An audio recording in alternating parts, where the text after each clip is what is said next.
Hey, YouTube, what's happening? It's Metal Madness Jeff here, and we've got another really killer episode of Gas Mask and Hand Grenades tonight. We're kind of doing a quasi combo thing tonight, which is going to be really cool, which I kind of started with Craig Cicero and from Forbidden, and when we did an interview, and then we actually went in and did a bands category, which was his band, ironically. But tonight we're not doing this gentleman's band, but we're going to talk about the band that he's presently playing in and all the other bands that he's played in, which is really cool. And that guy is none other than Tom Draper. He currently plays lead guitar in the Texas-based, I believe they're Texas-based, uh, kind of traditional metal band, I guess I'd call them a little bit. Spirit Adrift. He's also played as a touring member of Carcass, which we definitely want to talk about. He's played as a touring member of Angel Witch. He plays in a couple other bands that I can't remember the names of, but I do remember he also plays in a San Francisco area band called Hands of Goro, which we're going to talk about because I do see some semi-famous looking people that tend to be in that band, or maybe he'll sort me out on that. But anyways, let's bring Tom in now and talk to him. We're going to do an interview with him for the first hour or so, and then we're going to get into the deep dive catalog of one of my favorite bands and one of Tom's favorite bands. If not, I'm not going to say it's my favorite band. Tom might. I'm not going to go that far, but it's definitely in that top 10, 15. And, I don't care. Call it yacht rock, call it AOR, call it your dad's rock. I'm a dad, so I qualify, so it's all good. Let's bring Tom in now and say hello to him, man. What's up, Tom? Good evening, dude. How you doing? What's up, brother? We were just talking backstage, and we've been communicating since probably like April, maybe March or April, something of that nature. And I don't even know how that came about. I think I commented on one of your solos that you post on Instagram, and I I was like, was I was jamming along to Voyage 34 by Porcupine Tree, I think. "That's it, that's it." We have that connection, and we'll talk about that in a second here. You were doing a Porcupine Tree, and I'm like, "Whoa, what the hell is this? Like, who the fuck even knows that other than old cats like me and some young dude like that?" Nah. Turns out you're a little older than I thought you were, but because I thought you were like in your 20s. I really did. Take that as a compliment. I will, thank you. No, I'm And 19. I'm 19 days from 40. oh, you're 19 days from 40. Okay, so you're almost there, right? Um, yeah, man, just enjoy it while you can, because once you hit this age, man, it all goes downhill fast. So, but yeah, so I think I commented on it and you responded, and I'm like, oh, that dude responded. Now I knew who you were, though. Oh, That's the weird thing. I knew who you were above and beyond that cover, because I knew that you had replaced, I want to say you replaced Ben Ash that's right. Yeah. in Carcass, and you would be like, well, how the fuck would you know that? Well, because I'm a monster Carcass fan. Okay. And so therefore I knew who you were, but I didn't know who you were, if that made any sense. Hmm. Every time I've seen Carcass, every time I've seen Carcass, Ben was playing with them, because I didn't catch them in the Aim It days, obviously. And I guess when they reformed, Aim It came back for a short while, and then I believe Ash was the guy that came in, from what I remember. That's about right. Yeah. Amot was back in the band 2008 through 2010, and then Ash was 2013 through 17. Okay. And we're going to talk about that in a minute. I don't want to jump ahead too far yet. But yeah, so that's how we met. We started trading off, just comments and likes here and there and every now and again. And then you post these killer fucking massively badass jam tracks where you're either jamming along to songs I know, or you're jamming to your own jam track things. And what really jumped out at me and made me go, I got to reach out to this guy and get him on here, was one, the Porcupine Tree thing, two, the Carcass thing, and three, you have an extremely wide taste in great fucking music, to me, anyways. Thanks, dude. You're into all the kind of bands I'm into, like Thin Lizzy and White Snake and fucking, Larry Carlton and Steely Dan. And what eventually how this coalesced was, I think we talked about doing an interview back in like April or May, and I wanted to get you on with a friend of mine, Josh Jones, who I turned you on to, I believe. Yeah, he's a beast, man. I've been watching Dude, his he's videos. he's fucking scary, isn't he? Yeah, it makes me feel like I need to go back to school. Yeah. Oh, get out of here, man. He's a different player than you, I think. Yeah. But he's kind of an old soul too because he's 25 and he's loving Randy Rhoads and he's loving Eddie, and his stuff is that sweet spot of the late 70s Van Halen, the 80s stuff, the Warren DeMartini and and he's a killer fucking player, like insanely killer. But you don't sell yourself short, bro. You are very, very, very good. So stop with that. I don't no more of that stuff, all right? No more, I promise. Because I'm a decent player. And I'm not saying that like I'm patting myself on the back or arrogant. I just don't have any gear right now. I had to sell everything for health reasons. Oh I man. have that guitar in the background. I don't know if you could see it. Oh yeah. That's my 1989 thin body cutaway balladeer, Oh wow. US version, Ovation Balladeer. That's the only guitar I have. It needs a neck refret. It needs a it needs a neck adjustment because like I'm buzzing and I'm Oh, fretting out on certain songs because I played that thing like an electric guitar back in the day when it was the first real nice guitar I had. Then I got like all my PRS and my ESPs and my Ibanez and all that shit. But I had to get rid of all that stuff when my health took a shit a couple years back. So I can't sit down and get on Instagram or even eBay and feel comfortable doing anything. I would, and basically I know like all Alex Lifeson songs. Not a bad thing to know, definitely no. but that's my style of playing. I'm not a sweep picker. I can do like triad sweeps. That's about the best I can do. I So can tap and I can play. We'll see one day. Maybe you and I'll do a little private jamming or something like that. But yeah. So, anyways, look, man, tell me a little bit about where were you born? You were born in UK, obviously. I was born in Watford, which is a small town northwest of London. I say a small town. It's probably a medium town. I don't really know. I was Okay. born there on New Year's Eve, 1982. Oh shit, you're a New Year's Eve baby. That's Whoa, right. Yeah, nice. I can always go to someone's party. That's true. Everyone, Exactly. everyone I'm just celebrates. here. It's my birthday. I'm just gonna drink all your booze. Thank you. Everyone celebrates when it stops being my birthday with a big countdown and like balloons and stuff. It's Right, fun, right. You're like, hey, what about me, man? right? So So I grew up in Radlett, which is a small village near Watford.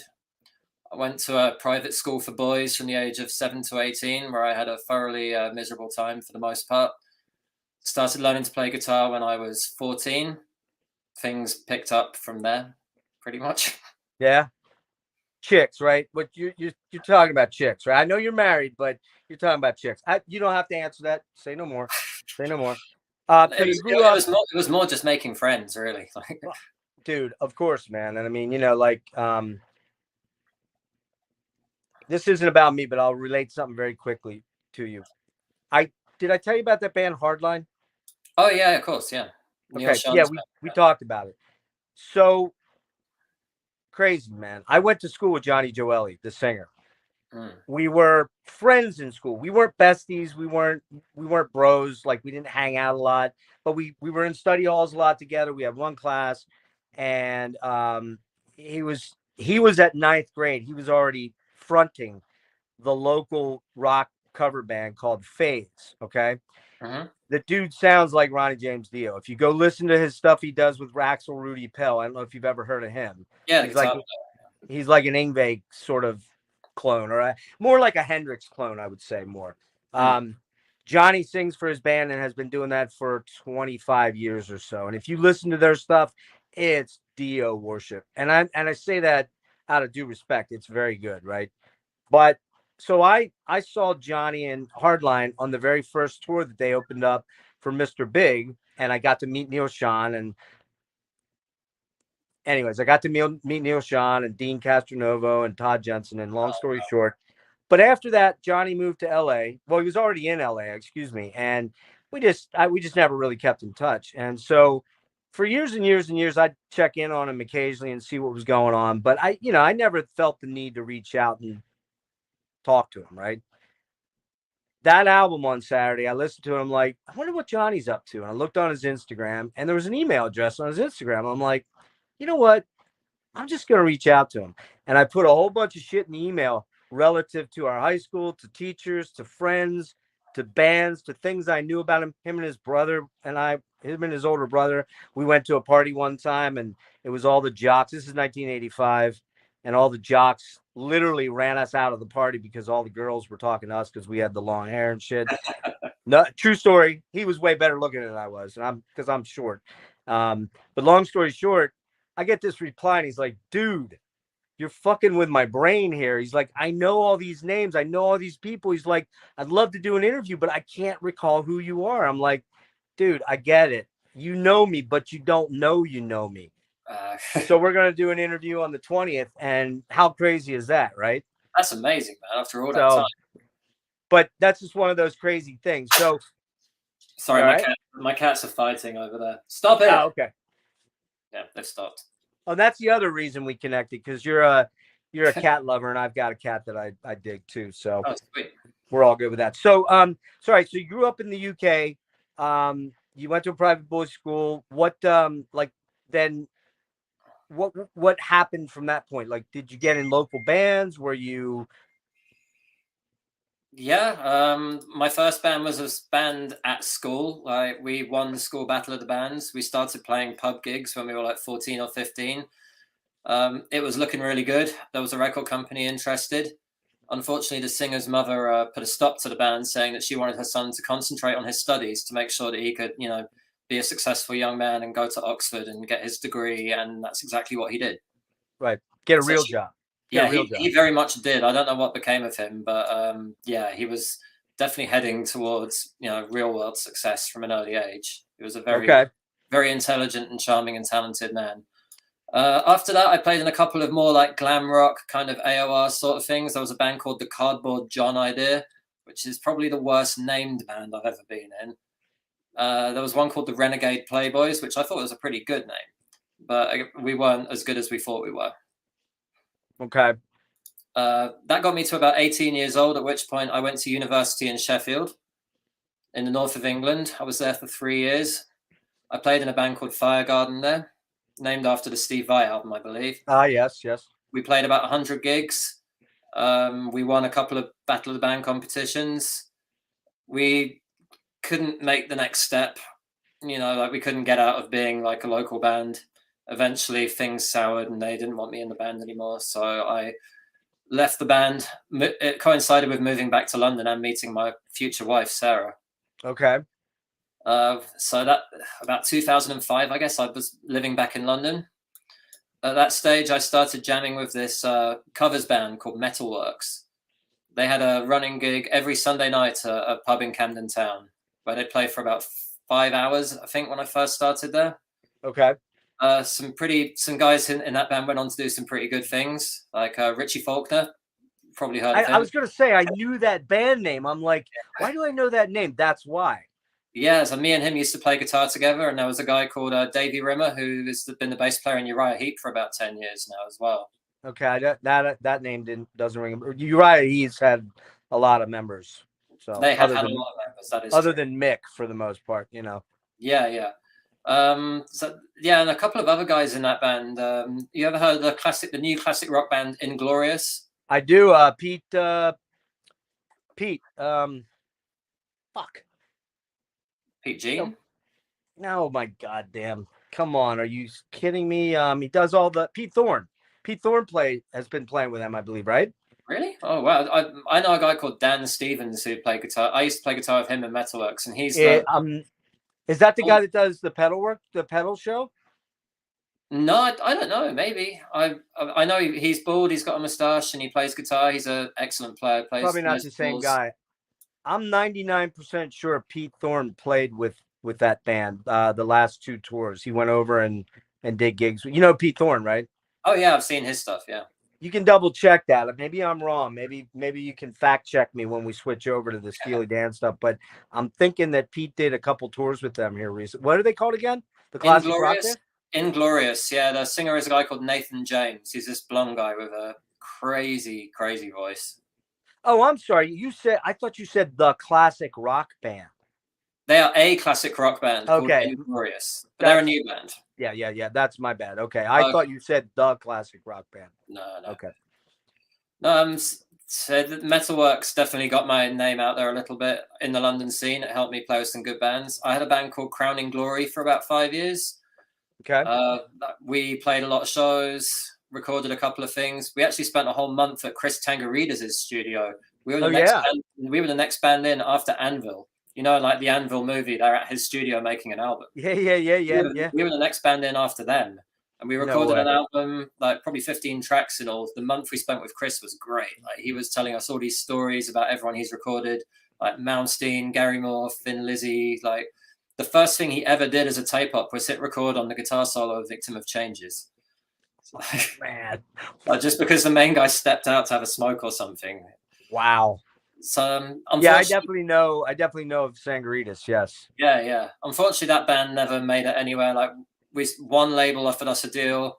A lawyer looked over it and told us it was garbage, so we didn't sign it. And then things started fizzling out.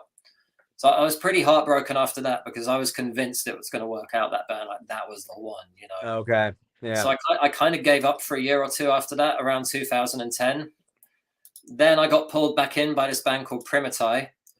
They were like a power thrash thing, I guess, very melodic, lots and lots of flashy guitars. Played with them for 2 or 3 years. It was around that time as well that I got the Angel Witch gig. So did Brian reach out to you, or did he know about you, or what was the deal? The way that happened, it was actually Bill Steer offered me the gig because he was playing second guitar for Angel Witch at the time. And in 2000, how did I not know that? Was that when Carcass was not functioning? It's when Carcass were behind the scenes making Surgical Steel, but they hadn't told anyone that was happening. They did that on the quiet, so that was like a surprise release when it came out. It had a very short run up to the public run up to the release. But Bill realized that Carcass were going to have a very busy touring schedule, and he'd seen me playing with Crowning Glory before, and we had a few mutual friends. So he asked if I'd be into it. I definitely was. So I learned the songs and played with them for the best part of about a year and a half. The only original guy there is Brian, right? It's Kevin. You're thinking of Brian from Diamond Head. Yeah, I'm thinking of Brian. I always get those mixed up. Yeah. Yes, Kevin. Right. Yeah. But he's the only original guy, right? Yeah. When I was in the band, the other guys were Andrew Prestige was on drums. He played with Lucifer for a little bit, and he's got a couple of prog bands as well. I can't remember what they're called right now, but they were very good. Will Palmer used to co-run Rise Above Records with Lee Dorian, and he played in a doom band called Sloth. Oh, yeah. Okay, I've heard of that. Yep. I think he kind of gently cajoled Kevin into reforming Angel Witch, from what I can tell, and he played bass in the band when it first got back together and still does. And he was a friend as well. Like he actually released a Crowning Glory song on a split 7-inch with while I was in the band. So there was a lot. I knew enough of the guys that I wasn't a complete stranger coming in, and they trusted me to. Okay, right. How old's Kevin? He my age? I would guess so. I think he was about 18 in the late 70s. Might be a bit older. Okay, so he might be pushing 60, probably. Yeah. I would guess so. Yeah. Yeah. Okay. I don't know exactly. Okay, so then at that point, then once that peters out, does Bill reach out to you, or what happens there? Well, at that point in 2014, my wife and I moved to the States. She got a job. A job. I wanted to ask about that. That's what brought you over, her then. Yeah. She's an English girl. We'd already been married for 4 years, and I think we got together in 2004, married in 2010. 2014, she got this job offer, which was too good to turn down, really. So we moved to San Francisco. Well, we never actually lived in San Francisco. We've always lived in the East Bay, but her job was based in San Francisco. Okay. So I stayed with Angel Witch for like another 3 shows after we moved, but the flights cost more than they were able to pay me. So so then I had to kind of start from the beginning in the Bay Area. I didn't know anyone really. I just went out to a lot of jam nights with a guitar back and just tried to make friends and just tell people, hey, I used to be an Angel Witch. Do you want to jam? Look at me. Yeah, well, actually, in San Francisco, if you're hitting the right group of people, that's going to carry some weight. Angel Witch those in the know are going to know that. I've met Well, so many. I've met people who were in Angel Witch who lived, like when Kevin lived in the Bay Area for a short time in the early '90s. wow. Angel Witch is definitely powerful currency here. That's for sure. Oh yeah, yeah, yeah. Them and Diamond Head and all the, all those new wave of British heavy metal bands. Did you Is that where you met Harold? Because I seem to think you know Harold, right? I actually met. I've run into Harold a few times, but I did a covers gig with him recently. That was the first time I've spent a good amount of time with him. We did a covers thing maybe 2 months ago called Union. It's a band that's existed for a few years called Union Jack and the Rippers, which is kind of a rotating lineup, I believe. The Maiden thing. Not but it wasn't just Maiden. We actually played Angel Witch at that show. There was some Saxon, Motorhead. Oh, sweet. Just like a lot of late 70s, early 80s heavy metal. But yeah, like all the old, I don't want to call them the old fresh guys, but all the fresh guys here, like who are here when the scene was really happening. I know they all grew up on that stuff and they love it. Oh, fuck yeah. But Hell yeah. it's cool. It's very cool to have been a tiny part of like Angel Witch's history, definitely, because That is neat. That's something we've got in common, like talking about all that stuff. Right, right. That's super cool, man. I mean, so you're over here in San Francisco and you're kind of gigging around and just showing up at open mic nights and jam nights and stuff. Did you put a band together there at all, or? I did, yeah. So there's this guy called Matt Harvey who plays in Exhumed and Gruesome and Left to Die, and he was part of Death to All, and he's Decapitator. He's done a lot of stuff. I met him through his wife, who was an English girl. We had some mutual friends. There was a festival in Southern California in 2015 in Ventura called Frost and Fire. I went because Ashbury were going to play Endless Skies in full, and it's one of my favorite albums. And I went on my own. I didn't know anyone there, but I knew it was going to be worth the trip. And I made friends with Matt, and we drank a lot together there. And I told him I'd been in Angel Witch. He was super excited about that. Yeah. And he said, "Oh, well, actually, I've got these demos like for making a kind of new wave of British heavy metal band." So I hassled him, and we exchanged email addresses. Eventually, that became a band called Pounder. And we were able to at this point in time, we've put out 2 full-length albums. There's a third one that should be coming out next year. I'm not sure I'm going to be doing too much more with the band, just because with the other stuff I've got going on now, like my schedule is nuts. Right. I can't really block out too much. We'll talk about that later, I'm sure, when we get to stuff. But yeah, similarly, Hands of Goro, which you mentioned earlier, that started actually around the same time. I went to a Slough Feg concert because I love that band. I love them too, man. Killer band. I got there really early and I went up to the merch to buy my Traveller shirt because I didn't have one yet. And Adrian, the bass player, was manning the merch. And like there was no one else there. It was like 8 o'clock. They weren't going to play until 10:30 or something. And got chatting to Adrian. I told him that I'd been in Angel Witch because like that was all I got. And he was like, "Oh, that's cool. Like, give me your email address. If I ever need a guitar player, I'll hit you up." And then nothing happened for a year. And then out of the blue, a year later, he emailed me going, "Hey, dude, I got this gig next week, and I've decided to like put together a brand new band for it. Do you want to do it?" What? How crazy! I said, "Yeah, sure, let's do that." So we had 2 rehearsals. I think he had 2 songs half written. We made up a few more, played a gig. The gig didn't go great, so mostly down to the drummer, I think. So we changed him, got a different drummer, recorded an EP. We were just about ready to start doing gigs, and then the drummer died. So we had to stop, and it took a while for us to kind of want to go back and play those songs again because that was a pretty difficult time. It was actually during the COVID lockdown we started playing those songs again with a couple of our friends who played drums. Eventually, our friend Avinash just started really nailing the songs, and he was super into it. We enjoyed playing together. So that's the version of the band that exists now. Okay, so that's original stuff though. It's not a cover band now. Yeah, that's all original stuff. Okay. Adrian, he's playing bass and he's singing. Avinash is playing drums, but he's a multi-instrumentalist and a producer. Like he plays bass in a new San Francisco band called Night, which is Nite. Nite, dude, they fucking rule. Oh, you know them, yeah. They rule, dude. They rule. Yeah, they're great, man. So I guess we kind of got a weird little supergroup thing going on. Supergroup of underground Bay Area heavy metal. That's fucking killer, man. That's awesome. How does the Carcass thing come about? The Carcass thing came about right at the beginning of 2018. I got an email from Bill just saying that, like things had come to an end with Ben. and they had there was about 2 months to their next show, but one of them was going to be in the US, and they needed somebody who had an American work visa.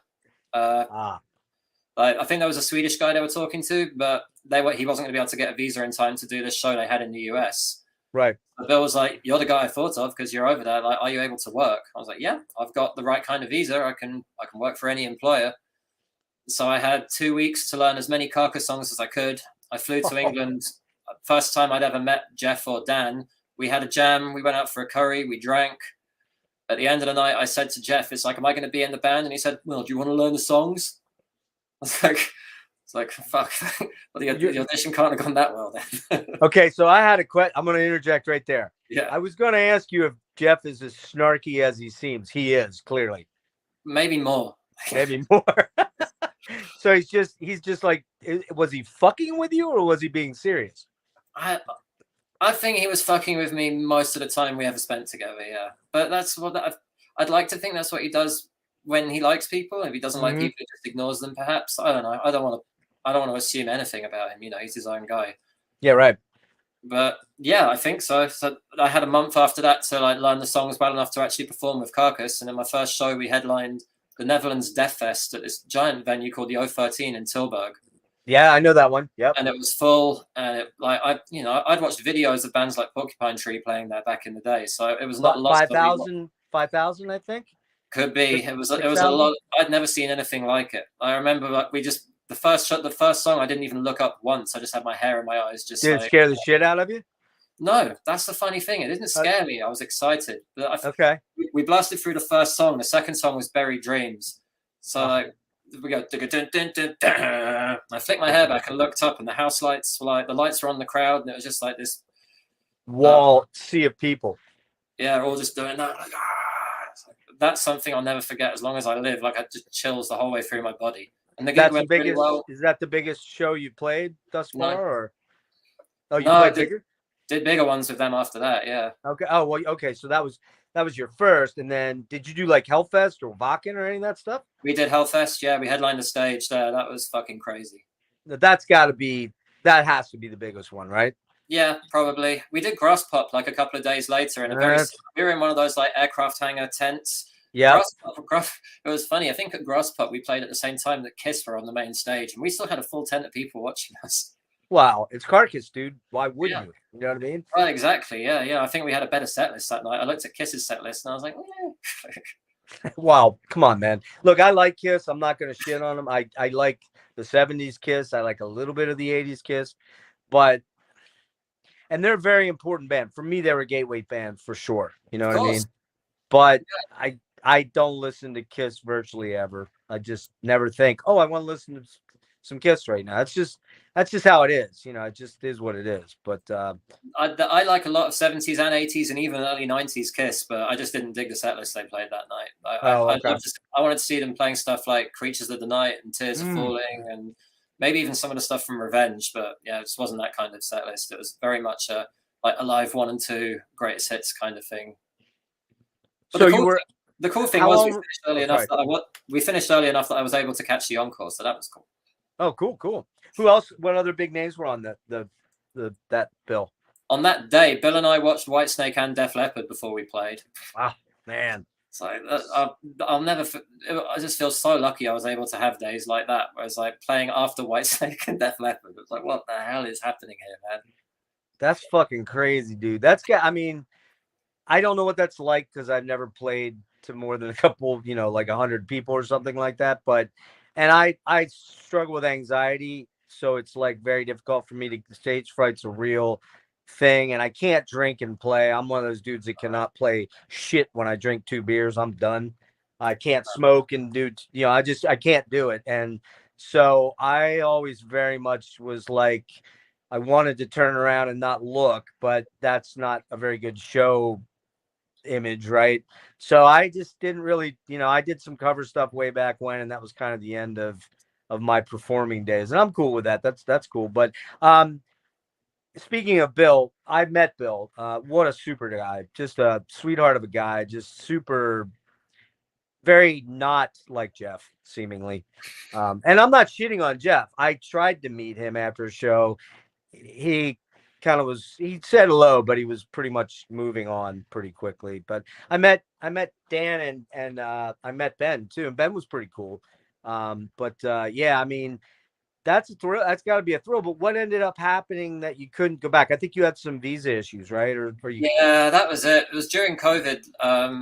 My wife and I got to the end of the visa type we were on. You're only allowed to renew it like 3 times, and then that's it. And we'd done our third renewal. So for my wife's employer to keep us in the country, they had to apply for us to get green cards. Oh, And when okay. COVID started, those offices just closed. That's people weren't working Yeah. from home. Right. Right. So we ended up at the back of a very, very long line.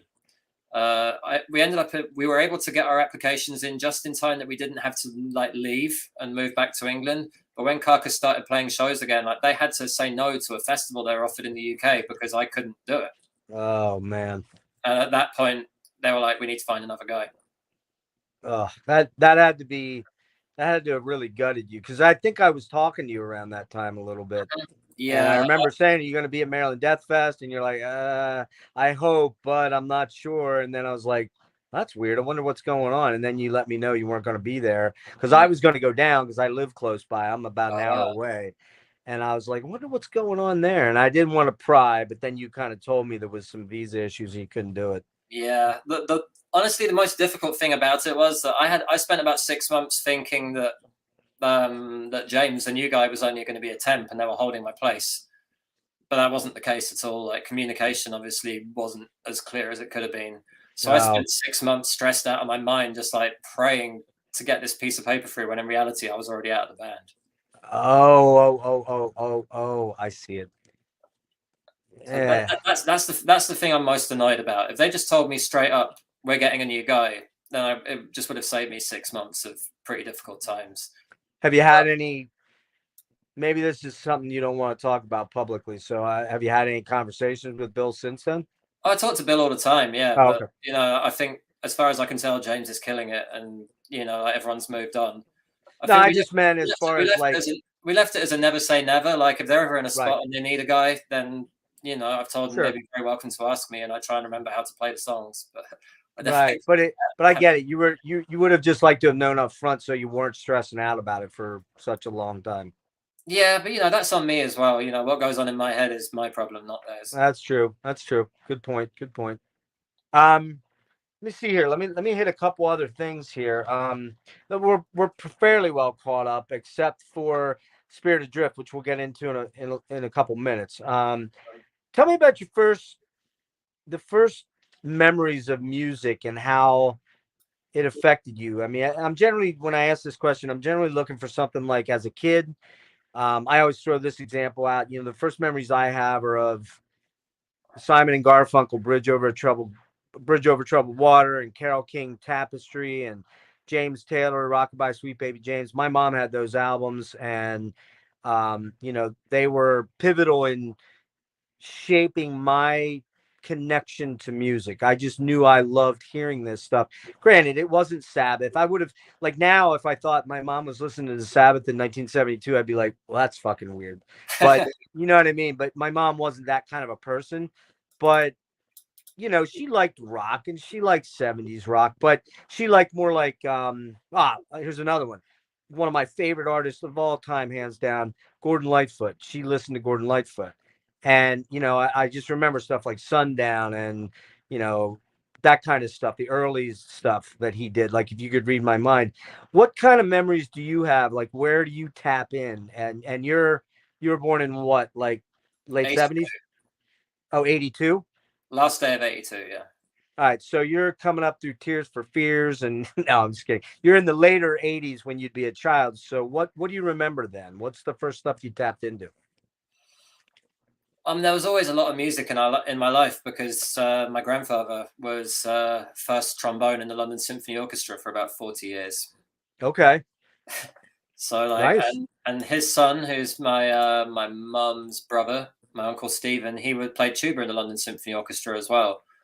Like my grandfather Dennis Wick has a company. Like he designed the first, I think it was the first home practice mute for brass instruments or something like that. Oh But wow. they still make mouthpieces and practice mutes, and he got into publishing as well. So that's always been a part of the family. My parents have always been very, very supportive, and they always made sure I had music lessons at school. I had piano lessons. I learned to play the recorder like every kid does, I think. Of course, yeah. I sang in the choir at school. But really, it was the music that really made me feel something. It was cassette tapes we listened to in the car when my brother and my parents and I were out driving. I remember very vividly Queen's Greatest Hits Volume 1. Like Oh yeah. that got played a lot, probably more early 90s and 80s. I honestly couldn't tell you anything about the 80s, so The nothing. 80s Queen, you mean? No, I mean like Oh, the 80s. Oh yeah, right. I don't have any really memories Too of music young. from the 80s. Yeah, I you're think, too young. Right, right. but certainly Queen's Greatest Hits, Meatloaf, Bat Out of Hell as well. I think Okay. because the song Bat Out of Hell was on a TV commercial in the UK, and I just thought it sounded funny, and my parents must have bought us the cassette. Okay. I Do Anything for Love, But I Won't Do That was number one for what seemed like about a year as well. So, got really into Bat Out of Hell 2 record. I think my parents bought me the CD. And the first concert I ever went to, my dad took my brother and I to see Meatloaf on that tour, I think in 1994. Wow. First concert was Meatloaf. Yeah. Wow. How about that, man? You're stealing all my questions, by the way. You're giving me the answers before I ask them. But go for it. Roll with it, man. Any other big memories? Like, what's the first? Okay, Queen's rock. So that would be. What's the first heavier music you remember? Like into your teen years, what do you remember getting into? Oh, that's easy. Because I didn't like any heavy music when I started playing guitar. I liked Oasis and Blur and Pulp and all the like Britpop indie stuff that was happening in the UK. Right. That's what kids my age liked. The reason I picked up a guitar was because I wanted to play like Oasis. They just played 2 nights at Nebworth. Like I didn't even know about like Led Zeppelin and Queen and all those guys and the Stones before them doing Nebworth. I just knew that Oasis had done it. I was like, I want to do that. Oh, no kidding. So, yeah. How old are you now? I'm 39 now. No. How old are you now when you're the Oasis? Talking about that stuff, 12 or 13. Okay. I started playing guitar at 14, and it was in that first band. Like I've been learning Radiohead songs and Blur songs, Oasis songs, and I wanted to get better. And the singer in the band was already a much better guitar player than me. And I said, what do I need to listen to, like, to get better at guitar? And he gave me a cassette tape with Metallica's Black Album on it. So that's your first metal? Yeah. Okay. He wouldn't be wrong there. I mean, he wouldn't be. No, and he gave me a book with the tablature as well. So I listened to that album before I went to bed every night for a year or two on this little like clock radio right next to my bed. I had a tape deck, and I think the next one after that would probably been Guns N' Roses, and then maybe a year after that Iron Maiden. So it's weird because, generally speaking, with a lot of the guys I've interviewed thus far, well, no, Dan is your age. Dan Mongrain's your age. He might be a little older than you. You know Dan Mongrain from Voivod? Is he the newer guy in the band? He's been there 10, 12 years now, I think, or 14 years. Not the guy who replaced Piggy? Not Piggy. Yeah. No, it is the guy that replaced Piggy. Oh, it is the guy? Yeah. I don't know Voivod super well. I think he's a little bit older than you. I want to guess he's probably like 43, 44, somewhere in that range, something like that. He's probably trying to think real quick, because Craig's my age. I had Craig on about a week ago. I had Kelly Schaefer from Atheist on last night, and then I had Don Anderson, Don's going to be coming on. He's a little older than you. I want to think he's like 44. So it's funny when I hear Don. Actually, now that I think of it, you and Don have a similar trajectory, because you're coming into music that, like, God, I don't want to be that guy. I'm that old fucking guy. But the reality of it is that, I saw Guns N' Roses on Use Your Illusion tour when I was in my mid 30s, I guess it was. Like, what year was that? 93? 91 to 3, they were touring Use Your Illusion. 1991 through 1993. Yeah, so we're talking, let's see, I am almost 30 at that point, a little over 30, 32. So, you know what I mean? It's like, it's weird. It'd be like if some dude was on here talking to, if I was talking to, or if somebody was interviewing me that was 65, and was talking to me at 55 or so, and I'd be like, yeah, man, like I got into like, the first time I heard Sabbath was like 70, was like 80 with Dio, and they'd be like, what, you didn't hear of Dio like in the 70s, or not Dio, Sabbath in the 70s? I'd be like, well, I might have, but maybe I heard Iron Man, maybe, like that kind of thing. You know what I mean? So it's weird when I interview people, and I got to remember, it's like they're younger than me, so they're not going to have the same trajectory of listening. You know what I mean? Oh, definitely not, man. Mine is weird. Like it felt like archaeology because those bands did not exist in the late 90s. Metal was stuff like, like Machine Head and Slipknot and Linkin Park. And I hated all that stuff. Right. I still do. Like, I never listen to it. I respect the musicians who make it because I know it's not easy, but it does nothing for me. It's just not your thing. Yeah. Right. Well, let me ask you this in relation to that particular point right there. So you're asked to come into Carcass. Now you've done Angel Witch, so you got a little bit of that new album thing under your belt, and you said you did a little bit of a sort of semi thrash band as a late teen, early 20s guy. What was your relationship to the Carcass music in general, in that you're not really, you know what I'm going to ask, you're not really a death metal, because I've hit you with a couple bands like, hey man, you're into Enslaved, right? And you're like, I don't even know who they are, sorry. That kind of thing. And I'm like going, oh shit, how old are you? And then you told me, I'm like, oh, that might be why. But do you get what I'm saying? Like, what was your relationship to that music before? So I got into Carcass through stoner rock. Like, I had a friend when I was at university, probably about 2003, showed me Spiritual Beggars because he thought I'd like the guitar solos, and I did. Because it's, that was Michael Amot's more like classic rock kind of band, and I loved it. I really did. And that's what led me to check out Arch Enemy, and I couldn't stand the non-clean vocals, but I love the guitar playing. And then I was like, oh, well, like he used to be in this band called Carcass, and I listened to that a little bit, but like I couldn't get into I couldn't get into it. I didn't listen to any music that didn't have clean vocals really until I joined Carcass. Yeah. Like I remember when Bill sent me the email, I was talking to my wife Sarah in the kitchen, and I was saying, I mean, it's nice of him to ask, but there's no way I'm going to do this. And she's like, well, maybe you should like listen to it and see. I was like, yeah, but I don't even like the music. And she said, well, I think I had a Pounder gig in LA, so I had a really long drive. And she's like, well, listen to the music in the car and just see if you could like convince yourself to like it. Because, we'd seen them live before. We knew what a huge band they were. I liked Surgical Steel when it came out. I remember buying it. But the two things that stood out to me were like, I don't like that kind of music and it sounds way too difficult to play. Well, it's pretty difficult to play, I guess, right? Really difficult to play. Like at least Mike solos are more like the kind of more of a Michael Schenker like melodic heavy metal style. Like Bill solos are like John Coltrane on a guitar. Sometimes it's like I don't know where he got the ideas to do any of that stuff. So at least I thought if it's that half of the guitar playing, like maybe I've got a chance. But yeah, like it took me a long time and a lot of listening to really start liking the music because it's. Have you come around? Have you come around a little bit on death metal, or are you still kind of eh? I came the whole way back round. As in, you kind of liked it, and now you can't stand it. I kind of liked it. I got really into it. I was like checking out new bands. I was going to shows, and now I'm the whole way back round, and I'm like, no. I feel like I did my time. Okay, that's much respect on that, man. I totally get it. Now I like a lot of death metal, obviously, but and that's the weird thing. I didn't really come into death metal until 2001 with Opeth. You know Opeth? I love Opeth, yeah. Okay, so wow, you love the new Opeth or the old Opeth or all of it? Old Peth, mid Peth, and new Peth is what. Okay, so you're still there's still hope for you, my friend. There's still hope for you. I think we can. I like all the eras of Opeth. Their first couple of albums when there's a lot more black metal I'm not really that into, but like certainly once Stevens involved, like Blackwater Park and everything through to the current day, I don't think there's a miss in any of those albums.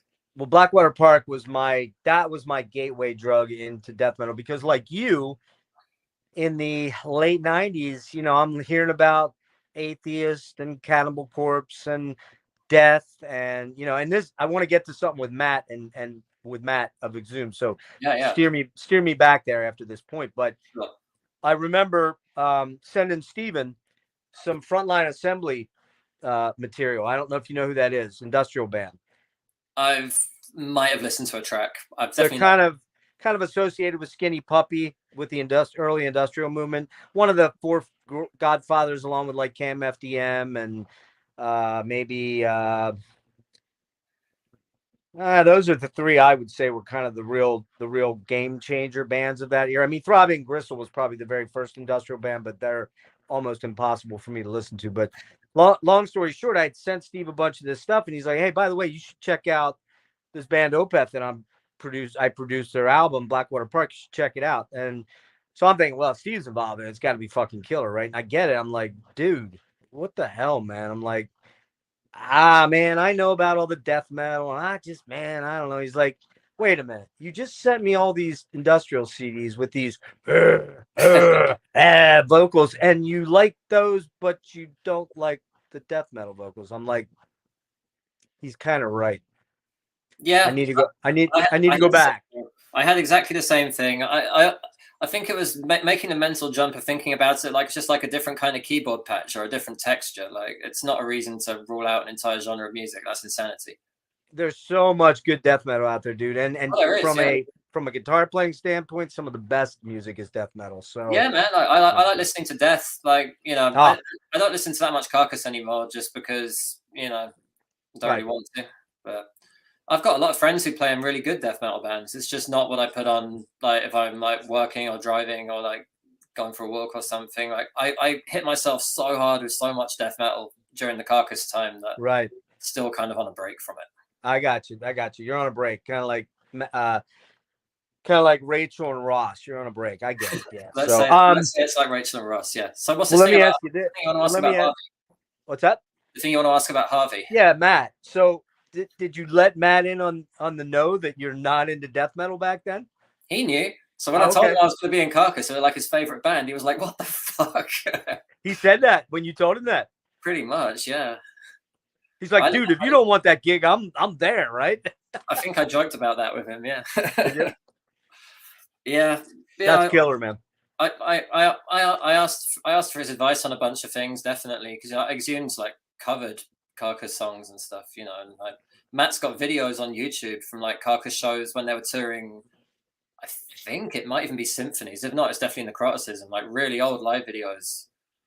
So yeah, I talked to last Carcass question, just to get, because we need to move on from that. But what is it like standing next to the riff lord Bill Steer on that stage? And I say that with all due respect because I know you're a killer player, but that guy, man, that guy just comes up with some of the best riffs. I mean, Corporeal Jigsaw Quandary. Come on, man. Like, get the fuck out of here. That riff just slays me every single time I hear it. And I can play it. And I would have never come up with that riff in a million years. Never. Well, he came up with that riff because Ken came up with a drum beat first, I think. Okay. So I think the thing that's interesting about a lot of that early Carcass stuff, this is what Bill told me, is a lot of it would come from Ken.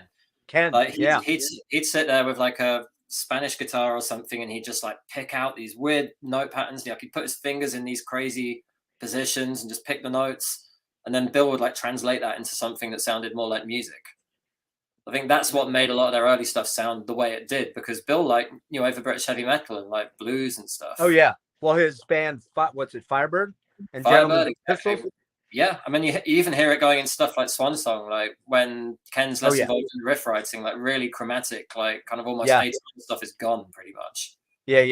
It's more the death and roll sort of vibe. Did you meet Ken? I never got to meet him though. Okay, it never worked out. I think I think he did come to the first gig that I wasn't at. Of course. Well, look, let's move on from that because I don't want to keep you. What was the first album that you bought? You already told me your first concert. What was your first metal concert, or didn't you go to any? And by metal, I mean maybe like new album, or did you see any metal? Yeah, the first metal concert I went to was this big all-day festival at the Milton Keynes Bowl in England in 1999. It was called Big Day Out. Merciful Fate was the first band of the day, so I guess they were the first one I saw. They played at like 11 a.m. Metallica was the headline band. I was already a gigantic Metallica fan by then, so that was a wonderful day. What year was this? 99. So they were touring Garage Inc. James was still drinking, and he still had long hair and a moustache and a beard, and they had to stop during Master of Puppets because people were getting crushed, so they ended up playing the slow part twice, which I was stoked about because I love that part. Oh, right. That's killer, man. Who else played that day? Monster Magnet, Queens of the Stone Age. They must have still been doing their first album. A lot of stuff I didn't care about at all. Like Marilyn Manson was there, Sepultura, Sepultura is cool. Creed, Ben Harper and the Innocent Criminals, I think. Some weird stuff there.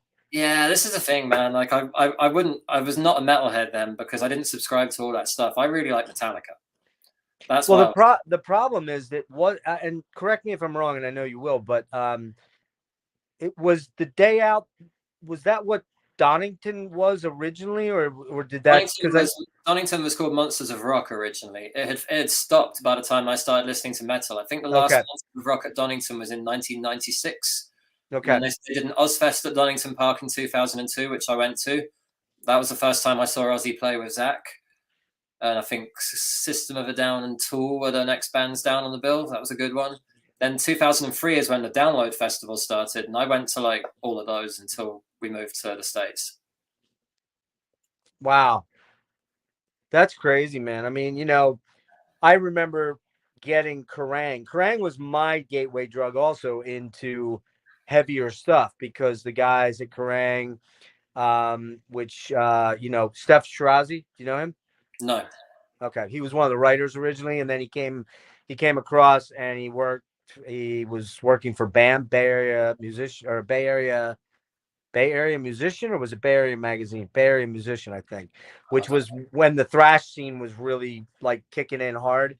And now I want to say he's like the director of media relations for Metallica. He's done pretty well for himself. Not bad. But he started as like, a dude like me writing for Kerrang, and Kerrang was like my Bible, man. I don't remember whether that came out weekly or monthly back then. I think I want to say it was probably monthly, but it might have been bi-weekly. I just don't recall. Yeah, every 2 weeks, I think. Is that what it was? By the time I knew what it was in the late 90s, it was definitely every 2 weeks. Yeah, and it got. I saw some issues of it years ago, and it really slid in quality for me. I don't think it's even still around. Is it? I think it might be. I felt like it followed the trends a lot, and by the time it was like really, really emo, I completely stopped reading it in the mid 2000s. Well, I read Metal Hammer a lot more. Same here. That was another big one. But I mean that Kerrang was really huge for me in terms of introducing me to a lot of different types of bands that I never, particularly European and UK bands. And back then, Tom, we had to buy that shit as imports usually a lot of the time, which could get very, very, very expensive. Oh, dude, it still does. I bought a copy of Metal Hammer that's got Spirit Adrift. No, a copy of Classic Rock magazine that's got Spirit Adrift in it from my Barnes and Noble like a month ago, and it cost me $15. Yeah, which is nuts. They really jumped crazily. You're right. So, what was the first album that you bought with your own money? I couldn't even tell you, man, because me and my friends used to like get on the train and go down into Camden Town and just like pick up everything we could find in the secondhand music shops every weekend, like hundreds and hundreds of CDs. But I'm going to say, just for fun, it might have been the soundtrack Barcelona, which Freddie Mercury and Montserrat Cabell sang on in 1992. Yeah. Like, that song still gives me goosebumps every time I hear it. Like, Freddie's voice on that is as good as anything he ever did. Freddie's voice, period, is just fucking, it's unbelievable. You sing this shit? I see him. I see him. Does he ever do that stuff when you're not on the computer? Look at that. Look at this. He's opened the door. No shit. Cool. That's very clever. Come on, say hello to everyone. Yeah, bring him over. Let's say hello. What's his name? Wilson, look look at the screen. Hello, Wilson. Hello. All right, Wilson. All right, he's going out. He's causing too much trouble. Killer, man. He was like, Dad, you're not giving me enough tension, damn it. All right, so let's see. Yeah, we're close. I was gonna sort of wait till Don pops in, hopefully he's gonna rip in here shortly. He said a little after 8, so we'll see where we're at with that. Let me see what else I got here real quick. Do you remember your first pro gig? And I don't mean like the maybe play. Well, I guess That's a tricky question, isn't it? Because if you're playing a pub and you're getting any kind of money for it, you're technically pro, right? I'd count probably my first Angel Witch gig, because that was the first time someone had bought me a plane ticket to do a gig. It was the first time I played a gig in Europe, and it was the first time I ever had a guitar tech. Like okay, that's pro. That felt like a giant step up. Yeah, that when you have a guitar tech, you're suddenly pro. Even if it is so and so's cousin that's guitar teching for you, you know what I mean? The cool thing was the guitar tech was this dude who used to play bass in the Osric Tentacles, who like a band that I've loved for a hugely long time. So I love it. I spent the whole time just punishing him, asking questions about the Osrics, and the rest of the band were like, "Do you like heavy metal?" What's his name? The bass player, Graham. Graham, that's it. Yeah, man. Edwin, what a fucking genius, man. Genius. Unbelievable, man. Crazy, a little bit out there, and probably smokes way too much weed and trips way too much. But I saw them over here in 2009, 2008, something like that. They headlined a place called the Northeast Arts Festival. Okay, cool. Don's here. I'm going to let him in real quick. Okay. And I'll introduce you guys. And Mr. Don Anderson. Hi, how you doing?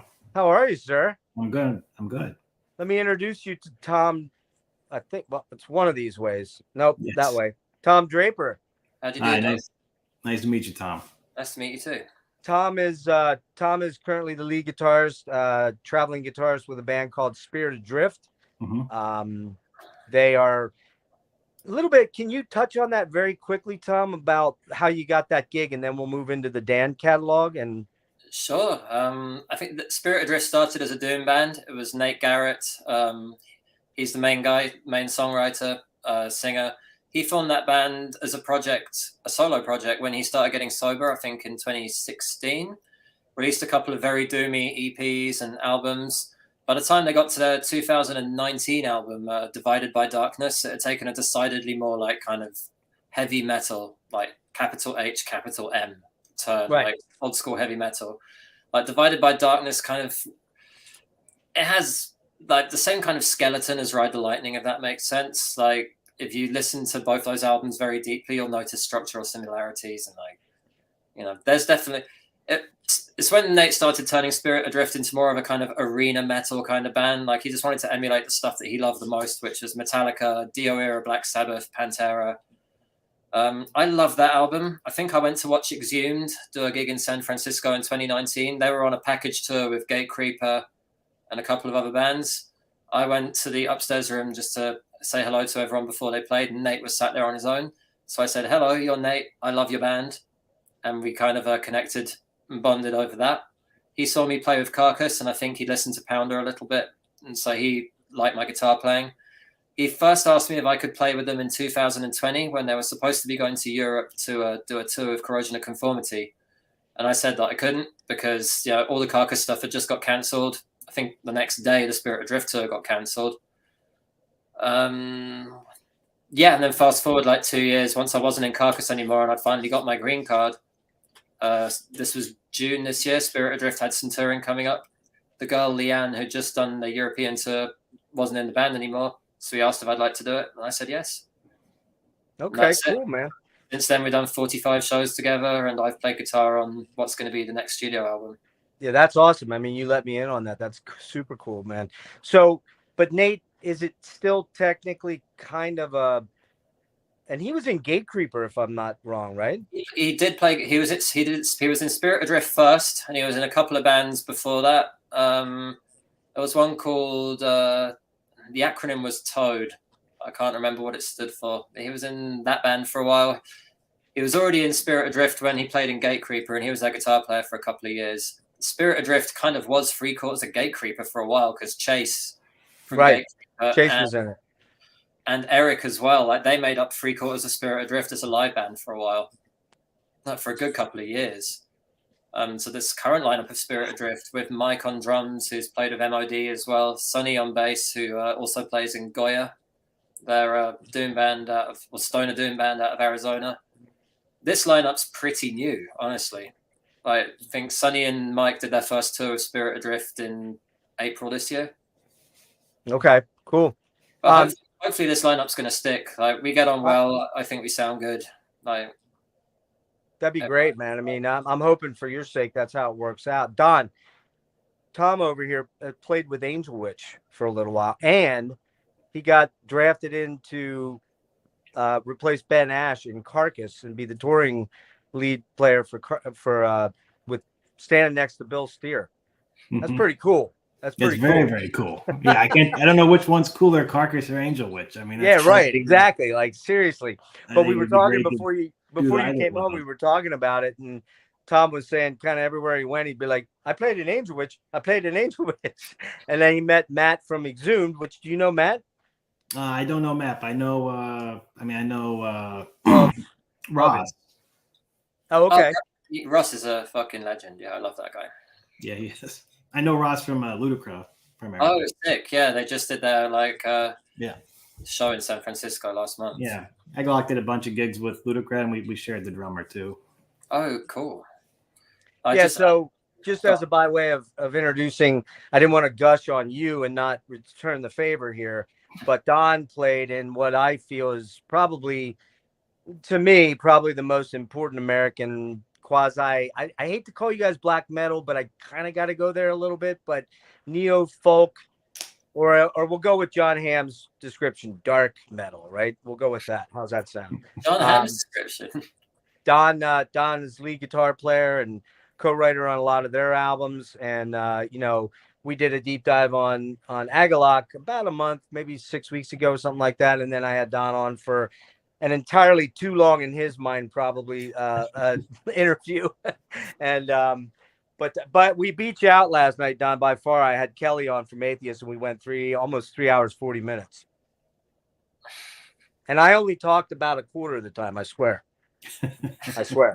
So, but yeah, Tom, real quick to wrap up for you, and I don't want to shortchange you because I think we got a good hour plus in there, but we got to get to the Dan catalog.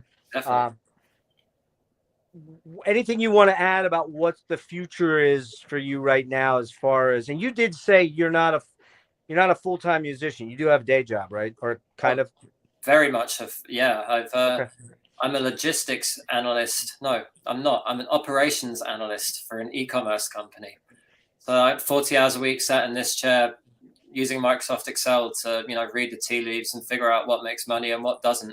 We sell expensive furniture, and I have to figure out how to get it from warehouses to people's houses without it breaking, and still being a good customer experience, and lots of tracking numbers that don't work. It sucks. But you have some freedom though to do the touring thing, or do you fit in around? I love the people I work with, especially the CEO, Greg. He's unbelievably kind to me. He lets me just take off as much unpaid leave as I need to go and play. I couldn't ask for more. See, this is so freaking cool because you're a logistics analyst, so you're a 40-hour-a-week professional guy. Don is a college professor.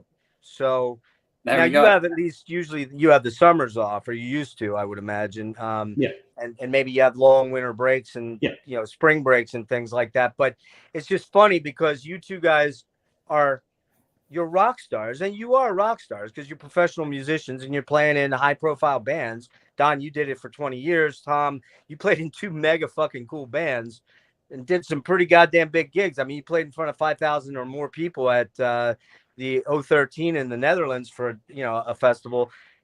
But you guys are just normal dudes that have normal regular jobs. Everybody thinks that if you're a rock star, you're floating in money, and there's limousines out front. And I mean, those days, I think people know that's not the reality for most musicians. But you guys can really attest to having you on is kind of like a real testament to this is most of what most professional musicians are, guys like you.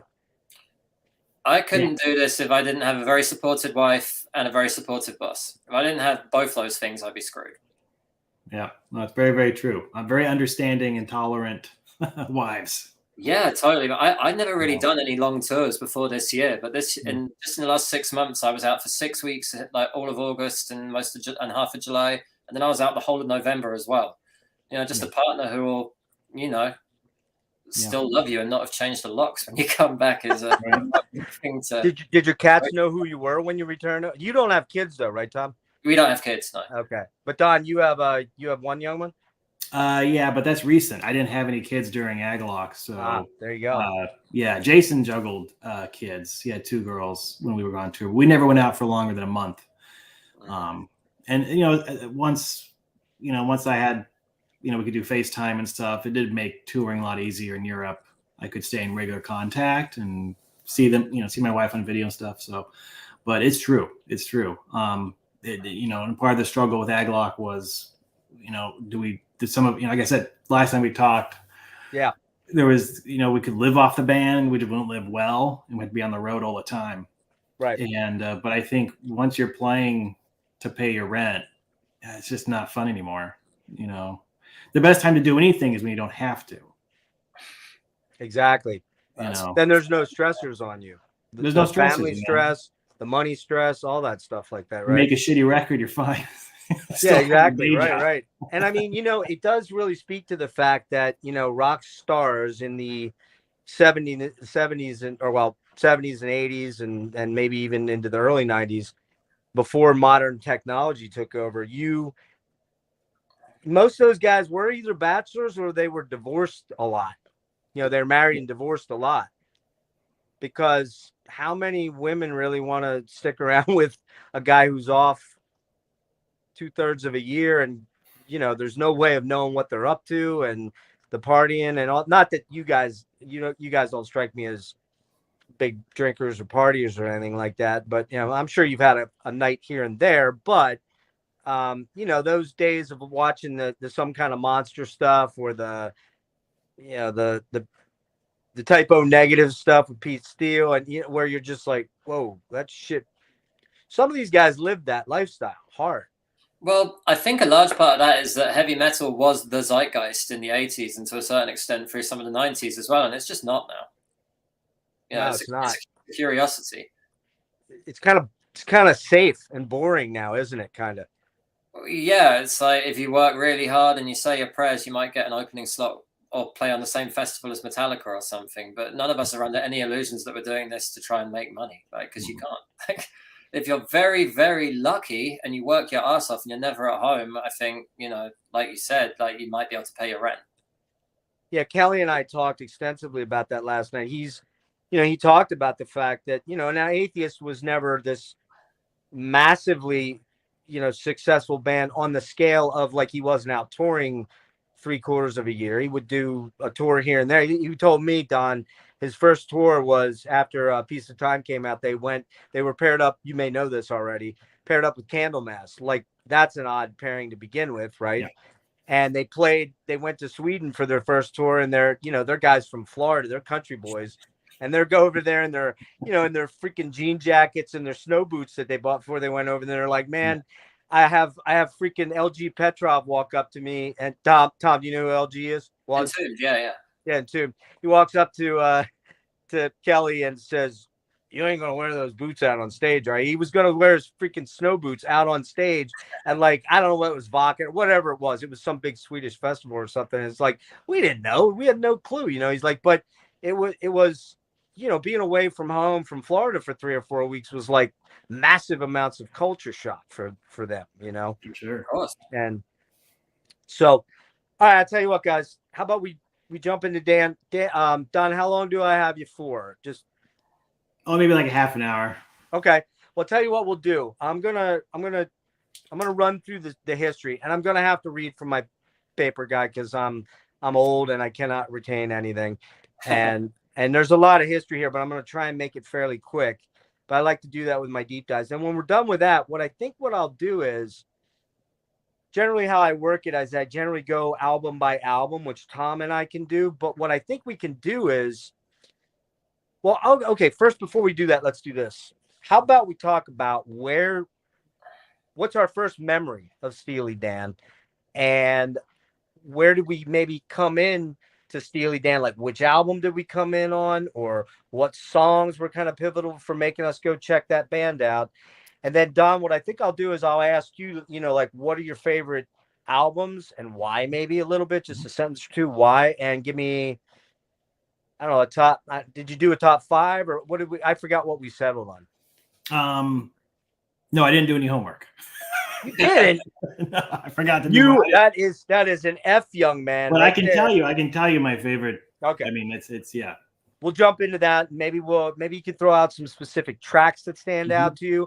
I know Tom and I are going to nerd out on a lot of that guitar heavy tracks because we're guitar nerds, and maybe you will as well. Yeah. And I don't know if you can see behind him there, Don. Can you see right behind Mr. Tom Draper's head right there? Yeah, I see a lot of guitars. He has a few guitars back there. None of them are very nice. I'm just going to say that right up front. They're all pieces of shit. I mean, he's got this like Sir brand guitar I've never even heard of. Like, who buys a Sir? Anyway, you get my point. Really know what it is. I'm being a little bit snarky there. So yeah, I'm gonna blow myself up here, which sounds a little weird, but we're gonna do that. And I'm gonna talk a little bit about Steely Dan, the history of Steely Dan. The band was founded in 1971 by Donald Fagen and Walter Becker. They had met at a college in New York called Bard College in 1967. They played in various groups such as Don Fagen's Jazz Trio, the Bad Rock Group, and the Leather Canary, which has one weird claim to fame that I never knew about. But in talking to one of my YouTube buddies late last night after the Kelly deep dive or interview, he's like, "Did you know that Chevy Chase played with Steely Dan?" I'm like, "No, man, no, that's not true. That's not real." It's true. They played in this version of Steely Dan that was pre-Steely Dan called the Leather Canary or Leather Canaries, and he played drums. Chevy Chase did. Very odd. In 1969, they met Kenny Vance of Jay and the Americans, and they got together. And wrote a song for an early Richard Pryor movie called "You've Got to Walk It Like You Talk It." Never heard of it. Never seen it. Probably pretty bad. Becker and Fagen were also wrote several tunes, many of which ended up on a Linda Hoover album, which I've never heard of either. But the importance of that is that the producer Gary Katz produced that album, and he then ended up bringing them out to LA as songwriters for the ABC label. And Gary moved out there to be a producer out to LA, and he brought those guys out to be like sort of staff songwriters for him. And the interesting thing about that also too, and I found this is a funny thing, and yes, I got all this stuff mostly from Wikipedia. That the guys actually joined Jay and the Americans as touring musicians along with them, which you guys can probably appreciate. And the main guy in Jay and Americans, which I didn't write his darn name down, but he called them the Manson and Starkweather of the band. That's pretty fucking funny to me right there. Not that Manson and Starkweather are funny, but just that name is very funny. Barbra Streisand also recorded one of their songs in 1971. And as I said, they moved out to LA in 71, not 91. They moved out to LA in 71. And at that point in time, they started writing songs for other ABC artists. And they realized that their songs were way too complex for most of these acts and, these musicians that they were writing these songs for. So they started to put together their own band. And at that point, it was a band. Steely Dan was a band, technically, sort of, kind of, for the first 4 albums. They brought in guitarist Jeff Skunk Baxter and Denny Diaz on guitars. They brought in Jim Hodder on drums. And, of course, Walter Becker played bass primarily and guitar and a lot of other things. And Donald Fagen played the keyboards predominantly. And they also brought a singer in for the very first album, a guy named David Palmer, because Donald Fagen was not real confident in his voice. He also had stage fright and didn't feel he would come off like very well in front of an audience, and he had a fear of that whole thing. So they actually initially on the very first album had a lead singer, and also the drummer also sang on one of the tracks on their Midnight Cruiser. Let's see, what else do I have here? They issued their first single called Dallas, backed with man, I can't read my own damn writing. Something the Waterway. I cannot read that word. Soul the Waterway, which sold very, very poorly. And interestingly enough, copies of the promo versions of that single are much easier to find than the actual retail copies that went out to the market. And so on the collectibles market, you can find a promo copy much, much cheaper. The other really important thing to note about the band is their name. The name is Steely Dan, was derived from a revolutionary steam-powered dildo, and I think we all probably knew this, in the William S. Burroughs novel, The Naked Lunch, which I'm sure, Don, you've read that book, right? Yes. Okay. I got to admit, I've seen the movie. I cheated, the Weller movie. I've not ever read the book, but I do like Burroughs' insanity from the stuff that I've read about it. But so yeah, Tom, you have the book. You got that. Show Don that giant book you've got there. I mean, it's not the Burroughs book, but it's called No. Steely Dan, Reeling in the Years by Brian Sweet, an acclaimed biography. It says on the back. Right. Yeah. There's a lot of the Steely reason Dan. I asked you to show that, I'm sorry, that was a bad segue there. I have book envy for that book right there for sure. But tell me, is there anything major that you think I missed on the little history lesson there? No, you nailed it. Even down to Jim Hodder singing Midnight Cruiser. It's like, yeah, that's pretty deep. Yes, Jim Hodder. Yeah, exactly. And I did get David Palmer's name right, I believe. I think so. Yeah. So let's talk about, guys, where we came in on Steely Dan. Now, I'm going to go last since I'm the old man here. Don, do you want to go? Yeah, Tom, sure, go ahead. Yeah. Oh, I'm sorry. I got into Dan because my first band that we talked about last time called Necropolis, the other guitar player was a huge Steely Dan fan, but it was actually Donald Fagen's Comic Curad solo record. Love that I first got into, and then went from Donald Fagen's solo stuff into Steely Dan. And what really connected me with Steely Dan was the Royal Scam, both that record and that song. Oh yeah, and I'm sure Tom might agree with me that Royal Scam is a doom song. Yeah, it is. Yeah, and I thought often about many years ago covering it and making it more of a heavier type of a doom song. So that track is just phenomenal, and the guitar solo in Kid Charlemagne's like still in my top 5 greatest guitar solos ever put to tape. Scary good, man. We'll get to that in a minute. We'll come back to your favorites and stuff like that. Let's do a round robin on where we came in. And by the way, I'm going to make you a little jealous, Don. I'm going to assume that you don't have this, but I just showed it off. Do you have this? I don't have that. No. A buddy of mine, one of my YouTube buddies, sent me this thing, and he's like, "Hey, I found this in a store, and I know you love Goblin, and you didn't post that Goblin track yet, by the way. Just saying. Just saying." But he sent this to me, and he's like, "I thought you'd really enjoy this." He said, "By the way, don't just read that and take that to a secondhand bookstore. Look that up on Amazon or eBay." And I'm like thinking, okay, whatever. I looked it up on Amazon about 4 months ago. It was going for like $275. So I thought I would taunt you a little bit with this, just a tiny little bit. Yeah. But all right, Tom, give me a little bit of your history with, and I know that I want to preface it a little bit with something, in that you said you turned 30 and got into Steely Dan, and you were 30 years older or something like that, right? Yeah, I think that's pretty much what happened. More or less. So I think it was about 2010 or 11. We decided to buy my dad one of those record players that you could plug into a computer and it would automatically make MP3s. Because he had a really good record collection, and over time, I think he sold his record player or just never used it anymore. And so I helped him digitize a load of his records and like split up the tracks and name them and tag them all properly because I'm a geek. And one of the albums that I checked out and actually listened to that we did was Countdown to Ecstasy. And I listened to it, and I think it must have been the first time I heard My Old School. I was just like captivated. I must have put the song on repeat and listened to it. That solo in that one's great too, man. Not just the solo, just everything about that song I loved. In fact, the MP3 I still have on my computer still has the crackles from when we digitized it from my dad's record. I still like listening to that more than the clean ones that are on Spotify.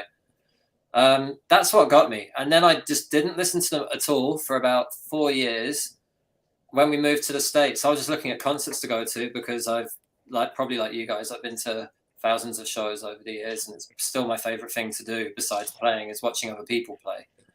I saw Steely Dan was doing a show, so we bought tickets and I did a bit of a deep dive on them, just like, for streaming through Spotify probably, and then realized, oh, they've got way more good songs than just my old school. And yeah, it all just went to hell from there. Yeah, your used record collection expanded quite a bit, I'm assuming, right? At least by 9 albums or so. Yeah, and a couple of bootlegs as well. And hey, I saw that. I saw you have some bootlegs there. Yeah. So, okay, so I'm gonna be the old guy, the stalwart here. I remember very, very vividly, Tom. We talked about this, and I think Don, I even asked you this as well about your first vivid memories with music. And one of my very first vivid memories with music was being about a 9-year-old, maybe 10 years old, but I think it was more like 8 or 9-year-old kid here in the States. Well, here in Pennsylvania, anyways, and Tom here in the States. We Unless you're super rich, you don't have a private pool. Well, maybe now a lot of people do, but back in the 70s, you didn't have private pools unless you were super wealthy. And you had community pools. And every summer, my working parents, particularly my mom, who was divorced at that time with 2 young kids, me and my brother and I have to watch what I say around Don. I feel like he's judging me when I say things incorrectly. So, and I'm very lazy with my speech sometimes, but, we had a community pool and we would go to that pool every day, of the week. And we'd either go with babysitters if my mom was working, and then on the weekends, and we just lived there all summer long. Right. And there were 3 songs that I remember really specifically jumping out at me. The first one would be a Player song called Baby Come Back. Do you remember that one? Mm-hmm. Baby Come Back. Da-da-da-da-da. Yep. Mm-hmm. Any kind of fool would see. Okay, so that was one of them. The other one was one of, in my opinion, maybe the greatest recording technology songs that's ever existed, and that would be 10cc's I'm Not in Love, which just a monstrous, amazing track. And the third one would be Ricky, Don't Lose That Number. And it seemed like every 5th track or so, it was Ricky, Don't Lose That Number. And that song was in my head as a kid. And by the time I got, probably into the late 70s, I remember Josie, and I remember Kid Charlemagne. So, I mean, there was a lot of suddenly I was cognizant of whoa, this band just writes amazing freaking songs. And then, of course, by 1980, when I'm playing guitar by now, I'm getting into music really intensely. It's like, and then, of course, there's the new wave of British heavy metal, and there's Kiss, and there's Rush, and all that stuff I'm into. I'm still loving Steely Dan. And that was my first memory. And I will say that Ricky it's a sentimental favorite of mine, despite the fact that it's an absolutely amazing song, so that's where I came in. Don, tell me about some albums and songs that really, really speak to you and affected you. And I'm going to assume that you have most of the catalog or all the catalog, or. Yeah, I do. It's my collection's on CD, so it's not as sexy for me to put it up. Yeah. I only have the box set. Tom's going to be showing all the albums tonight. I don't. Yeah. Spoiler alert. The funny, and let me just interject this quickly. The funny part is that I'm the old man here, and I've got way less vinyl than all you guys, because I sold all my vinyl about 1998-ish or so, when the first CDs started coming out. 98, I think it was. And boy, I really regret that. I didn't have any super valuable like black metal, Don, or it's not like I sold an OG copy of Storm of the Light's Bane or anything. I would be crying most days, crying myself to sleep if I had. But it's a lot of my shit, except for my original Rush albums. I wish I had those back, but I got my original Yes songs back here from like 70, It's probably a reissue, but you see what I mean. You guys have tons of vinyl, and I have literally it's all my stuff's on CD. So I feel inadequate. I only started collecting mine 5 years ago. Like it's quite a dangerous addiction. It's a big time addiction. Just ask Don. He goes record shopping a lot, I do believe. Yeah. I grew up with cassettes and then grew up with CDs, and then I eventually got rid of all my cases and put all my CDs into a book, and then I got into ripping and downloading and getting a lot of obscure stuff from blogs and things like that. And then I just kind of really felt disillusioned by MP3s, and I think a lot of people got disillusioned with it, and so I needed a physical media and records, because I did have records as a very, very young kid. So right now it's weird. I listen to either streaming, like Apple Music or iTunes, or vinyl. So, it's like two radical differences, because that's how I live. I drive and I listen to music. Yeah. But at home, I have a record collection and I take what I want to listen to and put it on. Because I think a lot of people kind of fell in love with MP3s. The bubble burst, and we wanted some kind of physical connection, and vinyl gives the best physical connection. Well, I was just going to say, there's that tactile thing with vinyl that you don't get with CDs. You don't get it with tapes, because even if you have a cassette player from the 80s or the 90s, or even I don't even know if they make them currently, basically they jump to the next side. So you don't have to get up and do anything. And the CD, it's just continuous. And shit, most people have 42 CD changers now or whatever, I mean, like when I got a 5 CD changer, I'm like, oh God, I got 5 CDs I could throw on. The album made you sit down and focus on what was going on. And then you had to get up and go flip that record over. And while I'm not in love with the medium, let me get back up. I love the medium from a tactile, from an art perspective, from all that stuff, but it's not the most practical thing when you're somebody that's on the go and you've got young kids like I was, but it forces you to really fall back in love with why you're into music in the first place. Mm-hmm. For me. Well, and that's a great segue to Dan, because that music was endlessly rewarding to me in a way that prog was without being prog. Right. It was like if prog had a greater pop sensibility, you kind of had Steely Dan with a stronger jazz influence. Like it is music that kind of pops and has a kind of real cleanliness to it that prog doesn't necessarily have, or other kind of 70s rock. It was to me, Steely Dan doesn't sound like anyone else at all. No. And what I like about it is how awkward they are. when you can find early videos of Donald Fagen, or even pictures of him.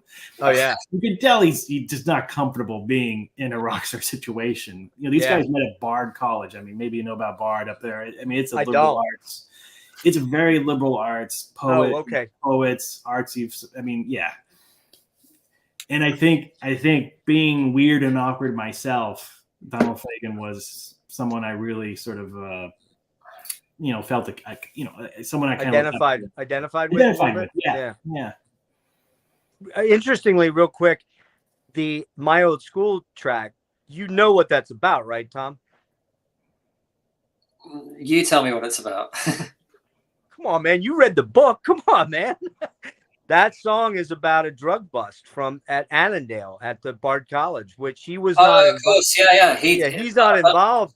He wasn't involved in it, but he witnessed it. He was arrested because there was 40 other students that knew about it and came out. And we're talking the late 60s, man. The cops were what the cops were, and I'm not putting cops down, because I think we need cops, and we don't want to get into that political thing, but the 60s cops, man, and you had dope on campus. You are public enemy number enemy number one, and that's what that song's about. That's the irony of it. That's one of your favorite first songs, and it's about a drug bust.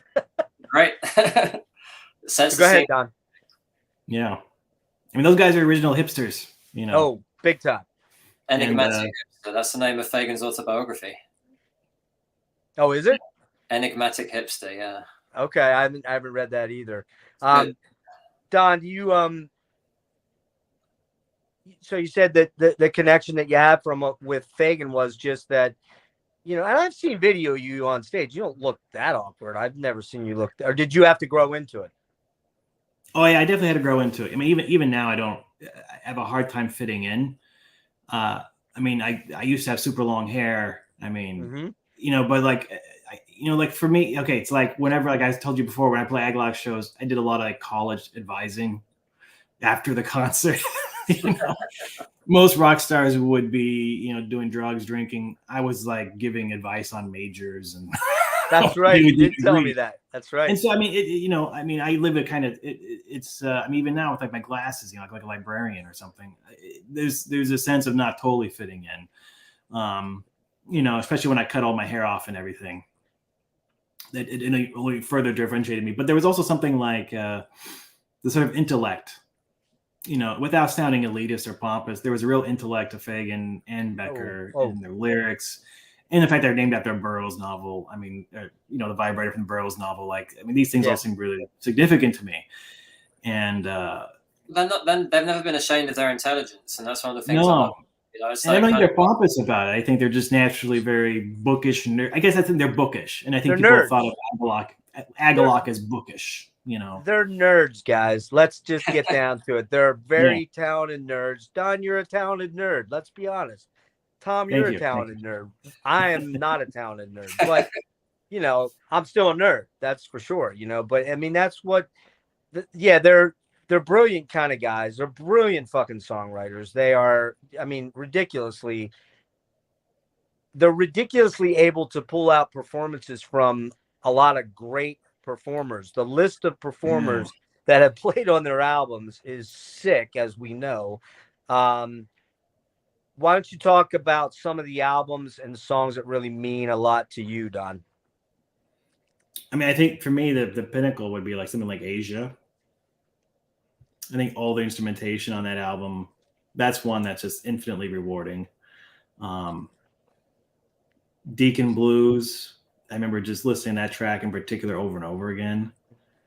And it seemed like almost every song had a particular focus on an instrument, whether it's like the saxophone or the keyboards, and the arrangements of between the interplay between the keyboards and the horns, and listening to what the drum was doing. And maybe you saw that there was a little documentaries on making great records. There's one on Asia. Oh yeah.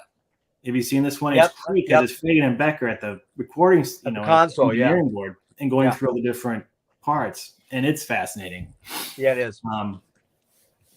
But that album in particular, I'd say those last couple records, Gaucho and Asia, because when I bought that, I bought it on a cassette that had them on both sides. Asia on one side, Gaucho on the other. So I kind of see them almost as one major statement. And those two albums in particular are very meaningful to me. But more than anything, it's definitely Royal Scam being that's the biggest one.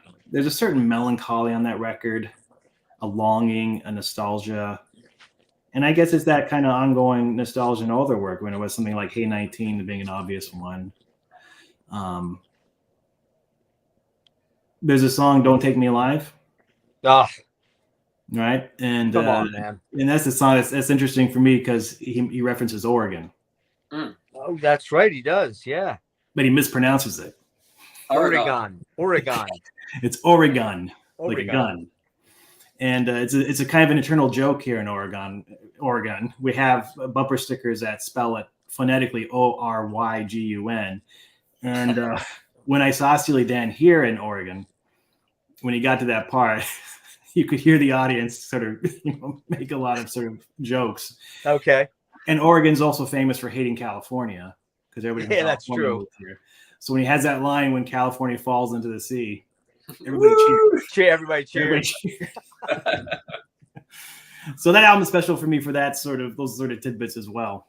The wah-wah pedal on Royal Scam too. That record. Wow. Oh yeah. Some of the best wah playing I've ever heard. Yeah. Talk about that Larry Carlton solo on. Yeah. Okay. So this is something I try to do in my own guitar solos. In fact, the guitar solo for Into the Painted Gray is one where I was trying to mimic Larry Carlton a little bit because what he kind of likes to do with these large intervals. Mm-hmm. sort of like not I get called string skipping, but you're making large intervallic steps, from like a 1 to a 6 or a 1 to a 7. Right. And I love that kind of jumping, long stretches. Not a lot of runs, not a lot of diatonic runs or anything like that, but just a lot of far away notes. I don't know how else to explain it. And he's able to draw such melodicism from having these long, these very large steps between notes. And that's something I try to do in both Hallways of Enchant, Ebony guitar solo, and Into the Pain and Gray. Those two both have licks that, to me, were really influenced by Larry Carlton's work, but particularly on Kid Charlemagne. I mean, oh God, yeah, just absolutely, and that chorus for Kid Charlemagne, man. I mean, it's just so incredible with the backing vocals, and and that's another thing. They arrange backing vocals like nobody's business in the 70s, and yeah, absolutely. They had killer backing. How about Michael McDonald? And he's on Kid Charlemagne. Yeah, no, that's right. And well, now that's not the first time he shows up though. I think he shows up on Countdown, right? Pretzel Logic, I think. Or Pretzel Logic. Pretzel Katie Lied, where he does his first song. I can't. Oh shit! I should know this. Hold on. I think he's on Time Out of Mind too. I'm not sure. I have it as a note in here, and unfortunately, I'm not running right across it. But Peg. He's also on Peg. He's definitely on Peg. Well, he's definitely on every. Yeah, he's on. Hang on. Let me look here quick. I think it's Katie Lied, man. It's Katie. It is Katie Lied. Yeah. You're right. That's when he comes in. That's right. He's called Mike McDonald on the back of the album sleeve. Yeah. Yeah, that was also the first. Appearance of Jeff Porcaro from Toto, right. And killer drummer that left us way too early, and also Larry Carlton. That was his first one there. It was also basically the first album that essentially, I believe. Let me double check on that. Yeah, I don't want to say it's the first album. Katie Lied was the first album that they became more or less. Steely Dan became a duo and started to pretty much infill, because they were a real band at the beginning. It was, I said a bunch of the guys' names. They would have other people come in and do like saxophone solos, people of the day, and I have notes in there, but I don't have them committed to memory. I'm a Steely Dan geek, but I'm not that much of a Steely Dan geek. But how about let's go to Asia real quick again, Don, before I let you go here. How about the song damn it, come on, Jeff. Where are you here, man? I said I'm old, and it's true, I'm old. I can't remember anything. So like Josie, and you were talking about that Carlton, those intervallic sort of things that he likes to do. That very beginning, down, down, down, down, down. And I mean, I don't speak guitar speak I just play it. I know how to play it. I don't know we talked about this. I think you and I talked about it. I can play, but I can't really. I can tell you chords, but I couldn't tell you scales. If you said do a C major scale, I'd be like, yeah, okay, whatever. Here is it, something like this, that kind of thing. But those really cool, mystical sounding, intervallic sort of notes that he's playing at the beginning of Josie, and then it gets into that, more. It's so dark, man. It's just like kind of foreboding sounding the beginning of that song. Yeah. I mean, if you played it a few octaves lower and maybe a little slower, it actually would be quite sinister. That's a mega doom, intro to a song. You said Deacon Blue. What about the first song, Black Cow, where he starts out with the in the corner of my eye, I saw you at Rudy's. You were very high. You were high. And it's like it was crying. Oh, damn, man, it's so good. That's the first time I've sang. I sing on all my other deep dives, but I was gonna struggle because I've been talking so much. I've been doing so much, live stuff that my voice is kind of shot. And I was singing. You guys didn't watch it, I'm sure, but on Saturday night I did Aldo Nova, Zebra, and I tried my best Randy Jackson on Tell Me What You Want. Let's just say I give myself about a 5 out of 10. Okay. That's a tough one to try and do. You guys both know that track, I'm sure, right? I think so. Zebra? Tell me what you want. Oh, I've heard it before. Don, are you going to tell me you don't know I probably Zebra? couldn't recall it right now, but no. You don't know who's behind the door from Zebra? I can't. No, I don't. All right, you gotta get. I'm gonna be sending some stuff your way, and No, please do, and remind me of the Out of Focus record too. That one. Oh yeah. It's called "It's Not Too Late." That's what it's called. Okay, I did find that. I did find that.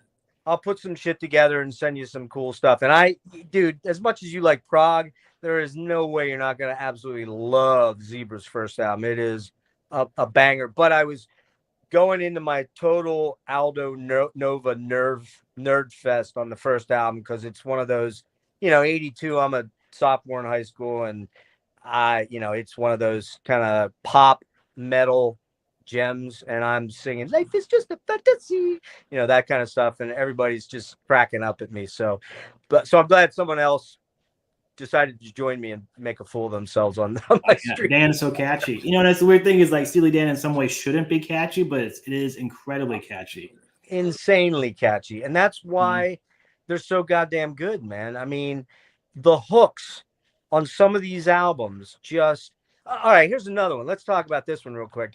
You let me know how much time you got. Oh, maybe just a few more minutes. Okay. Reeling in the Years. Talk about that song.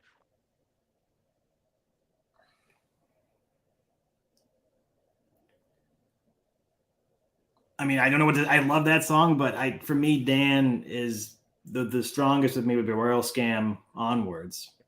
Because I think even in those times, they still had a lot of that 70s sound, and they hadn't yet gotten as jazzed out and weird until about the Royal Scam, I think. And so when I got into them in that kind of more mid period and then went back to the older stuff, I could still tell there was something really different there, but it's not quite as powerful for me as the later stuff. But that solo on that song, well, yeah, I mean, that's the thing. You could do a whole dive on Dan's solos. That's the thing. They work like jazz musicians. They knew who to get, and like you said, they knew how to get good performances out of these folks. That Elliot Randall solo is jaw dropping, man. Just absolutely stunning, man. Yeah, man. I mean, and Tom, we're gonna nerd out a lot on guitar solos coming up as we start going through these albums. But Don, I want to thank you $1 million for coming in, and you two guys, I'll put you guys in touch, and who knows, maybe if you guys want to start a prog quasi jazz prog Steely Dan black metal / new wave of British heavy metal band, there you go. Just thank me in the liner notes. That's all I asked. You can do free ticket on vocals, right? Yeah, and have me in for a vocal guest spot. No, don't do that. But have me backstage passes. That's all I'm asking. That's all. So. But yeah, man, great to see you, and thank you so much for doing this. And thanks. My pleasure. It's nice to meet you, Tom. Nice to nerd out a little bit about Steely Dan, and I'll see you guys later. But yeah, send me some recs. I will. I'll send you back some in case there's some maybe that I know that you don't. Probably that, but yeah, do the same, man. Great to talk to you and great to see you again, man. Thank you. All right, cheers. All right, see you. All right, man. There we go. Very, very cool, man. Really great guy. Very, very cerebral. Very cool. Very, very, but down to earth and super cool. Definitely. And all right, man. So you and I get into these albums, and I am going to show. I had all the Dan albums on CD up through Asia at one point. But when I got into heavier metal, and by that I mean the death metal and stuff like that, I'm like, I'm never going to listen to these again. Oh, no. Very, very, very bad idea. Very bad idea. So instead what I did was and if I found them all individually for a couple bucks somewhere used, I'd grab them all again. But what I ended up doing was, I think I showed you this or said something about it, but I got the box. What's that? It's called Citizen, right? Yes, it's called Citizen 72 to 1980. It is a 4 CD box set. So yes, I'm missing. I think it's. Let me see how much. I think it's got like 82 tracks, and I think in total, if you go, it's most of it. I think I'm missing maybe about 20 tracks that were maybe give or take maybe 15 or so, because you got to remember most of the Steely Dan albums had either 8 to 10 tracks on them max. They were not loaded with 1 million 15 songs or whatever. And a lot of them are very short. I'm a strong believer in a record being 45 minutes long, 2 sides of vinyl. I agree with you, dude. More now than ever before, because Definitely now.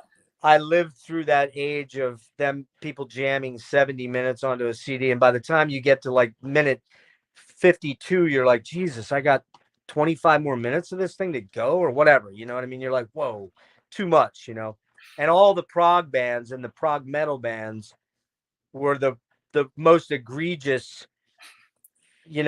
detractors, or not with infraction producing people in that respect, because it's like, oh, now we have to do, and I think the record labels promoted that. We need more material. You've got 70 minutes you can put on the CDs. So, but yeah, man, I think that I agree with you 100%. But a lot of these Dan albums aren't much more than 35 minutes or 30 minutes at times. Yeah, it's true. So, all right, man, let's do Can't Buy a Thrill. I'm going to put your face up. I'm going to give a little bit of historical data, and then I'll let you talk about the album. You can go track by track. You can go favorite tracks, whatever. Put that up a little closer so we can see that, because I want to talk about the album. Oh, you got your ring light. Yeah. Yeah, I borrowed that from my wife, so I didn't look so dark. There you go. That's good right there. That's good right there. Just wanted to talk about the album artwork in a minute there. So, Can't Buy a Thrill came out in November of 1972 on the ABC label. Was produced by Gary Katz, recorded at Village Recorders in LA, also released on Probe Records in the United Kingdom. Went platinum by 1993. Again, that song Dallas and Send the Water Away, it looks like it is. I still can't read that first word that I wrote. Were from these sessions, but were the single that was put out, and they were left off the album. It's the only album that features David Palmer on lead vocals. Also, Jim Hodder sings a song called Midnight Cruiser, and Dallas. He sings 2 songs on there, actually. David Palmer, I believe, sings 3 songs. I should mention that the album artwork was done by Robert Lockhart. It's a collage of French prostitutes, referring to the album's title, meaning You Can't Buy a Thrill, I guess, meaning, I don't know, I guess I would disagree with that. You probably could buy a thrill back then. And you probably still can, but Becker and Fagan ultimately said they really didn't like this artwork very much, and the cover was banned in Spain and replaced with a live shot of the band. So go ahead, man, talk about this album, Tom. The very first Steely Dan album opens with Do It Again. A bit of a radio hit. I've heard it walking around Target before. People still love it. Absolutely. It's got a crazy ass sitar solo in it. Yeah, they open strong. Donald Fagen's vocals. I think, like a lot of Steely Dan songs, that song tells a story, and I think the lyrics are quite cinematic. Oh, very much so. And that's a theme which I'm going to keep coming back to, because it's one of the things I love most about Steely Dan. Like when they're really on it, and the music and the vocals are all in exactly the right place, and the lyrics are right, it's like walking into a little movie. It's like I see a picture in my head of what is happening in the song. They tell stories. Whether it's from the point of view of the protagonist or whether it's third person, I don't know, man. It's just so evocative, and the music is so beautifully put together. Do It Again. I can't remember the lyrics completely offhand, but there's that verse at the end about how you're like back in Vegas and you're not a gambling man. Like, there's clever wordplay going on. Again, these are things that are just going to keep happening. I think it's a really interesting place for Steely Dan to begin their recorded output. Track 2, Dirty Work. That's David Palmer on lead vocals. When they play that live now, they always have the Danettes sing that one, because there's no way that Fagan's going to be singing it. Right. It's got a beautiful sax solo. It's a song about being the side piece, I guess. It is. It's actually a song about, a man having an affair with a married woman and him struggling with whether it's the right thing to be doing. Oh, I'm thinking, I've seen them play it live so many times. I've seen the girls sing it, so they changed the lyrics. They may have, yeah. So that they are like the protagonist. They are the side piece, the way they sing it. But obviously he's singing. Yeah, I'm getting confused now, mixing up all the different versions I've heard. But that's a really beautiful song, and there's a couple of good cover versions of that. There's, I think, a band called Bertha from the 70s. They're an all-female group who did a great cover version of that. You can find it on YouTube, and if anything, I'd say that's better than the original Dan recorded version. No kidding. Maybe not as good as some of the Dan live versions that follow. I've not heard that. I'll have to check it out then. You'll have to hit me with some links then later when we, tomorrow or something like that, and suggested stuff like that. Absolutely. Kings, back with Fagan on vocals. It's the first Elliot Randall guitar solo on the album. It's really weird. I've tried to do like covers of it several times. I just cannot figure out what he's doing. Like some really, really weird stuff. It sounds like he's got like a semitone. Sorry, I'm going to say semitone because I'm English. Yes, that's true. He must be holding his fingers out, stretching like that or something for the first couple of licks in that. It's this weird, like nearly playing the same note on two strings, but he's like one fret off on one of them. It's absolute madness. It sounds crazy. It confuses me every time I hear it now, and I've heard it a lot of times. The next song, Midnight Cruiser. I don't think it's one of the better ones. The first solo from Jeff Skunk Baxter on a Steely Dan album. Like, not the best one he's going to do. Vocal by Jim Hodder on that one. It's a catchy, like, radio-friendly tune. It's the nicest thing I can probably say about that. Only a fool would say that. Yeah, the note on the back, it says it's a message cha-cha. It's definitely got a pretty exotic rhythm on it, that one. Cool lyrics. I like the lyrics about salads and sun and stuff as well. It's like painting. I don't know. Something that happens a lot in Dan songs, I think, is they kind of give you a sunny outlook, but they give you a sunny picture, but it's got a really dark underbelly, like something sinister is going on. It really does, for sure. I definitely feel that in that song. Side 2 opens with Reeling in the Years, which has got I think Jimmy Page said that Elliot Randall's lead guitar playing on that is his favorite lead guitar playing, or it's his favorite solo or something. And he did say that, yep. And anyone who hears the song and doesn't feel that is wrong. It's just an incredible song. It's probably been overplayed for a lot of people, and they might have heard it too many times. I only heard it for the first time probably about 7 or 8 years ago, so I have not reached that point yet. I'm lucky enough to have some friends here who I jam with all the time, and we always play Reeling in the Years if we've got the right collection of people together, and it always gets the entire room like tapping their feet or getting up and dancing. It's just a super, super powerful song. I'll comment after you finish because I have a real definitive thought process on that one. Cool. All right, I'll rip through the rest of these quickly because I don't love the rest of this album. Fire in the Hole, yeah, like Brooklyn owes the charmer under me. Change of the Guard and Turn That Heartbeat Over Again. I feel bad saying it. Like these songs, I feel they're a little bit throwaway for Steely Dan compared to what's going to come later.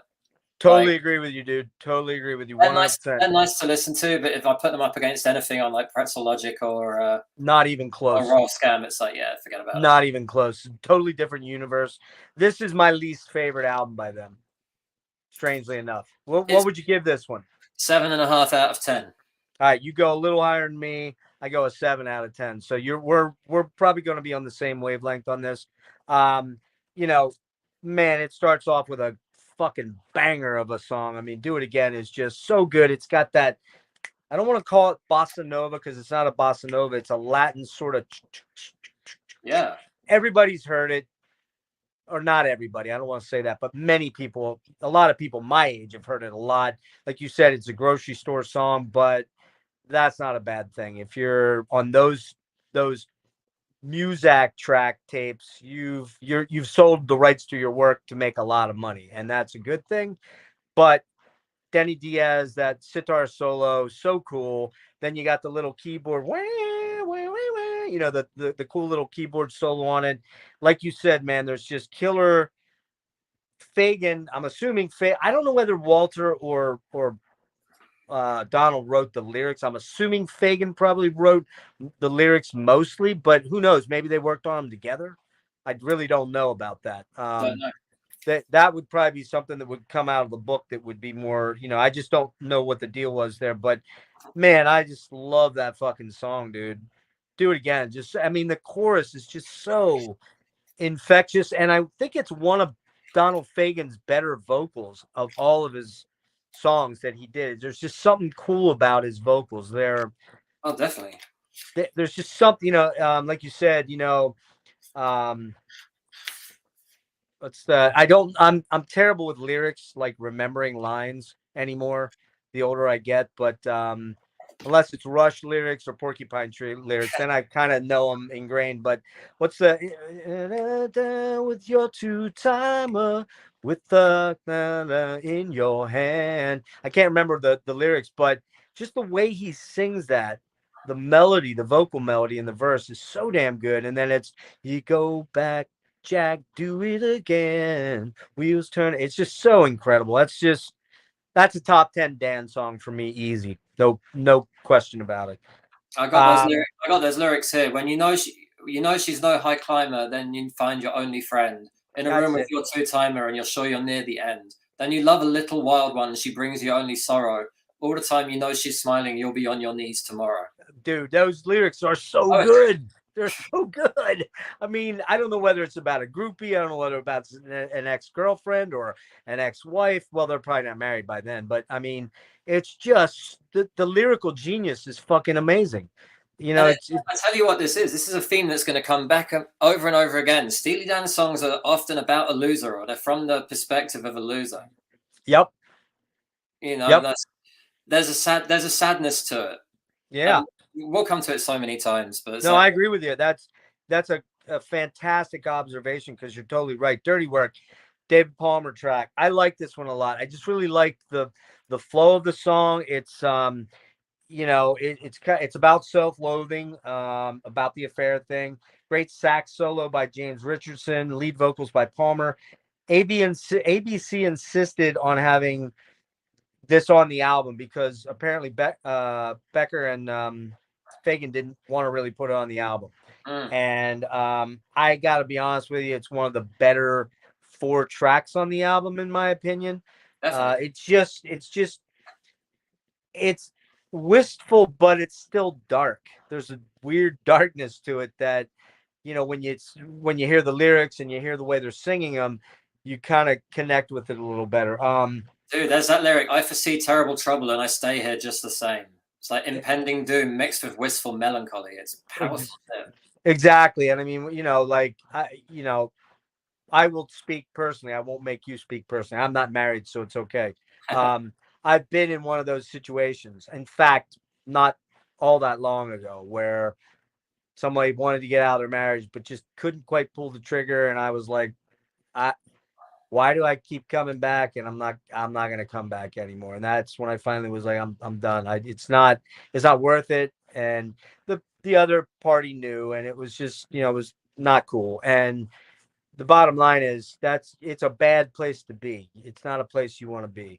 And, you know, I can totally, those lyrics speak to me quite a bit. The Midnight Cruise, I'm not going to talk about every track because I'm going to be honest with you.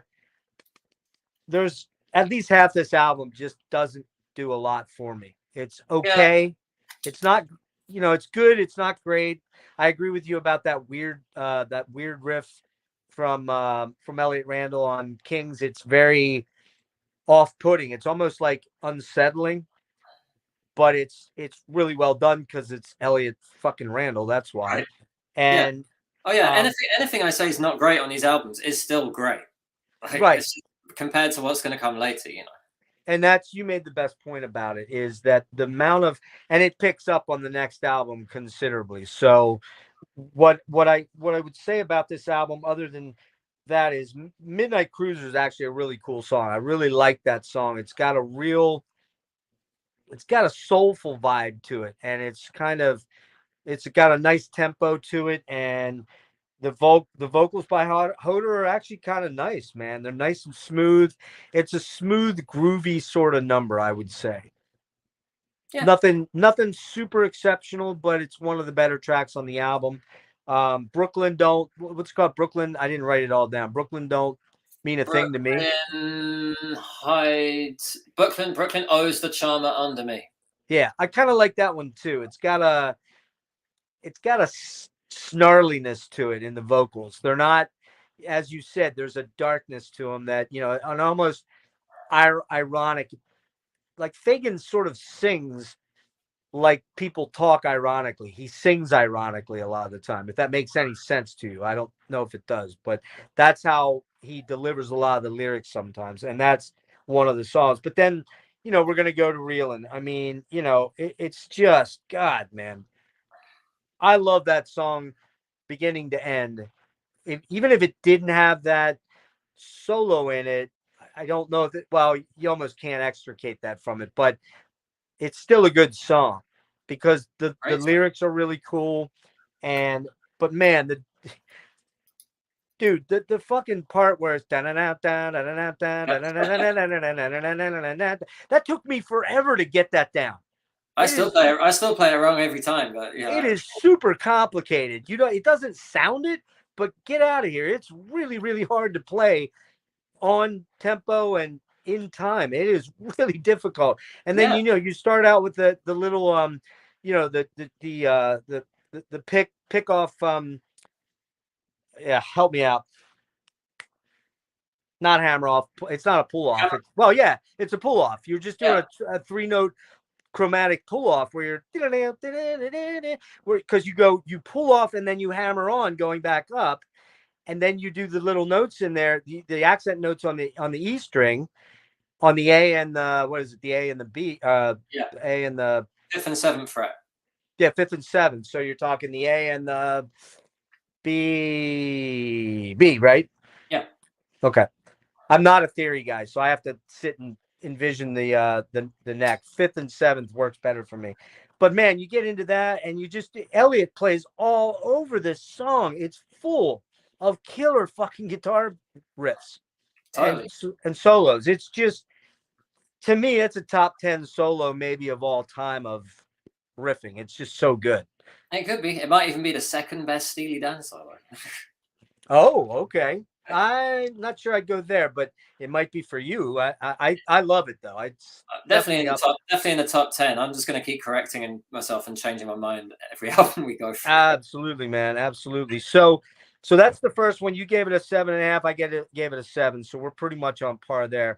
How about we jump to album number 2, and I'll stay on you there. And this is Steely Dan, Countdown to Ecstasy. Get that fucking ring out of the way. Yeah, don't worry about it. I think people are used to seeing it. Came out July of 73, again on ABC, and Gary Katz is the producer. Again, Village Recorders.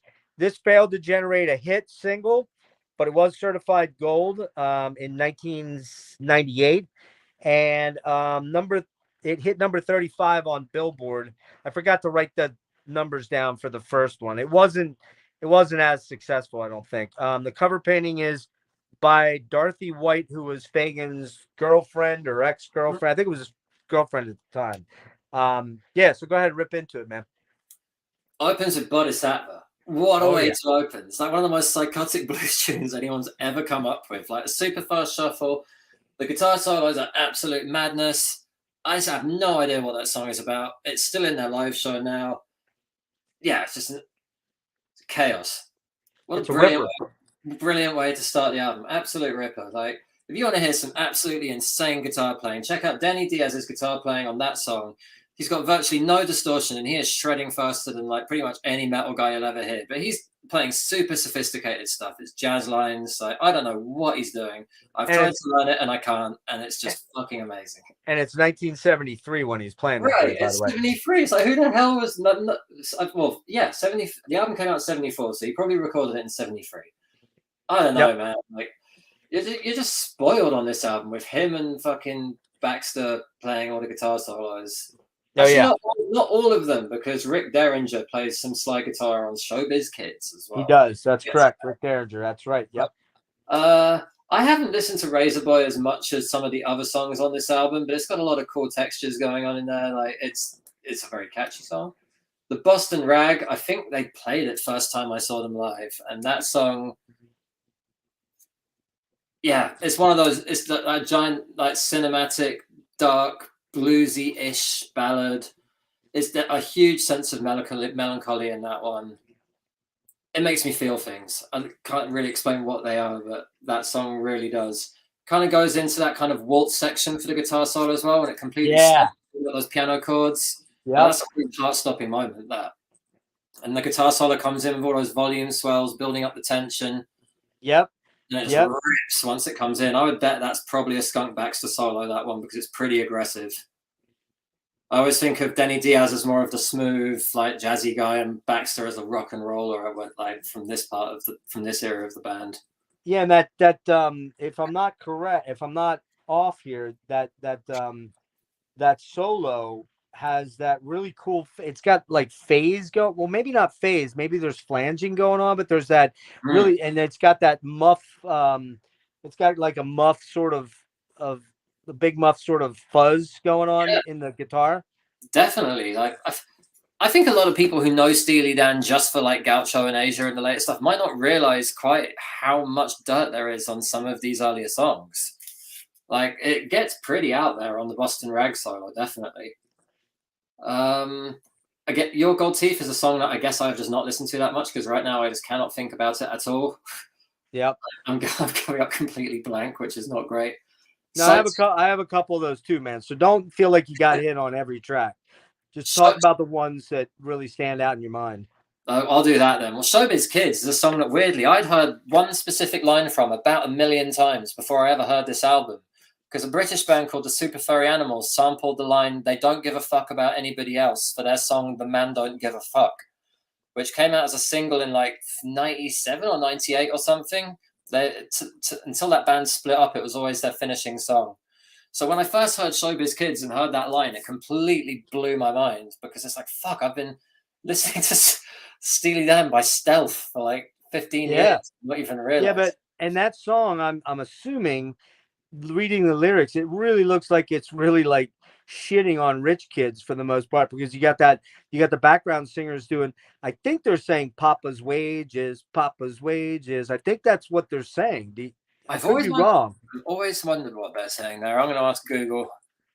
I Uh, couldn't find it. Maybe you'll find it. I don't know. I didn't look hard though. I'm going to be honest with no, you. I didn't I have time. can't. I can see they're outrageous. I can see it's one. No, it's not in the lyrics. Yeah, I thought it might be Life's Wages, but I Papa's think it's Wages might be better. if you listen to it, listen. I think it says Papa's wages because it sounds like they're showbiz kids, so they're kids of rich, Mm. actors or actresses or movie stars or whatever. It makes sense. Showbiz kids making movies of themselves, they don't give a fuck about anybody else while the poor people sleeping with the shade on the light, with the poor people sleeping, all the stars come out at night. So yeah, I Yeah, think you're right, man. Just imagining just like people like going into the Chinese theater in Hollywood, just stepping over the bums. Like it's gross. exactly. And Yeah. there's that great slide, Rick Derringer slide guitar on there. It's Oh killer. yeah. Just a hell of a song. A hell And of a song. kids, if you don't know who Rick Derringer is, go listen to Rock and Roll Hoochie Coo. That's all you got to know. Derringer Live. Yep. Then come back. Yeah. It did surprise me at first when I started realizing how many of my favorite albums Rick Derringer played on because he doesn't get talked about a lot. The way his story has ended up is pretty tragic. But He man, doesn't, man. And, I don't know about how old he'd be now. I guess he'd probably be in his mid 70s, maybe early 70s, some of that range. I know I think he had some struggles for a little while. It's, at one point, probably with alcohol or drugs or whatever. But he's a killer player. He's like, I put him in that Peter Frampton sort of vibe. There's similar players. Steve Marriott a little bit kind of in that vein too, where they're blues based, but they do a lot more than that. You know what I like mean? Johnny Winter, Pat Johnny Travers. Winter, yeah, fucking Pat Travers, big time, right there, big time. Yeah, so those guys don't, they never got like the guitar legend status like the guys in the Eagles did or like the guys in Aerosmith did, but they could play them under the fucking table. Oh yeah. Go ahead, keep going. My Old School, talked about it earlier. I love that song. There's not enough nice things I could say about My Old School. It's a song that got me into Steely Dan. I got a very vivid memory of driving to a friend's bachelor party, and his older brother was riding a shotgun in the car with me, and that song was on a cassette that I was listening to a lot at the time. Because this is when we still made tapes to listen to music in the car, people. Oh yeah. A long time ago. And he was a bassist who played in a lot of jazz bands. And he wanted to point out to me, like when Fagan sings California Tumbles into the Sea, there's this insane horn line, which sounds like California tumbling into the sea, which just like follows in and stops on a dime just before the next line picks up with That'll Be the Day I Go Back to Annandale. And it was really listening. It was like him pointing that out to me in the car going, no, listen to this bit, this bit, this bit. And it just struck me. It's like, oh my God, there's so much more going on here than I've ever noticed. Oh yeah. And It's like every time I listen to a Steely Dan album, there's more layers to peel back. I'll hear some bit of instrumentation or a production trick, or just even just like a way that Fagan will like enunciate a word that I hadn't heard before. And Yeah, I think that's my favorite one that I always think about is that horn line there. Now I look forward to it every time I hear the song. That's a great point, Tom, where they were such an incredibly detailed studio band. Like they just paid attention to every. I read somewhere that it took 55 punch-ins or takes on Babylon's Sister, that fade out on Babylon's Sister. It took them 55.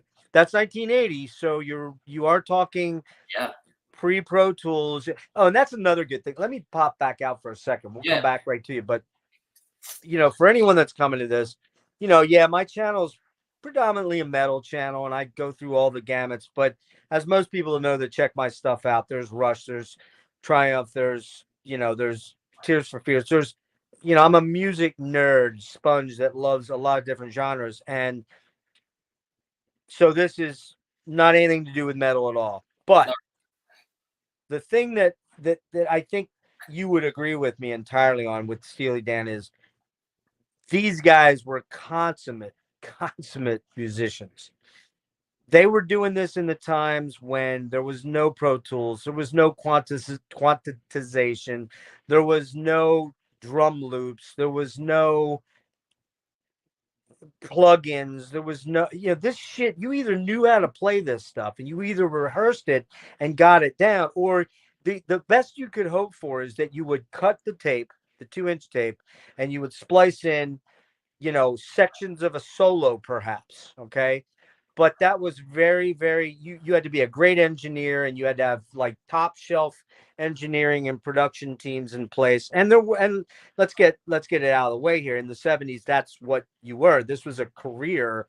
It wasn't like you were in your bedroom doing demos with almost release quality type ending product. It's just not the way it was. And with these guys, both Becker and Fagan, just insane musicians that got insane performances out of the people that they brought in. And they were, while it says Gary Katz is the production guy, I guarantee you Becker and Fagan were right there with every decision that was made. There's no way. Oh, they're sitting at the desk with him, no question. Yeah. So go ahead, finish up with where you were.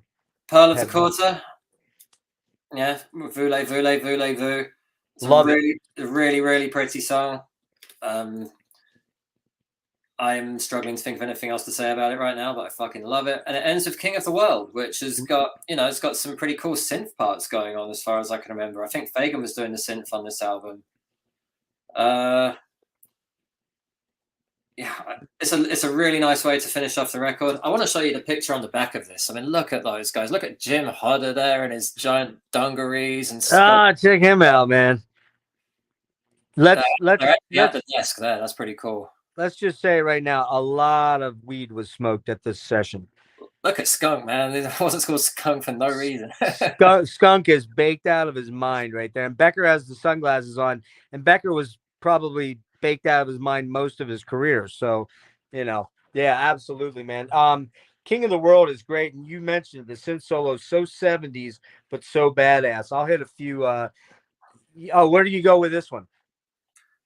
Well, King of the World, I think what's really interesting, the thing I think about with that synth solo, it starts off with quite a cool melody and it just modulates through like 5 different keys. Yeah. But without ever feeling like it's being too clever or it's doing something it shouldn't, it always feels natural. That's something I love about Dan. Like, I'll listen to like Rainbow, Iron Maiden, like UFO, my favorite metal bands. When a song starts in E, it's probably going to stay in E and finish in E.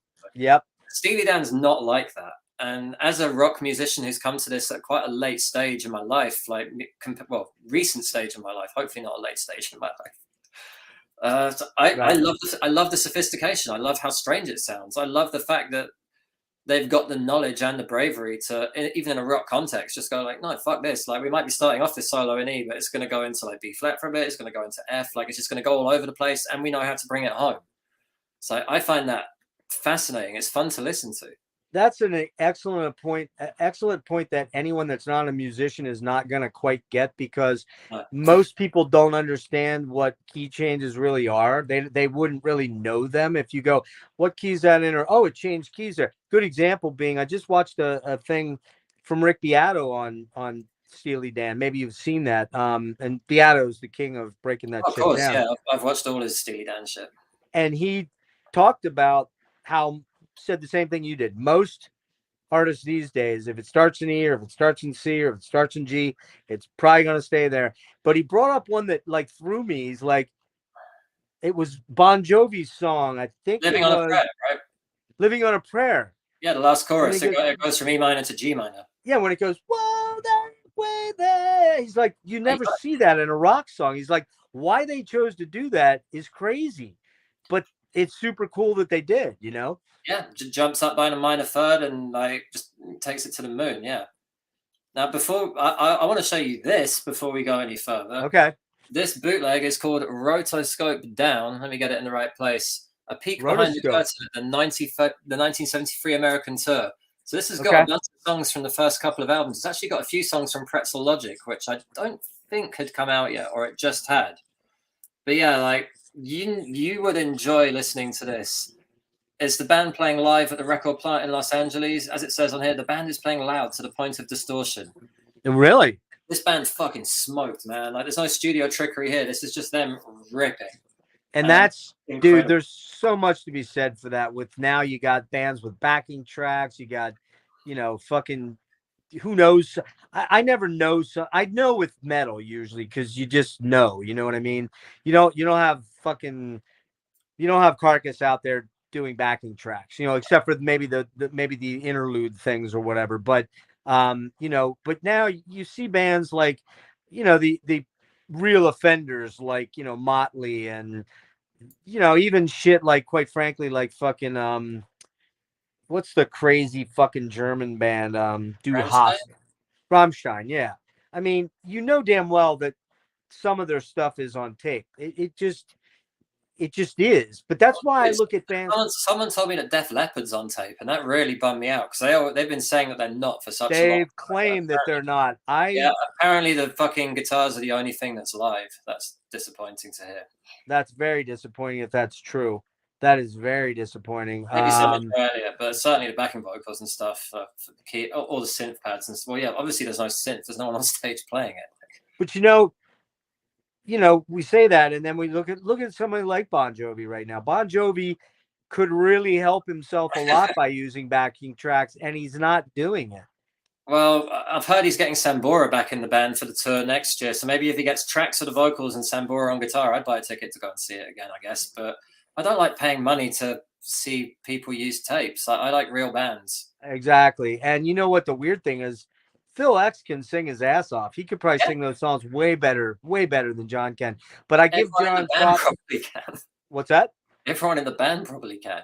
You're right. Brian, what's David Bryan? Daniel Bryan's a wrestler. David, isn't it David Bryan? David Bryan, yeah. David Bryan, yeah. I think the one thing I will say about Bon Jovi, though, is that I gotta get, you know, the one thing I think that he realizes that he's got a large crew of families that rely on him for income. So he's going out there, even though he knows that everyone's talking about it. Don Dawkins, another guy. You know, I love Don. Don had a great killer voice in the 80s. He's terrible now. He just is. But dude, I think the last 10 or 15 years of Meatloaf's career, like, he was shocking, but people still gave him a standing ovation every night because they loved him. How was Fagan live when you saw him? Fine. He stayed in his range? Yeah, his range was perfect. I mean, he didn't hit some of the high notes particularly powerfully, but he didn't sound bad on anything. Yeah, it's tough, man. You just you see certain things. For example, here's another good one I saw the other night, man. One of my absolute favorite metal bands from the LA scene that were not a hair band, and I would contend they're maybe the best LA metal band from the 80s, is Armored Saint. I knew you were going to say that. Yeah, and John Wasp, right? And what's that? They've just been out with Wasp, isn't it? Yes, they just wrapped up in LA, I think, the other last night, I think. And John Bush, man. For the first time, I'm noticing a little bit of wear in his voice, Mm. but his voice was so goddamn killer, and it still is. It still is very good. But I'm noticing he's, instead of doing things like on Rain of Fire. Do you know that song? Yeah. Where he does the fire, where he goes way up there. I noticed him pull back, and I noticed but I know he was sick with, I believe, COVID for a little while, or he was sick with a bad like upper respiratory No, thing. at the end of a tour as well, man. I've seen it from some of the bands I've played with. Like, singers have to be smart, you know. Like, Your voice is. It might be that they know they can comfortably give 80% every night. Well, and also Jeff, forget his last name, damn it. The guy who was in Omen. Jeff and Joey do the backing vocals, and they take the slightly higher parts with their multi parts, and it still sounds great. Man, I'm so bummed I didn't get to go see them, and I just wasn't well enough to make the trip down alone. But fucking killer band. But okay, let me hit my stuff quick. Yeah. Bodhisattva, Smoking Track, Rocking. What do I got here? Let me read here. Oh, this is the heavy rocker, if you want to say, in a weird way, but it's not really heavy. It's slamming, man. It's almost like a rockabilly song in a weird sort of way. It's got that tempo to it. Smoking guitar on it. The Boston Rag, that's another one stands out that I really, really like. It's got a weird, lazy, jazzy darkness to it. And you get into the guitar fills are amazing. You're going to be stealing all my thunder because I got in there super cool guitar swells, because you're hearing all those swells with the slightly fuzzed out tone to it. But then it goes into that breakdown with the piano rag, for lack of a better way of putting it, but it's a piano breakdown. Really, really love that one. And again, that Denny Diaz solo on this is just killer. Showbiz Kids. The backgrounds are just incredible. Again, crazy background vocals on all of Dan's stuff that are amazing. And I called it slippery slide guitar in there. There's some slippery slide in there with Rick Derringer. And this song always, and I brought up the Papa's Wages. I'm pretty sure that's what it says. Always reminds me, every time I see this or hear it, I think of one thing. Oh, I'm sorry. This is the next song. My Old School. Every time I hear the song, or I see that song, I think of one thing. Can you think of what it might be? Will Ferrell and Owen Wilson, not Owen, whatever the Wilson guy is, My Old School, right? Oh, yeah. I just always think of that movie. I'm like, this should have been the theme song for that movie, man. Man, they missed an goal there, yeah. Dude, those horns, come on, man. The lyrics are incredible to this song. The guitar riffs are just off the fucking charts. Get out of here. And I said again about the 1969 drug bust. We talked about that a little bit earlier. And apparently Fagan had really long hair, and he was arrested as a protester. They took him into the county jail and they cut his hair. Oh, no. True story, apparently. Love that song. Probably my favorite on the album. Probably my favorite. Yeah. Pearl of the Quarter. You were saying, it's super chilled, piano led pop song. The French lyrics with a voulez-vous. He kind of says the same word over and over. I don't know what it means. Do you know what that means? French? Voulez-vous is would you like. So like, okay. It's when the girls are saying voulez-vous. Oh, hang on a minute. Yeah. So I think it's about a girl like saying like, do you wanna? There you go. I always guess the Pearl of the Quarter is a girl that like a guy's in love with who's not really his girl. Like, she's kind of everybody's. You know what? I should have known that because of the fucking Lady Marmalade song. Yeah, there you go. Would you like to? Yeah, King, last one, King of the World, last song. Man, I really like this song. It's a really strong closer for the album. It's I love it. Really, really cool. The synth solo so 70s, but so badass. Very fusiony. The song has a very fusiony vibe to it, yet it's not really what I would call fusion yet, especially when we get into the later albums with Dan. But it's got that fusiony vibe. It's got a little bit of a maybe like maybe like a little bit of a weather reporty sort of vibe, musically speaking. I'm talking. It's It moves around a lot. Like the verses are in a major key. When you get to like the no marigolds in the promised land, there's a hole in the ground where they used to grow. It kind of goes into a slightly minor key, like it goes between the major and minor tonalities. Mm-hmm. It's just you're a little above me there, man. I get it, but I know what you're talking about, but I don't hear those things as a guitar player unless I'm playing them. Like you saying it to me, I'm like, I trust what you're saying. I just wouldn't know for sure without sitting down with a guitar in my hand and going, okay, what notes are they playing here? And then I could figure it out because my ear's pretty good, but I know what makes something major or minor, but I don't hear it on a record without picking up a guitar. And I wish I could turn it off. Like my brain just starts decoding that stuff whether I want it to or not. Like, it's useful as a musician, but sometimes when I'm listening, I wish it didn't happen. No, I think it's very useful. I wish I had that a little bit more. All right, man, let's hit Pretzel. Pretzel? Wait, no, we're not on Pretzel. Are we on Pretzel? We are on Pretzel, yeah. That's the next one. That's Pretzel. Yeah, we have reached, it doesn't say what year it came out on the back. I got it. 2/20/74. Yeah, this is 74. And again, at the same studio, Village Recorders in LA. This is also ABC, and actually everything up through Asia is pretty much the same stuff, except for the two last albums. There's a lot of studios. This is the last band album, the original band, and they went duo after this and used a lot of studio members. The hit single was Ricky Don't Lose That Number. They used two notable people to talk about on this album. They've got Jim Gordon on drums and Jeff Porcaro on drums, as opposed to Jim Hodder. He's used for backing vocals, I believe, on this only. And right, yeah. Yeah. So go ahead and tell me about this album, dude. Opens with Ricky Don't Lose That Number with that like 30 seconds of weird like marimba synth, God knows what it is, noise. It's a very strange way to start the album. Then it drops into that cool bass line, which I did read. I think in this book it might have actually said that bass line is directly lifted from a jazz tune. I can't remember which, but it's literally that's coming up. I know what you're talking about. I'll let you talk about that. Yeah, they stole it from Keith Jarrett. I got that. That's it. It's Jarrett. That's it. Yeah. Ricky's an amazing song. Skunk's guitar solo on it is perfection. It's a great pop song. It's quintessential Steely Dan. I don't know if you've seen this before, but I think I saw it. It was a TikTok or an Instagram or something of Bryan Cranston in character as Heisenberg from Breaking Bad, reading the lyrics to Ricky Don't Lose That Number. No, really? God, that's got to be awesome. I'll find it. He's a huge Steely Dan fan, and he does it so well, and it really just killer. That's how good the lyrics are. That he can read that out as if it's a set piece. Like, Ricky, don't lose that number. It's so good. I love it. That's awesome, man. Track two is one of my favorite Steely Dan songs. It's in my top three, probably Night by Night. Oh yeah, killer. It's probably the hardest rocking Steely Dan song.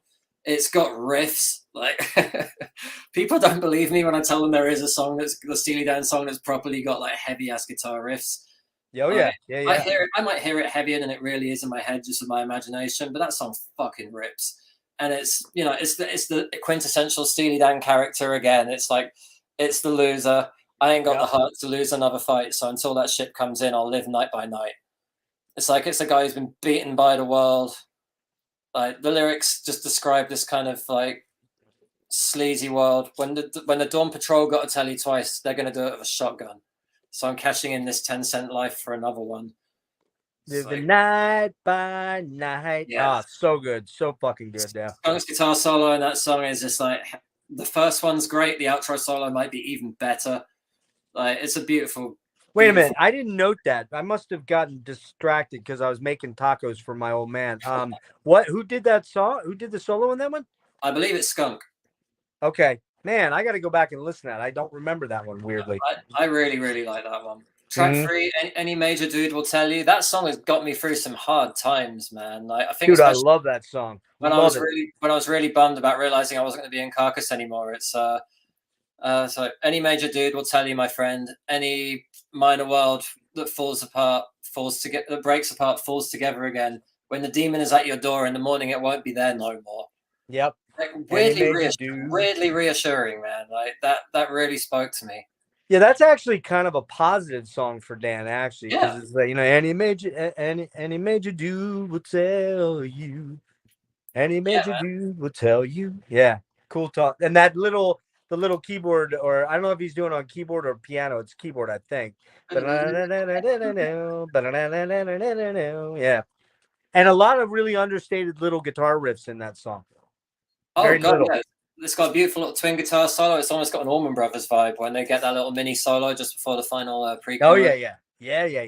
The middle eight in there is really powerful. It's got that line, "You can try to run, but you can't hide from what's inside of you." Like that speaks to something pretty deep and universal that I think everyone probably knows what that means. Yeah. Yeah, when you're in a hole. I mean, that is a song for someone who is in a fucking hole and needs a friend to help them out of it. Barrytown is, I believe it's a song that Becker and Fagan actually had way before Steely Dan. Like, if you listen to any of the Becker and Fagan like early demo compilations, whatever, you'll find versions of that song on there. It's a cool tune. East Louis Toodaloo is a cover. It's a Duke Ellington tune. That's Duke Ellington. So good, man. So good. Random thing to appear. Parker's Band and Through with Buzz. I could live with those songs not being on the record. I don't really care about those ones. But Pretzel Logic is the best 12-bar blues shuffle ever about time travel. It's got an incredible Walter Becker guitar solo. Every verse is about the protagonist just finding himself in a different time period, ending up in the future where man gave me the paper, asked him for the news. He said, "You must be joking, son. Where did you get those shoes?" This guy's just arrived in a time period where his clothes totally don't fit his surroundings. That would be you, right? With the bell bottoms. I think that's me listening to music. With a Gun's missable for me. Charlie Freak. That song really came to life for me when love it. One of there's an shout out to Dealin Stan on Instagram, my favorite Steely Dan meme account and fan account. They shared this video, a cartoon that made that kind of dramatizes the lyrics of Charlie Freak, where the song is about a homeless guy who's trying to score drugs, I believe. Right. Sell the one thing that they have that's worth anything is this ring, which they sell for drugs to a passerby who's the protagonist, I guess, Fagan. Fagan feels really bad about it and goes back to give the ring back, but the guy's died of an overdose, on the streets. Oh, it's like an actual real experience? I don't know if it's a real experience, but somebody made a cartoon that brings it to life, and it's set to Christmas, with the sleigh bells, so there's snow falling. I got you. That really brought that song to life for me. It wasn't really a huge amount for me before that, but after that, I was like, oh god, man, this is brutal. And Monkey in Your Soul's another one I haven't given a lot of time, but I would definitely say that Ricky, Night by Night, Any Major Dude, Pretzel Logic, and Charlie Freak are fucking top shelf songs. Belong if you had to make if you had to throw out half the album, those are the songs you would keep. Did we score Countdown? I didn't. The score I would give Countdown is 8 out of 10. 8 out of 10. Okay. What would you give that? I give that an 8.5. Oh, okay. I like that one a little better. There's a couple songs that really jump out at me that stick with it. How about Pretzel? I'd give Pretzel 8.5. Okay, I'm at a 9 on Pretzel. Okay. I like a couple songs you don't like a little bit more, so there'll be more to say here. Ricky, number 4 on Billboard. Who doesn't know this song? But then again, maybe a lot of younger people just don't know it. But this is a grocery store song too. I mean, let's be honest. I'd be shocked though if I went up to, I don't know, 50 people on the street corner and said, "Hey, do you ever hear this song?" I'd be shocked if maybe 25 of them didn't at least know it, or maybe 30 of them, something like that. Night by Night, you hit on all that. It's really cool the way it starts out with the I don't know if it's horns or strings. It's strings, I guess, right? Horns or strings. Yeah, yeah. Great song. Any Major Dude will tell you the keys are the key, is what I say here. The keys are the key, along with great melodic verses and choruses. I love that song. Barrytown's probably my least favorite song on the album, believe it or not. It's okay. I don't love it. I don't hate it. It's kind of meh. East St. Louis Toodaloo. Got to show my Duke Ellington box set, man. I love this shit. I love this shit. 3 CDs. Got it for $12 in a used store somewhere, and it was in perfect shape. And on here, first song on here, I believe, on the one 27 to 40, 47 to 52, and 56 to 62. I think it's like the third. Oh, it's the second song on here. He's saying those two, Lou. It's like so good. And then, you got a guy on here, and I didn't write down who it was, but he's doing the flugel. He's like, wah, wah, wah, wah, wah, wah, wah. Yeah. So damn good. And that's all instrumental. Yeah. Yes. Do you have this problem? Like, do you find hairballs everywhere of your own hair? Yeah, my hair, the cat's hair, my wife's hair. Like, Jesus Christ, I'm shedding like an animal right now. Parker's band, the guitars are killer on that one. Let me see. That one I've got peppered with phase and maybe some flanging. There's definitely some flanging on that for sure. Killer playing on that, and just great guitar on Parker's band. That's a really good one. Through His Buzz, big strings, great vocals. Probably like an 8 out of 10 track for me, more or less. Pretzel Logic, man, what a killer fucking song. Oh, I love this song, man. The piano, clavinet, synth, whatever it is, I think it's a synth or organ rather. Intro is killer. The chorus is so amazing, man. It's just so damn good. Those big hooky choruses. These guys were the kings of hooky AOR goodness in the 70s with hooky choruses, man. Oh, dude, and the backing vocals as well. Like, so many parts and so layered. Said it earlier, man. The backing vocals are amazing on every one of their albums. And I didn't really write down who the backing vocalist was. That would have been a lot of work, but maybe it says on there. There's the way it puts Timothy Schmidt was on. Yes, there. That's right. Timothy Schmidt from the Eagles is on there, but there's female vocals on there too, as well. I believe there's some female vocalists, right? Yeah, I'm just trying to. They're not listed. That's terrible. They're not listed on the back here. Well, maybe they weren't. Maybe it was all guys. It sounds like there is, but it says it's Cetra at the end. I'm sure on the Wikipedia page they'd be there. I wonder if there's an inner sleeve that might give us more. No, I don't have the inner sleeve here. I've just got no. Okay. Terrible. I'm trying to. Who did the solo on Pretzel Logic? Was it Carl? Was it Carl? I think it's Walter. You might be right. I didn't write. I wrote down solo by, and then I didn't finish it because I was jumping during my taco making. I think I missed that one too. I think Carlton's first playing is on Katie Lied. You're right. It is. I said that earlier like a dummy. Man, just so damn good. Pretzel Logic's just killer. With the Gun, I like it, man. It's mostly acoustic guitar, and it's got sort of a peppy, almost a country sort of vibe, but it's way more sinister than straight up country. You know what I mean? Yeah, it's very sinister. And with a gun, da da da da da da da, with a gun. You looking up who did the solo on Pretzel? No, I'm looking up the lyrics to With a Gun. You were the founder of the clinic on the hill until he caught you with your fingers in the till. He slapped your hands so you settled up your bill.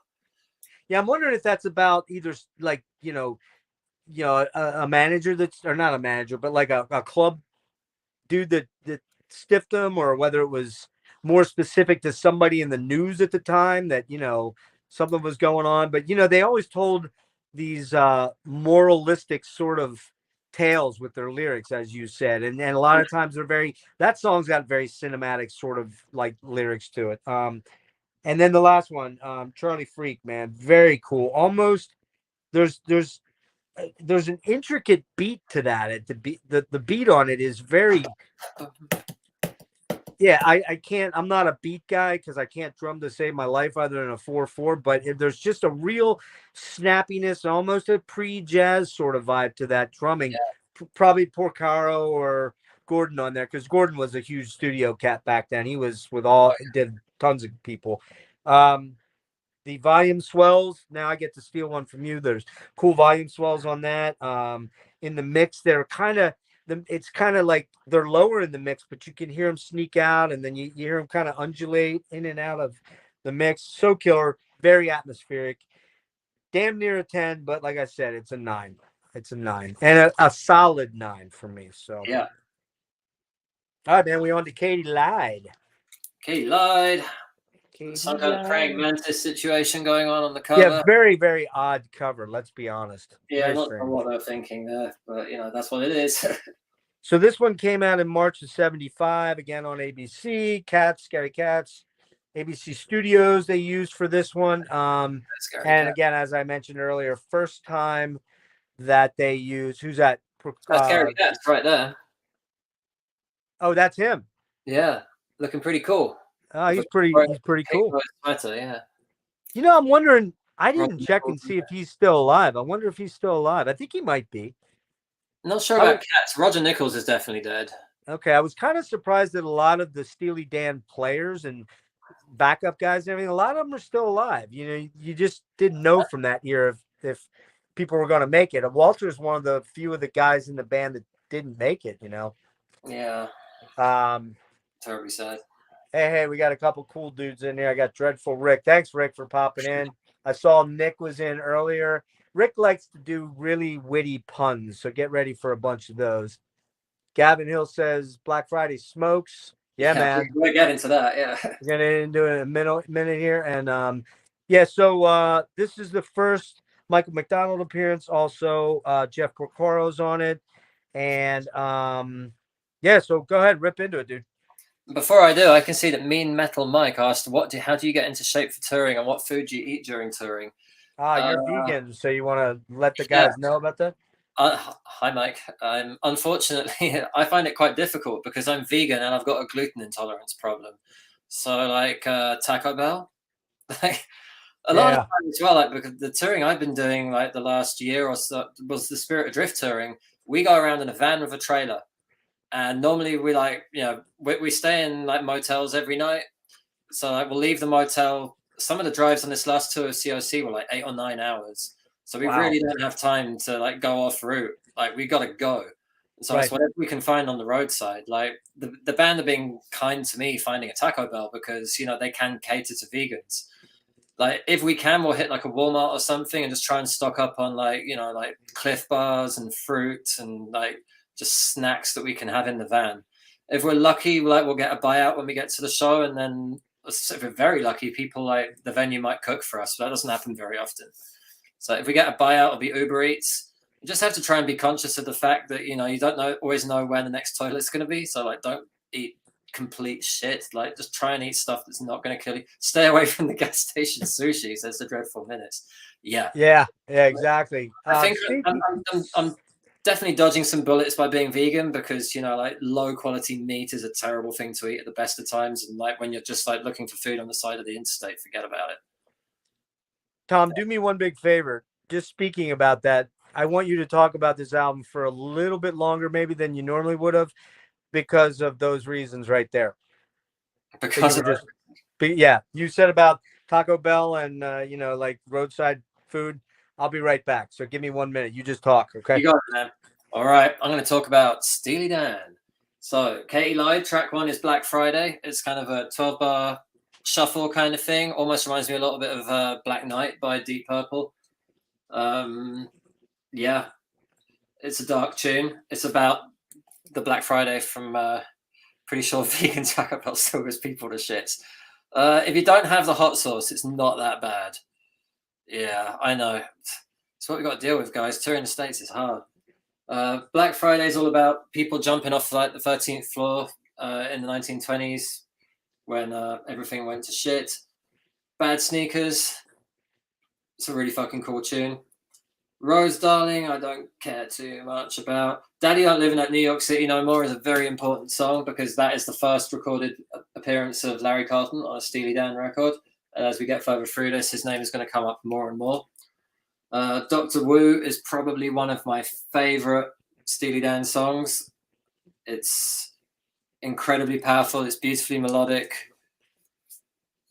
Hot sauce on everything. I'm going to answer some of these questions while I wait for Jeff to come back. Thoughts on the new Metallica song?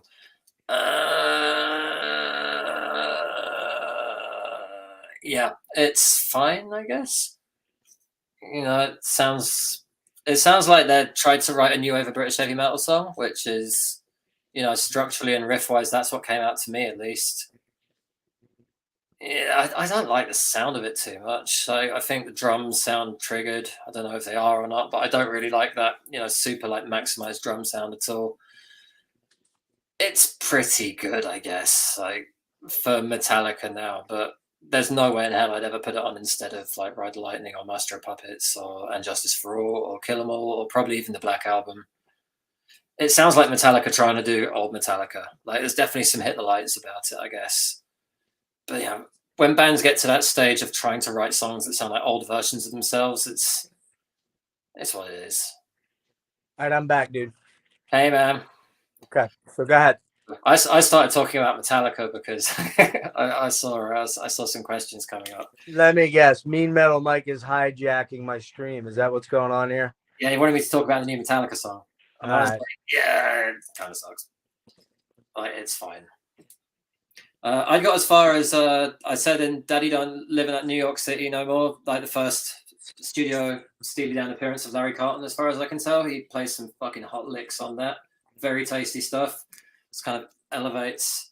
Tom, who else would you like to do a split with? Oh, I don't know. That's above my pay grade. I've only been in Spirit Adrift for like 6 months or something. That was way before my time. But if I could do a split with anyone, Steely Dan.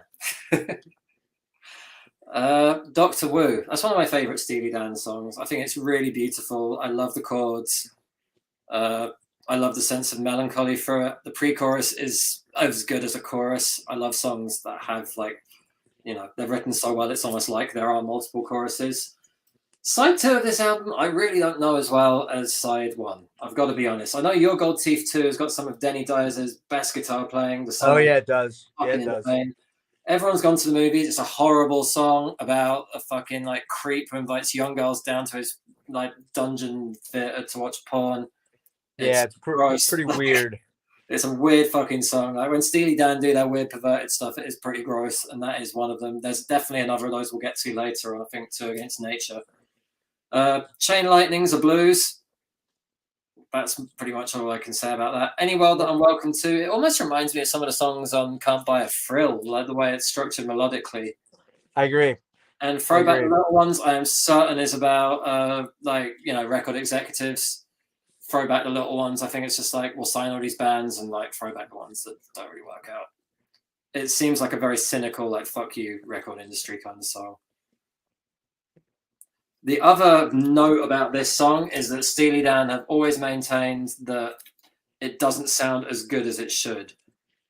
Like somebody fucked something up bad during the mastering, and they ended up really unhappy with it. They didn't even want to release this record because I didn't catch that one. What we hear is not what they heard in the studio. Someone fucked something up on the mastering.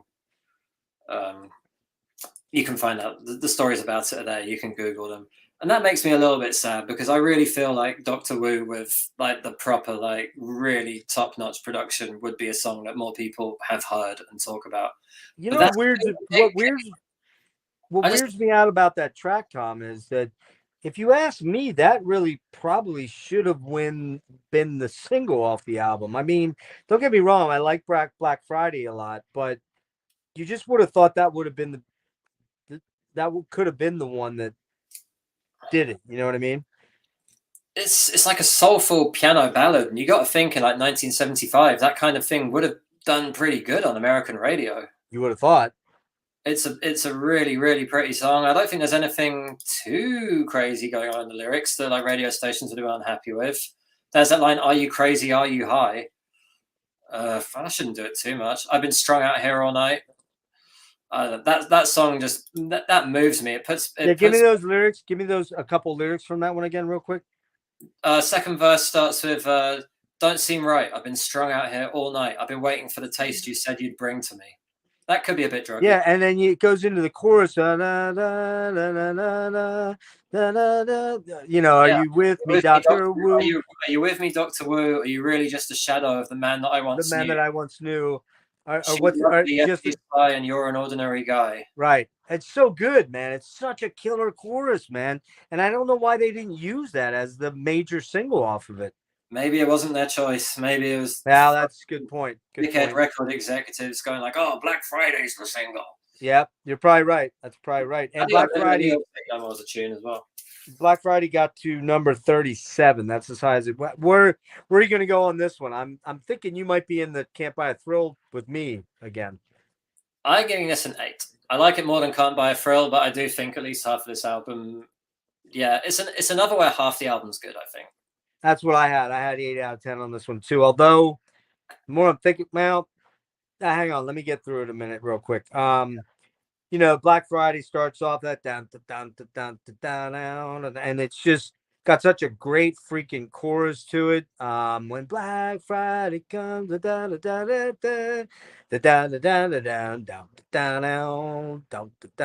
it's like I said when you're out of the room, I think it reminds me of Black Knight by Deep Purple, that kind of shuffle, and also like Roadhouse Blues as well. You know, like that's a good. Yeah. I didn't even think about Roadhouse Blues. That's definitely in there. And Black Knight works. Yeah, it's got, like you said, it's got that shuffle tempo to it, sort of thing. And that's got a Walter solo.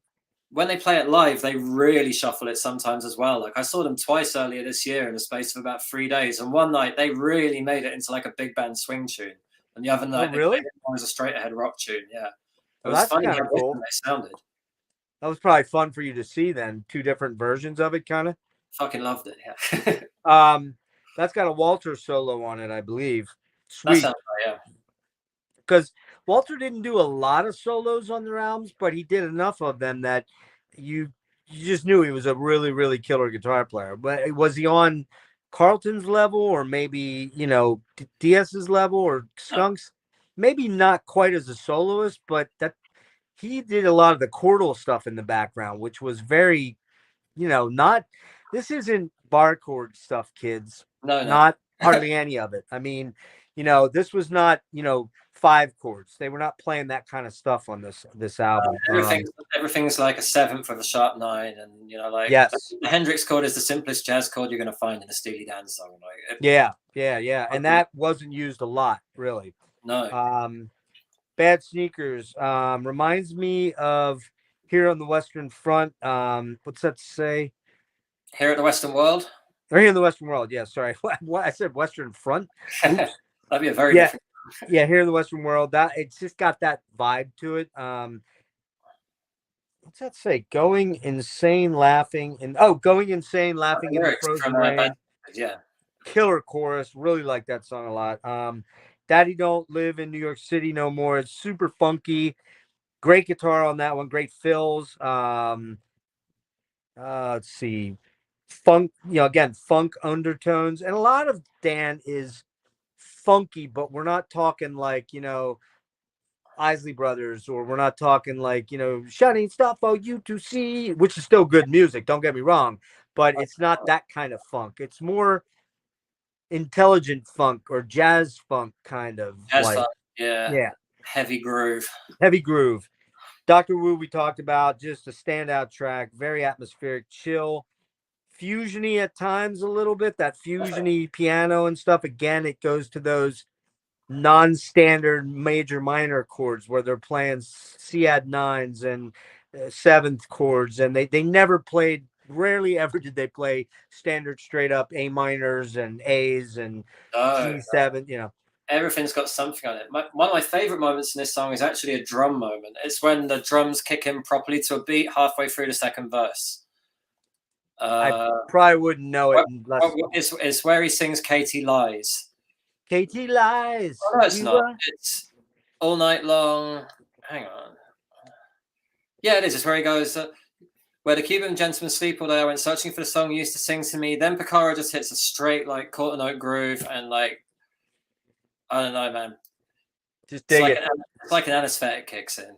Just like one of the main reasons, Tom, let me explain one quick thing to you. One of the main reasons I'm not gigging with bands anymore, or didn't for a long, long time, is I was not the greatest at time. A lot of times, like, I ended up being a lead singer for the band I was in because they're like, dude, you're a great guitar player, but man, you suck at keeping time. You know that, right? I'm like, okay. So I started singing Lane Staley-like vocals, and that's what I did. Nice. Yeah, that was my vocal range. I did like a Lane sort of vibe to my thing. I love that song, man. It's so damn good. It's like a sinister. It's like, I'm sorry. It's like a God. This is terrible, man. I can't read When your your hand. writing is so bad you can't read your own writing. I got the same problem. That's why I type everything.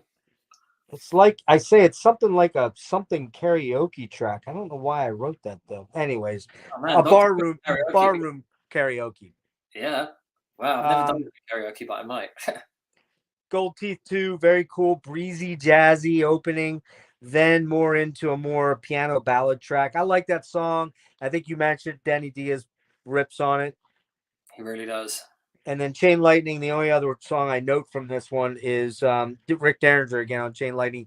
Pretty bluesy song for them. Probably one of the most straight up blues type tracks they ever Yeah, did. Because they definitely. weren't a band that sat down and was like, well, talking about Roadhouse Blues. Dun, dun, dun, dun, dun, dun, dun, dun, dun, dun, dun. They didn't ever do anything like that. Or, you know, I'm gonna come on in my kitchen because there's sure to be raining outdoor. It's not a Robert Johnson song. And I No, love my Robert Johnson. So let's hit Royal. Oh, I would I give that? Yeah, an 8. Yeah.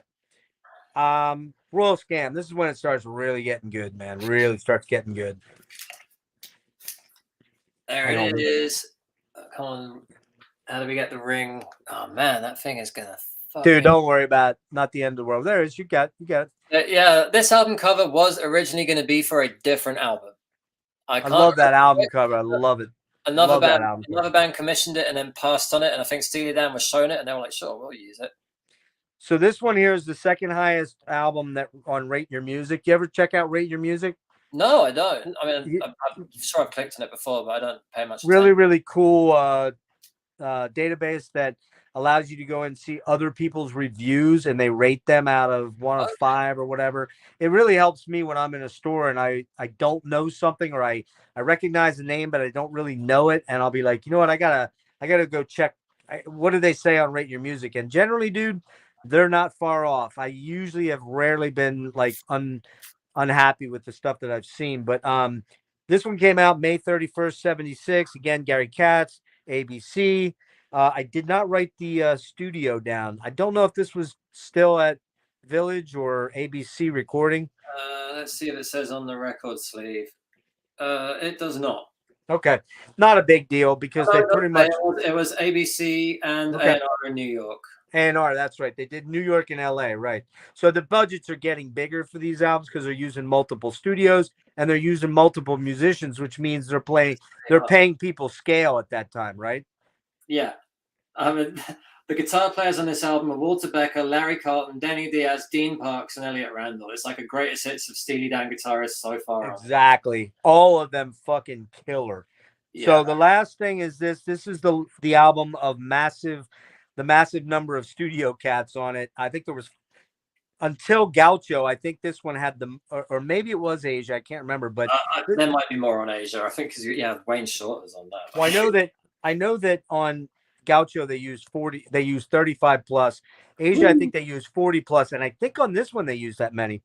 Yeah, I mean that's the list. That's the oh, my fingers are in the way. That's the personnel list. There you go. There's a lot of people there, man. And there's 2 guys in this band. So yeah, you know what I mean? So think about that. Denny Diaz is the only one. Well, I guess and Randall as well. Like they both play on it, but like the old band is long gone and dead by now. Exactly. This is like Fagan and Becker just like letting loose their vision. Talk to me about this one, dude, because this one is where I think it gets super damn good. I'm gonna say right up. I give this album 10 out of 10. Okay, nice. I don't think there is a bad second on this album. Kid Charlemagne. It's a song about a guy in San Francisco who invents the best LSD in the world. He's riding high, living the dream until it all comes crashing down. And you know who that guy was, right? Owsley? Owsley, yeah. He went around in the caravan thing, didn't he? What the hell was the dead. He was with the dead. He was dead, yeah. He was the designer LSD guy, is what he was, and made lots and lots and lots of money. But he was already rich, apparently, I believe. I believe it, yeah. He'd have to have been to have that to get away with that lifestyle, I would have thought. Well, I think he had rich parents or something. Something about he was like a trust fund kid or something crazy like that. So go ahead, man. He is a fantastic. It's just. I find it hard to explain how much I love that song, Kid Charlemagne. It's so fucking good. So fucking good, dude. So good. Every like Rick Beato did it better than anyone else could. Like, at least from a technical musical standpoint, like he explains why every single note of that song rules. But just the fact it's such a captivating story, it's delivered so well. Like, the music is a perfect accompaniment for it. Listening to this is watching a movie in your head. Like, it is a. I'm just gonna say it. Larry Carlton's guitar playing on this song is about as good as it gets, as far as sick. Sick. It's not just the like. There's two of the best guitar solos that you're gonna hear in this song. Like the main one, which everyone knows about. Maybe everyone doesn't know. If you don't know about it, you must. You have to know about it. You go find out. But it's like the little fills he does in the verses as well. Like, they ramp up the intensity in the second and third verses until like there has to be the guitar solo. Like, it's the only thing that can happen there. The backing vocals are absolutely on point. Michael McDonald is in the background, just like wailing away and improvising. Oh yeah, like yeah. Kid Charlemagne is a 10 out of 10, A+ song. Like, there's no other way of putting it. The fact that that sets the tone for this album. It does. The Caves of Altamira, amazing. A song about just like the sense of wonder as a child, like, you know, just being in a fucking boring place and just like finding your own entertainment and your own magic. Like, the Caves of Altamira, where some of the earliest petroglyphs were found, like ancient human relics, like, you know, cave paintings. Yep. And this kid, like, this kid is most likely living in the fucking suburbs, like in New Jersey or something. He's not finding cave paintings, but in his imagination he is. And the song kind of manages to convey that sense of wonder that you have as a child. And the music is fucking sublime. It's amazing, dude. I mean, when they go into the, you know, the part where it's before the fall, when they wrote it on the wall, and it wasn't even any Hollywood. Oh god, it's so fucking good, dude. The horns on this song really just take it to the moon as well. Like the outro, yes, they do. Repeating horn vamp. There's a repeating horn vamp that keeps coming back with a sax solo like over the top of it. I didn't think I was a horn and sax guy. I thought I liked Iron Maiden and Metallica, but this shit just fucking kills. Rules. Really good players, perfectly recorded. Like, the production on this album is perfect. Like, not in a clinical way, just like this is exactly what it is meant to sound like. Well, I think you know what, dude? I think it's like if you were in the studio listening to them rehearse, that's what it should sound like. Yeah, it's just fucking real. Real players playing some of the best fucking music people have written. It's just an absolute pleasure to listen to every time. Don't Take Me Alive, like Dom was talking about this one, it opens with guitar feedback. Like, Larry Carlton literally just holding his guitar up to an amp, and they recorded it. Just playing a big old dirty seventh chord. I think they wasn't going to start with that, but I think I've seen Larry live a few times, and he tells this story about it. Like, Fagan's going like, we need something to start the song, just like hit a nasty chord and let it feed back. So that's what they did, and that's what's there. And then it opens with like a 30-second long guitar solo. And it's fucking, God, it's so good. It's beautiful, man. Good. String bending and phrasing. Like, if you like classic rock guitar playing, you're gonna like what Larry Carlton does on Don't Take Me Alive. Dude, that song, I'm gonna ask you a question on that. Let me just, I hate to interrupt you, but I gotta ask you this. That song, that solo to me is kind of on par with Hotel California, I think. Yeah. And the reason, I mean, if you ripped a snippet of Hotel California, a memorable snippet out and put it on, side by side with that, I say it's right there with it. Definitely. Would you say it's more Felder or Walsh? Well, it's not. It's Carlton, isn't it? It's not. It's Carlton, and I really don't. Don was the more lyrical, melodic player of those two. Joe was the more bash, crash, slam it, but he was the more feel guy in terms of just, just what you hear come out of Joe, and you hear it in James Gang, you hear it in fucking his solo material, some of the great Joe Walsh, non songs that you wouldn't really like, I don't know, something like, In the City or something like that, just, I love that fucking solo. And that's not to take anything away from Kid Charlemagne, because we're talking 20 out of 10 solos here, man. I mean, it's what we're talking about. So go ahead, go back to it. Yeah, and Don't Take Me Alive, it's also a story. The chorus goes, I'm a bookkeeper's son. I never meant to shoot no one. I lost my old man back in Oregon. I was going to say, you don't want to upset Don. Don't Take Me Alive. Got a case of dynamite. I might hold out here all night. Man, it's just putting you in someone's shoes with the lyrics. It really, really is. Something I've said a lot of times, it just drops you right in the middle of a movie. It's almost like a first-person perspective. Sign In Stranger is a very strange song. And it's captivating.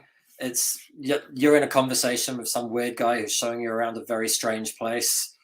Like, you might like the Café d'Escargot is a line that always sticks with me. Like, French-sounding place names. I think one of the times I saw the Dan live, they opened with it, and that confused the shit out of half the crowd. I'm sure I had no idea what was going on. The Fez is like Steely Dan that goes disco. I think like the one repeating lyric is I'm never going to do it without a Fez on. Could mean all kinds of things. Green Earrings is like a really, really funky tune. Lots of jazzy chord changes, like really cool guitar solo. Haitian Divorce is... This song's got a good story about it. I think I read it in the Reeling in the Years book. A member of the crew wanted a quickie divorce because he didn't like his wife anymore. And apparently in Haiti, that was a place you could get it done in the 70s. If you didn't want to drag it out through the courts. And Fagan and Becca thought this was really, really funny. So they kind of created they based the song on this guy. It's not this guy's story, but they used it as the backdrop, I guess. And ending up with Everything You Did and The Royal Scam, two really powerful more songs. This is the first Steely Dan album, I would say, where every song is a fucking heavy hitter. Quite a lot of the time when I get to the end of this album, I just start playing it again and again and again. And I read an interview with Rudolf Schenker from the Scorpions last year, and he said that if you could take one album to a desert island, it's The Royal Scam. No shit. What more could you possibly... What more do you need? What more do you need? Rudy has spoken. Rudy's favorite album, yeah. Rudy's favorite album is a Royal Scam. I love it. I love it. Fucking unreal. And then he probably right after that said, and my brother Michael, he's a bit crazy. Yeah, he prefers Michael Schenker Group for his Desert Island record. And he also says he wrote Coast to Coast. It's not true. It's not true. Anyway, or no, was it Coast to Coast? Is that the one that he claims he gave to Rudolph? And yeah, Coast to Coast. There was 2 tracks on there, Holiday and Coast to Coast, I think. You're right, yeah. That he didn't get credit for, and he's still pissed off about. Dude, I love Schenker. Love Michael, but he's a bit of a head trip, man. I would guess so, yes. And by the way, did you ever see the videos? I'm sure you have, but did you ever see the videos when he was still deep in his drinking phase, where he's just brutal? Yeah, I never saw it live, fortunately, but I have seen the videos, and it is fucking... We're very lucky that he's sobered up and he's still alive, because I've seen him live probably 6 or 7 times since then, and I'm very pleased that I have. I've seen him play Rock Bottom is fucking amazing. Life-changing. Or seeing him do Into the Arena or Captain Nemo, or I mean, you name any one of those first 4 albums and the fucking killer shit that's on there. But still, man, those videos are real. I've seen bad guitar playing by big stars that you're like, well, even Eddie had some bad moments before he got so. What's that? Kirk Hammett, yeah. Kirk Hammett. Yeah. He fucking butchers stuff live, man. I still love him. Yeah, you know what, man? Let's get this out there. I like Kirk, though. He's a good dude. He's a good guy. My favorites. But he's never been a great guitar player, I don't think. I mean, there's some great solos on Master and on Ride the Lightning, and even a few, but they're not super fucking hard. Do you know what I mean? That's why I love him. Yeah, they're melodic, and they work wonderfully in the songs, and that's the thing. But he's not fucking, he's not fucking Guthrie Govan, and he'll never be Guthrie Govan. So, but he takes it on the chin a lot. I feel bad for Kirk. Well, actually, a good point was, did you see the metal show with him and Kirk, with Michael Schenker and Kirk on, and they're playing?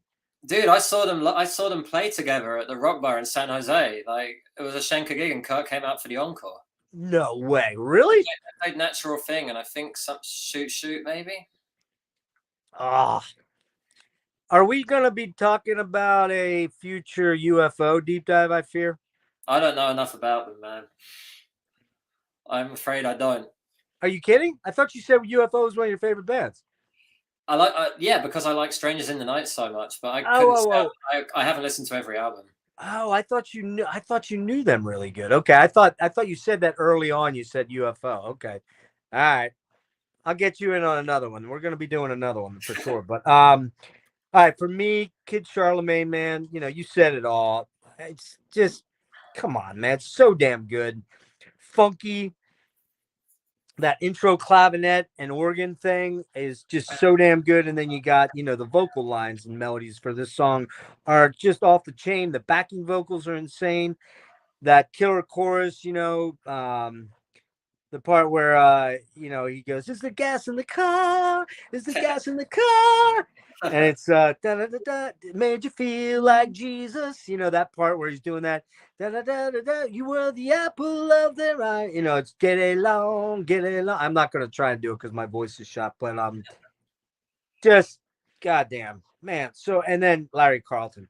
That's all I gotta say. If you don't know Larry Carlton, kids, maybe you should go school yourself a little bit. That's all I gotta say. That song put Larry Carlton in my like top 3 guitar players ever. Like pretty much as soon as I heard it. Super cool fucking guy, and I swear, does he live in Philadelphia? Nashville. Oh, he's in that. Oh, obviously, yeah, because he's okay. He used to live in Philly, though. I could have swore, or maybe he's from Philly. Could be. I know he's lived in Hawaii at some point, and he definitely lived in LA when he got shot in the throat. Wait, what? You didn't know about it? Larry Carlton got shot in the throat in the 80s. He had a home studio there. He stepped outside it, and some kid was there with a gun, and he just popped him. It tore Dude, out. I never heard that. No. Tore out most of his vocal cords. That's why, like, he's got so softly spoken now. Like, he's kind of got talks a bit like this now. I did not know that. I'll have to go back and recovery. research He was that. very lucky not to die. Yeah, you got to hit me up though. As much as I'm raving about Carlton, I don't actually own any of his solo stuff. So you got to give me some suggestions. Self-titled 1978, Larry Carlton, the one that starts with the song Room 335. That's the only one you need. What's it called? It's called Larry Carlton. It's his self-titled 1978 album. Okay, all right. First song on it is called Room 335. It steals the chords from Peg, and it's fucking amazing. Caves of Altamira, which I think you had as your little, you had the music for your little story on Instagram. Yeah, that's right. Man, I mean, there's the part, you know, like I said, before the fall, when they wrote it on the wall. It's just, it's so damn good, man. It's so damn smooth. It's smooth. And it's smooth in a way that isn't like, you know, it's funny. A lot of people are like, "Oh, this is dad rock." Okay, yeah, I agree with that. Kind of is, but it's way, way, way, way, way, way, way, way, way more complex than any dad rock you'll ever listen to anywhere else. You know, it's harmonically, like at this stage in Steely Dan's career, they're definitely leaning more. This is when the pendulum really starts swinging towards jazz rather than rock. There's a lot of there are still rock tunes on this album, but the jazzy harmonic sophistication is really starting to come to the front. Absolutely. Very subtle modulations that happen even over the course of just a single line. Like, I don't know what's going on there. My musical knowledge is not deep enough to understand it, but I fucking love listening to it.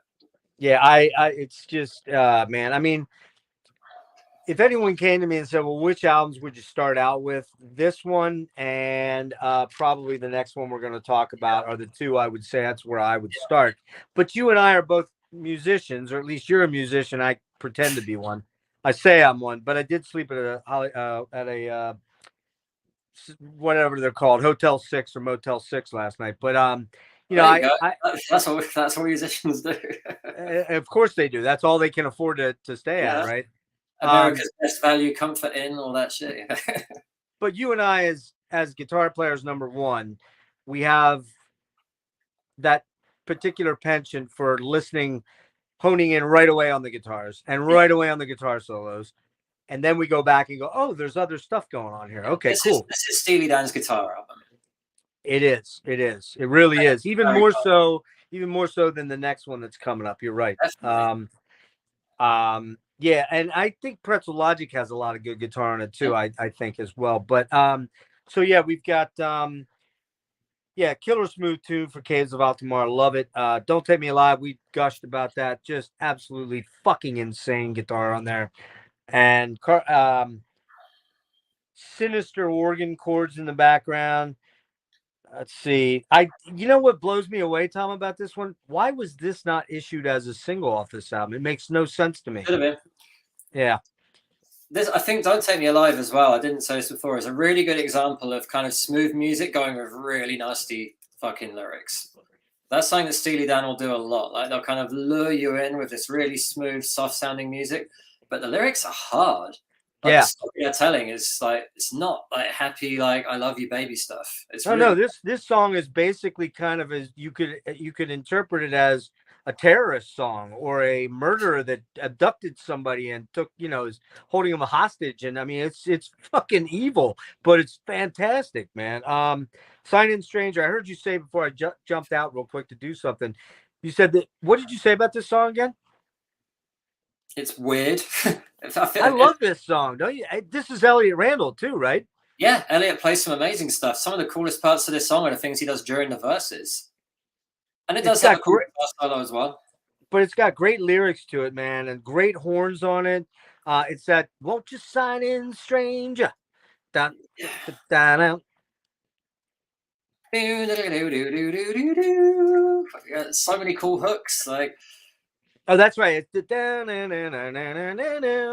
love this song. I love it. Love it. I've always imagined this song as like being like you've just fallen in with a really bad group of guys, and they're showing you around and like inviting you to their friends, taking you to their hangouts. Like I'll read you a verse of it here. Do you have a dark spot on your past? Leave it to my man. He'll fix it first. Pepe has a scar from ear to ear. He'll make your mugshots disappear. It's like fuck, man. So they're meeting all these characters. Wow, man. Yeah, they specialized in writing bizarre ass fucking lyrics that like you said, cinematic movie type lyrics that, they may not make actual sense overall, but they do if you're in the context. Let me back up. They may not make sense in the context of the music that's behind them, but they just do as a whole when the whole thing's put together. I mean, like this one's got a kind of like Latin feel, like they've done on a couple of their other. It seems like putting a Latin sounding song on quite a lot of the albums, and this is definitely the one on this one. It puts me in the mind of being like 45 minutes into watching Goodfellas, and like it's all starting to go really well for him. And this song is like it puts you in that sort of position, I guess. Yeah, that's what makes me feel. Yeah, absolutely. The next one, the Fez. Starts off with that really weird fucking piano figure, and then it's and you're just never going to do it without the Fez on, which if anybody knows, a Fez is one of those funky little hats that they wear at like the Knights of Columbus and has the little thing the tassel hanging off of it. Yeah. And I'm assuming what they're talking about is getting laid. I don't know that for sure off the top of my head, but yeah, I assumed it was a rubber, but like maybe there's something else it could be. Say that again. What'd you say? You assumed it was what? I assumed it was about wearing a rubber, but like it might be. That might very well be it. Yep. See, I'm old. I don't do those things anymore. I'm too old for that stuff. So it's like I've seen videos on the internet. I've seen videos on the internet, a how-to video. I have. Yes, that's correct. In fact, Nick sent me a how-to video on the rubbers. No, never mind. Nick's in the chat there. My God. So catchy, man. So catchy. That chorus is just so damn good. And then you've got the Becker solo on this one. You got a Becker solo, which is really killer. Green Earrings. See if you agree with me. The beginning of the song, Green Earrings, it sounds like the beginning of the A-Team. It's like a TV show theme, right? Yeah, totally. It's totally 80s, fucking TV show, but it morphs into a much funkier, really, really cool fucking tune. You got Diaz does that first. Oh, shucks. Oops, sorry, man. I'm here. not my phone down. It's Bernard Purdie playing drums on that. And we've got to talk about Bernard Purdie because he's on Kid Charlemagne as well. I'm not sure all the songs he's on this album, but Bernard Purdie is a special, special drummer. I only ever heard of him because of Steely Dan. Any song he plays on, he makes it a million times better. Wait, say who again? Bernard Purdie on drums. Okay, I did not know who that guy was. Dude, Bernard Purdie. If you've seen the Steely Dan Asia documentary, the classic albums one, he's the guy who's like, he talks about the Purdie shuffle.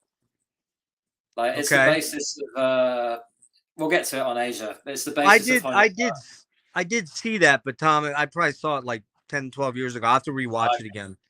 I watch it several times a year. Have you?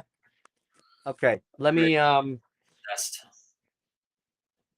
Oh yeah, and then you got on that second solo, you got Randall. He's got all that flange weirdness as it's fading out. Yeah. So cool, man. So cool. And then you got Haitian Divorce. That's kind of the reggae track. It's basically a reggae song.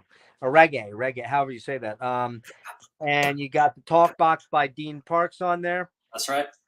And you got that killer chorus. This is my Haitian Divorce.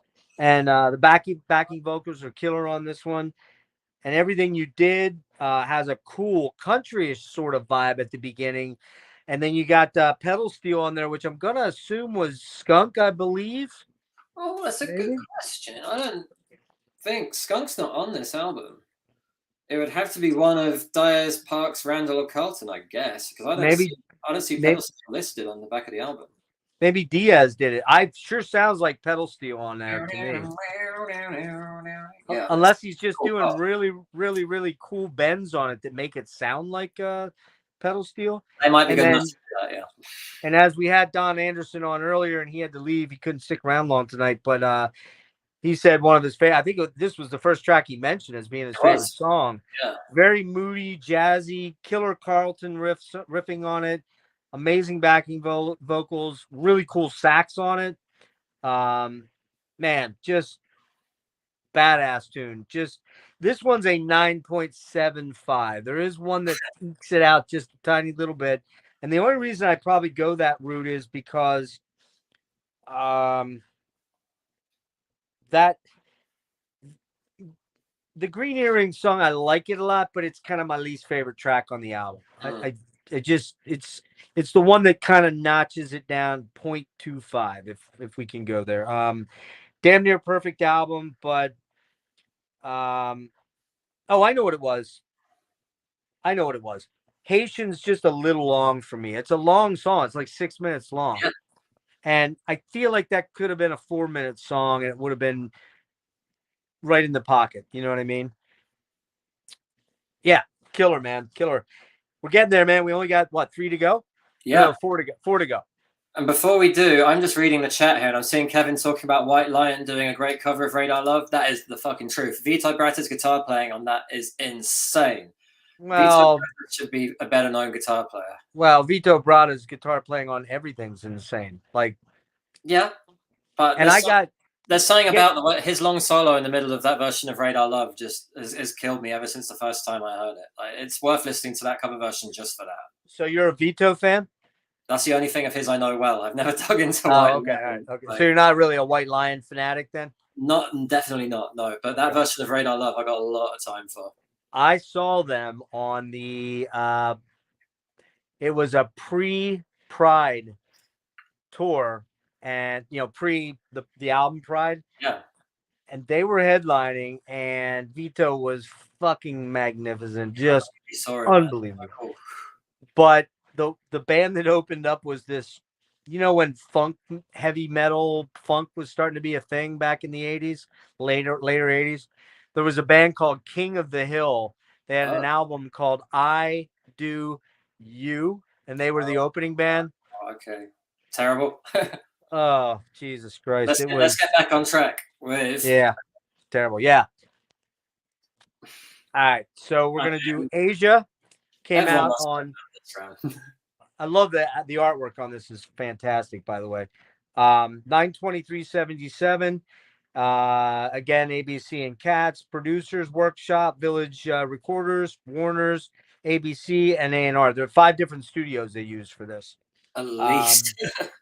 In the corner. Oh, I'm sorry. Go ahead. Yeah. So, talk. Oh, this one peaked at number 3 on the Billboard chart. And go ahead and talk about this one, Tom. First off, the first album, as far as I can tell, they actually started listing who played what exactly on every song. Yes. Which is good information, because this album is a who's who of the best fucking session players in the world in 1977. Yep, sure is. It's the album that people used to use to demonstrate expensive hi-fi equipment. That's how good it sounds, and it's still true. You should. It's worth getting a record player and a nice set of speakers just to listen to this on it. Well, this one and Pink Floyd's Dark Side of the Moon, probably. And Dark Side of the Moon. You should have all the Pink Floyd and Steely Dan records. Yes, you should. The guests on this alone: Lee Ritenour, Wayne Shorter, Chuck Rainey, Steve Gadd, Tom Scott. Like, these are guys who, I'll admit, I didn't know much about most of these guys before I started listening to this album. This is a gateway into all kinds of fucking shit. So what you're saying is this album cost you a lot of money in other albums? So much. So much. Terrible business.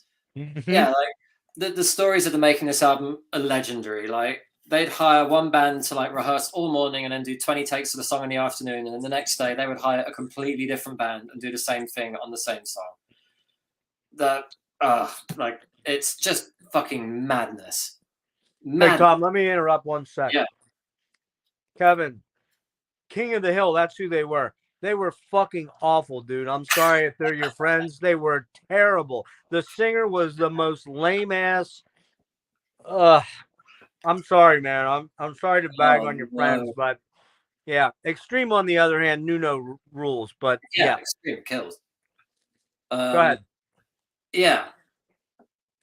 Every song on this album is fantastic. The opening track, Black Cow, is like walking into a movie and being in it. It just puts you right. It just creates the frame for you. I'm going to read out the lyrics because I know you want to as well, but I've got them in front of me. No, go for it. In the corner of my eye, I saw you in Rudy's. You were very high. You were high. You were high. It was a crying disgrace. They saw your face. On the counter by your keys was a book of numbers and your remedies. One of these surely will screen out the sorrow, but where are you tomorrow?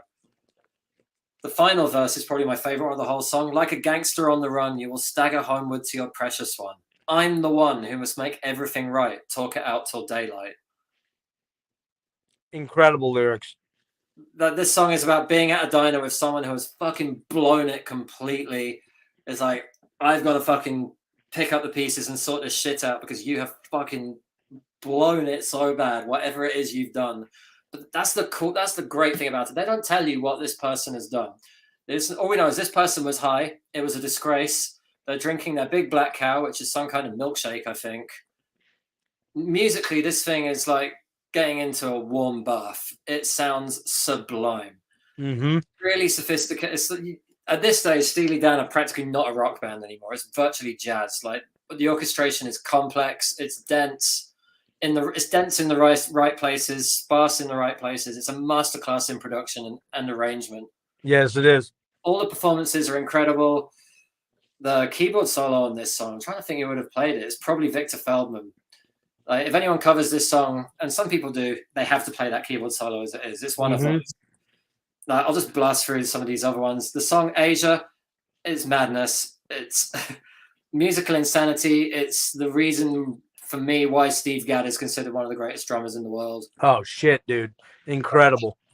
And if you go and see them now live, Keith Carlock absolutely crushes it and makes it his own. Like, it's always like a standing ovation moment when they play live. Absolutely sublime. Deacon Blues.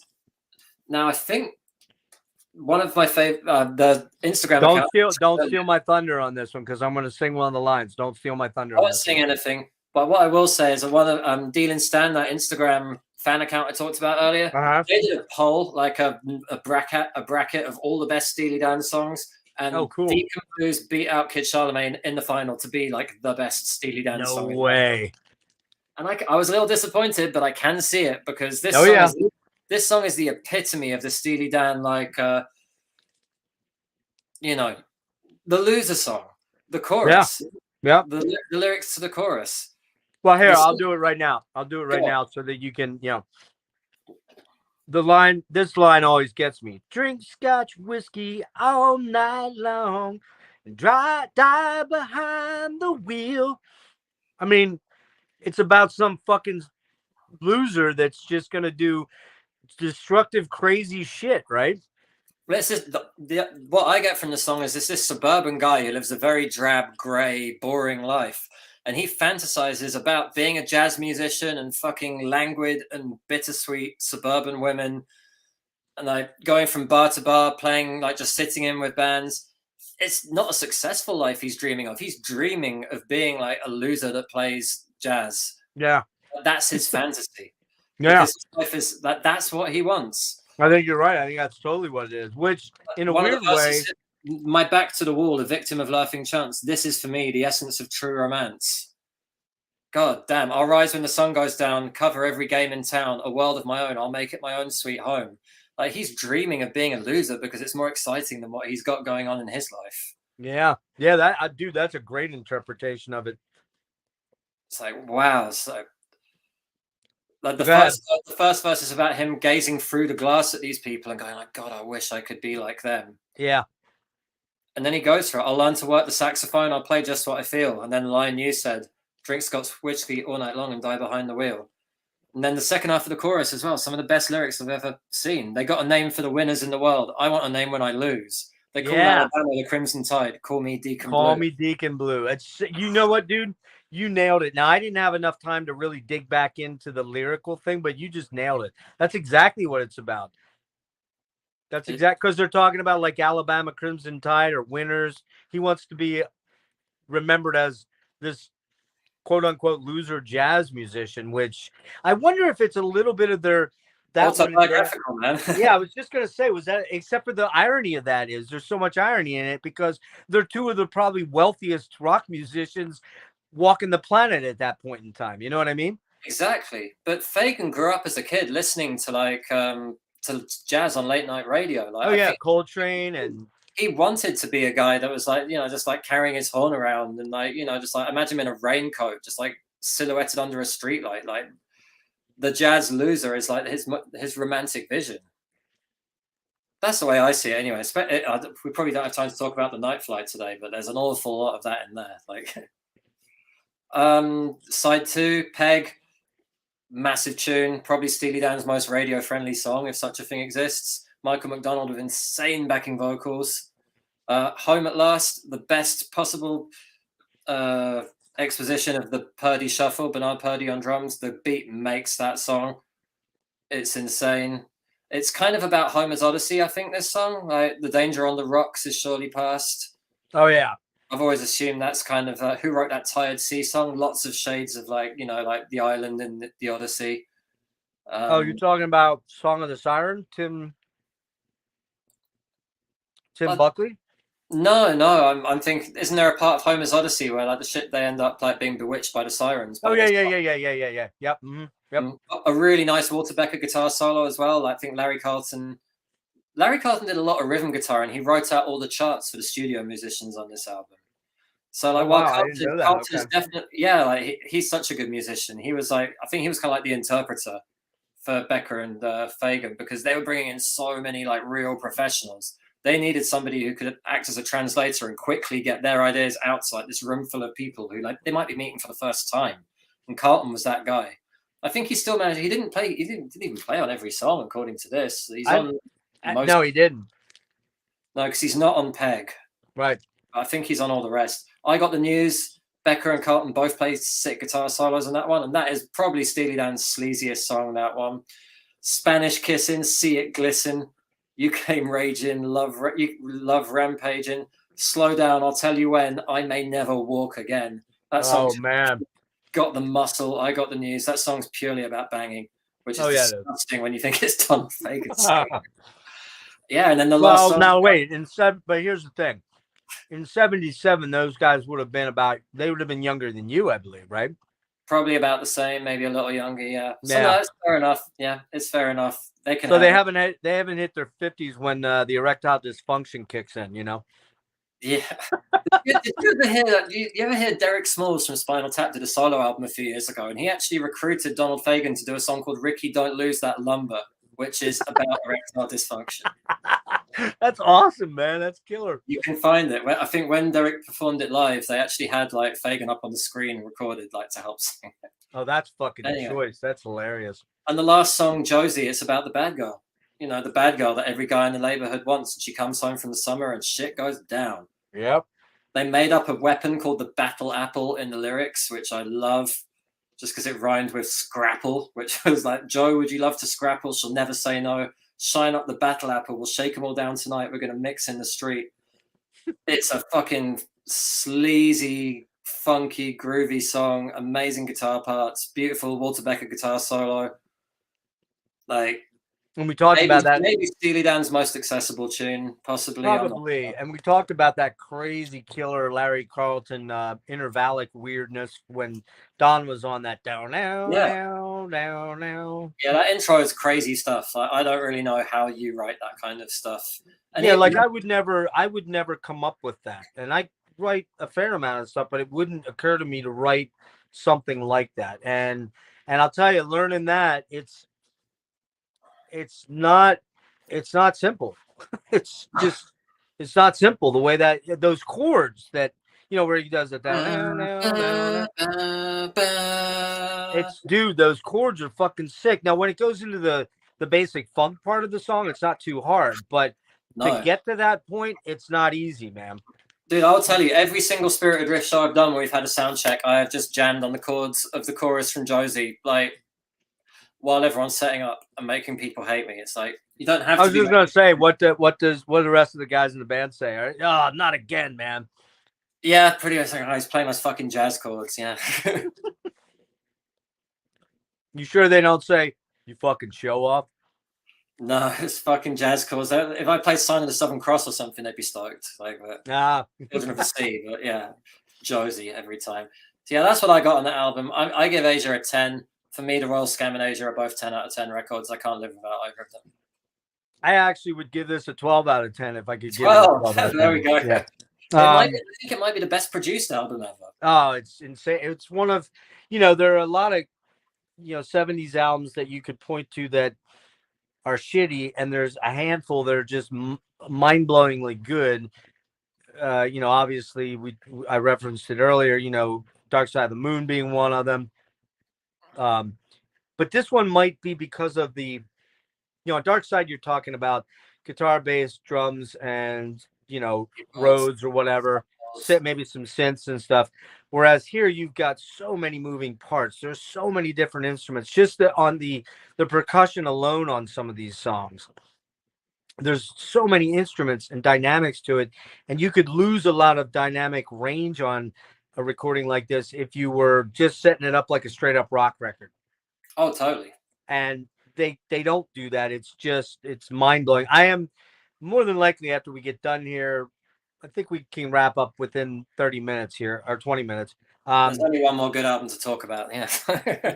What's that? Only one more good. Yeah. Good album to talk about. Yeah. But the thing is that it's just one of those Hallmark records that's just mind blowing. And, you know, the two songs that were the big songs, and you could probably throw Deacon Blues in there as a third song.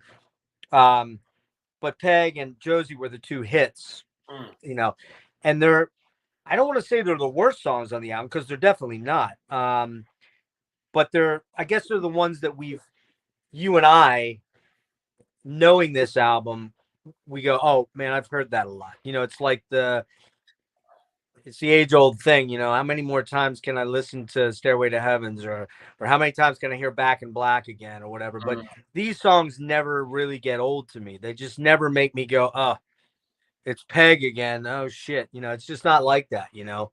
But let me run through these fast. You got Black Cow, we already talked about. Jazzy, funky, love it. Tom Scott on tenor sax on there, so good. Carlton on the guitar, so good. Asia's the weird track on here. It's got the kind of standard versey sort of thing into the chorus, and then it goes into that almost like fucking super, I don't want to call it fusion. It's kind of it is. I think it is. Yeah, but it's almost like prog fusion. It's got a proggy element to it, don't you think?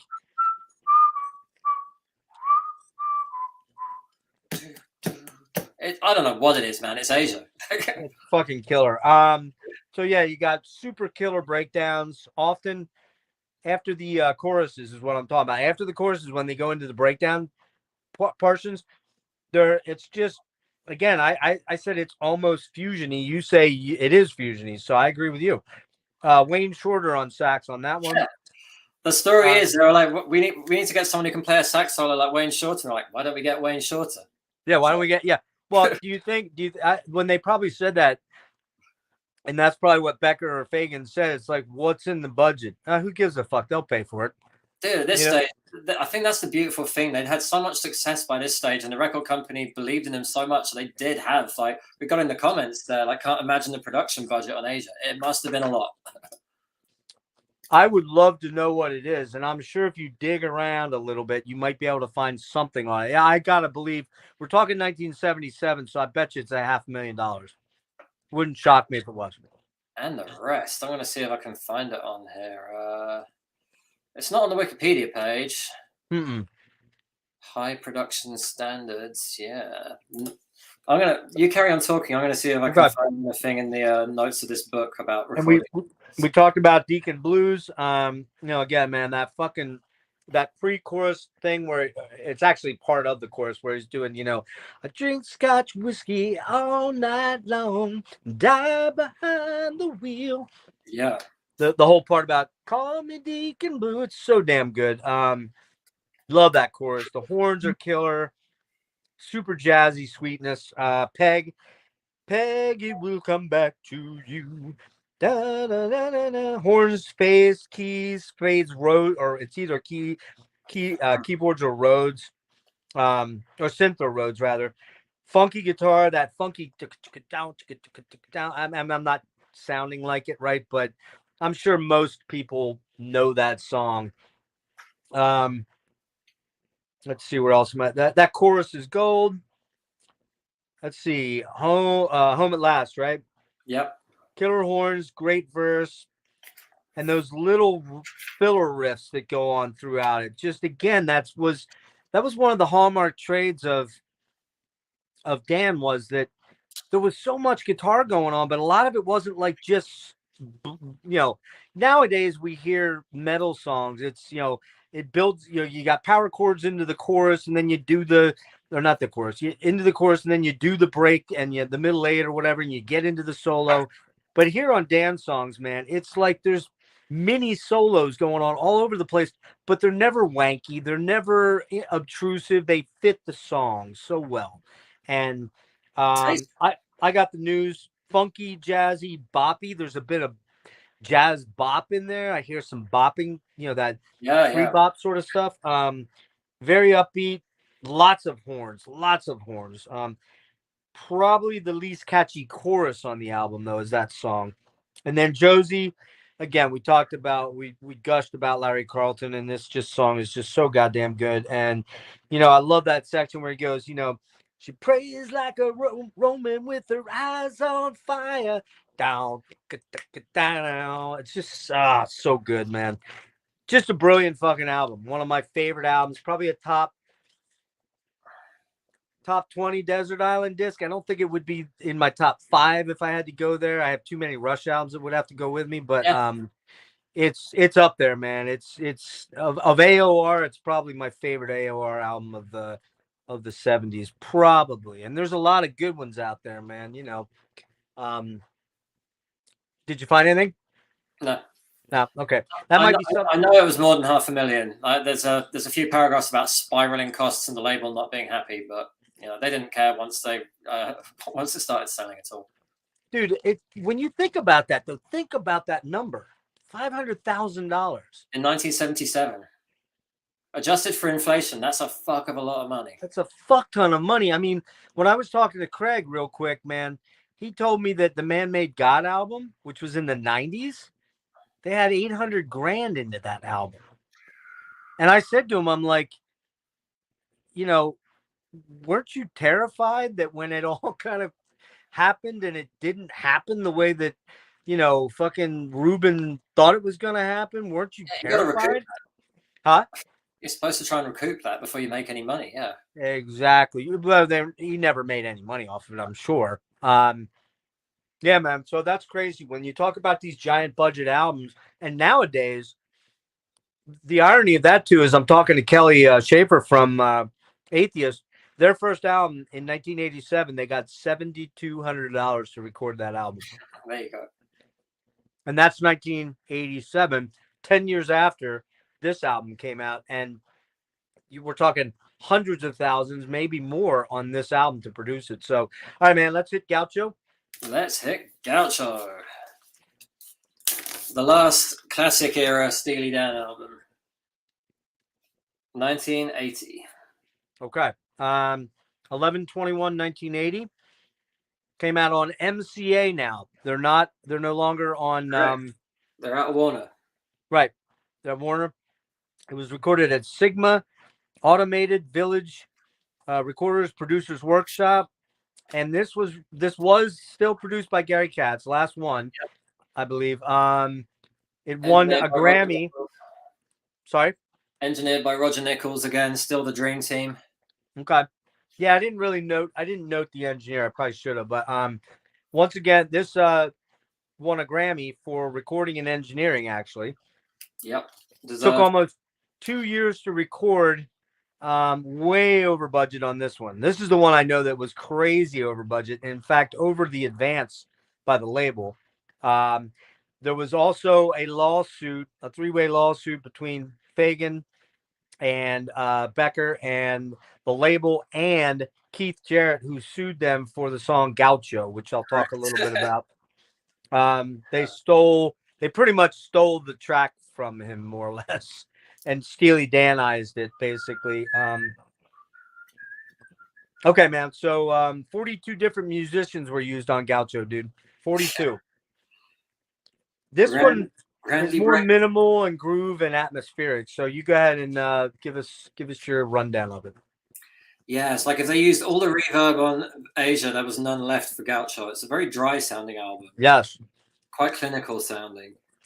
But the musicianship is very much still there. Bernard Purdy and Rick Marotta and Steve Gadd and Jeff Porcaro are the drummers just on the first side. They'd found their groove now. With what they did with Asia, they were like, okay, we're going to hire the fucking best. We're going for perfection. Yep. I'm not sure if they actually invented, but they definitely used one of the first drum machines on this album, this thing called Wendell. Yes. It's a very distinct sound, and they were pushing the fucking boundaries with this one. They really were. Well, allegedly, Tom, they said they were having trouble getting that sequence on Babylon Sister nailed, and they said, I wish there was some type of, this is 80s, so there is computer stuff going on at this time, but not like laptops and not like, the computers of 1980 were pretty cumbersome things. And they said, I wish there was some sort of, instrument or something we could use computerized to punch this in perfectly. And the engineer, I guess it might have been, who was it, Nichols? Probably Roger Nichols, yeah. Yeah. He's like, well, there is, but it costs $150. And they're like, go get it. $150,000. That's it. $150,000, yeah. Yep, go get it. And they went out and got it. Because they could. Could you imagine a drum machine? Shit that you now can buy drum machine software for $29.99 or whatever. I don't know what drum loops cost or any of these things, because I don't. It's built into the software you get on a Mac now. It's like right, a lot of it's on fucking the stuff on GarageBand was it's on GarageBand now is light years ahead of what they were using back then. Absolutely, yeah. They were making. Yeah, they were making caviar out of shit here. Really. Yeah. All right, man. Go ahead. Rip into it. Babylon Sisters. There's a really funny Simpsons episode, I think, where I can't remember exactly what's happening, but Bart and Homer end up at a Steely Dan concert and a brawl breaks out and there's fighting for like a minute and a half. And then at the end, it's like the vocals still haven't come in and they make some joke about it. It's like, wow. I've never actually watched one Simpsons episode. That tells you how old I am. That is incredible. I think I've seen all of them.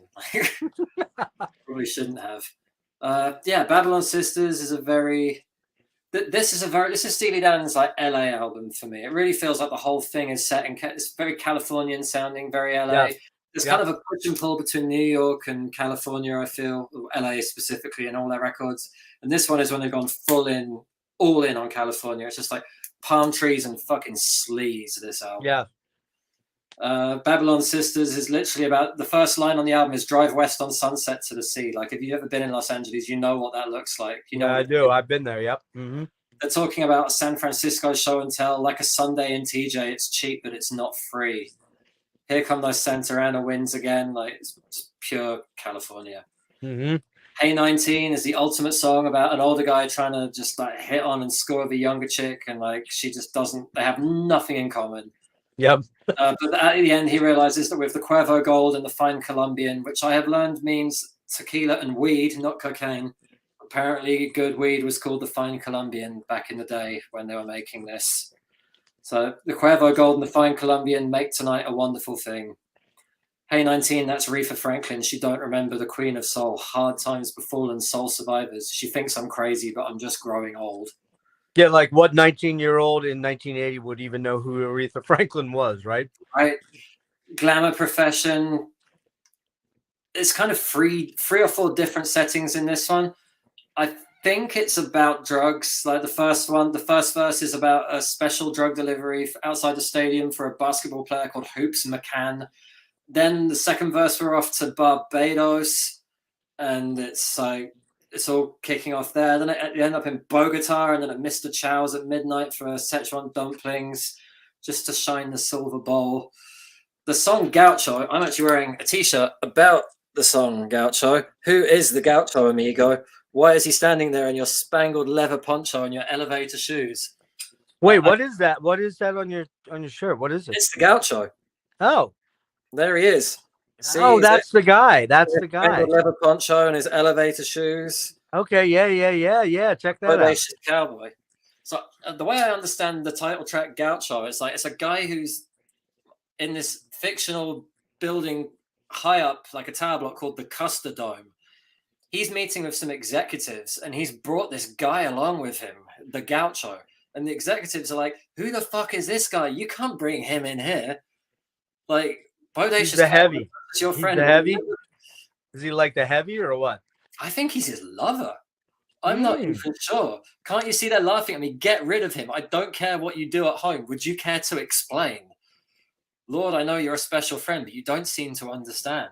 You're a nasty schoolboy with no place to go. Try again tomorrow. Well, I think that the really telling line is there near the end. Don't tell me he'll wait in the car. Look at you holding hands with the man from Rio.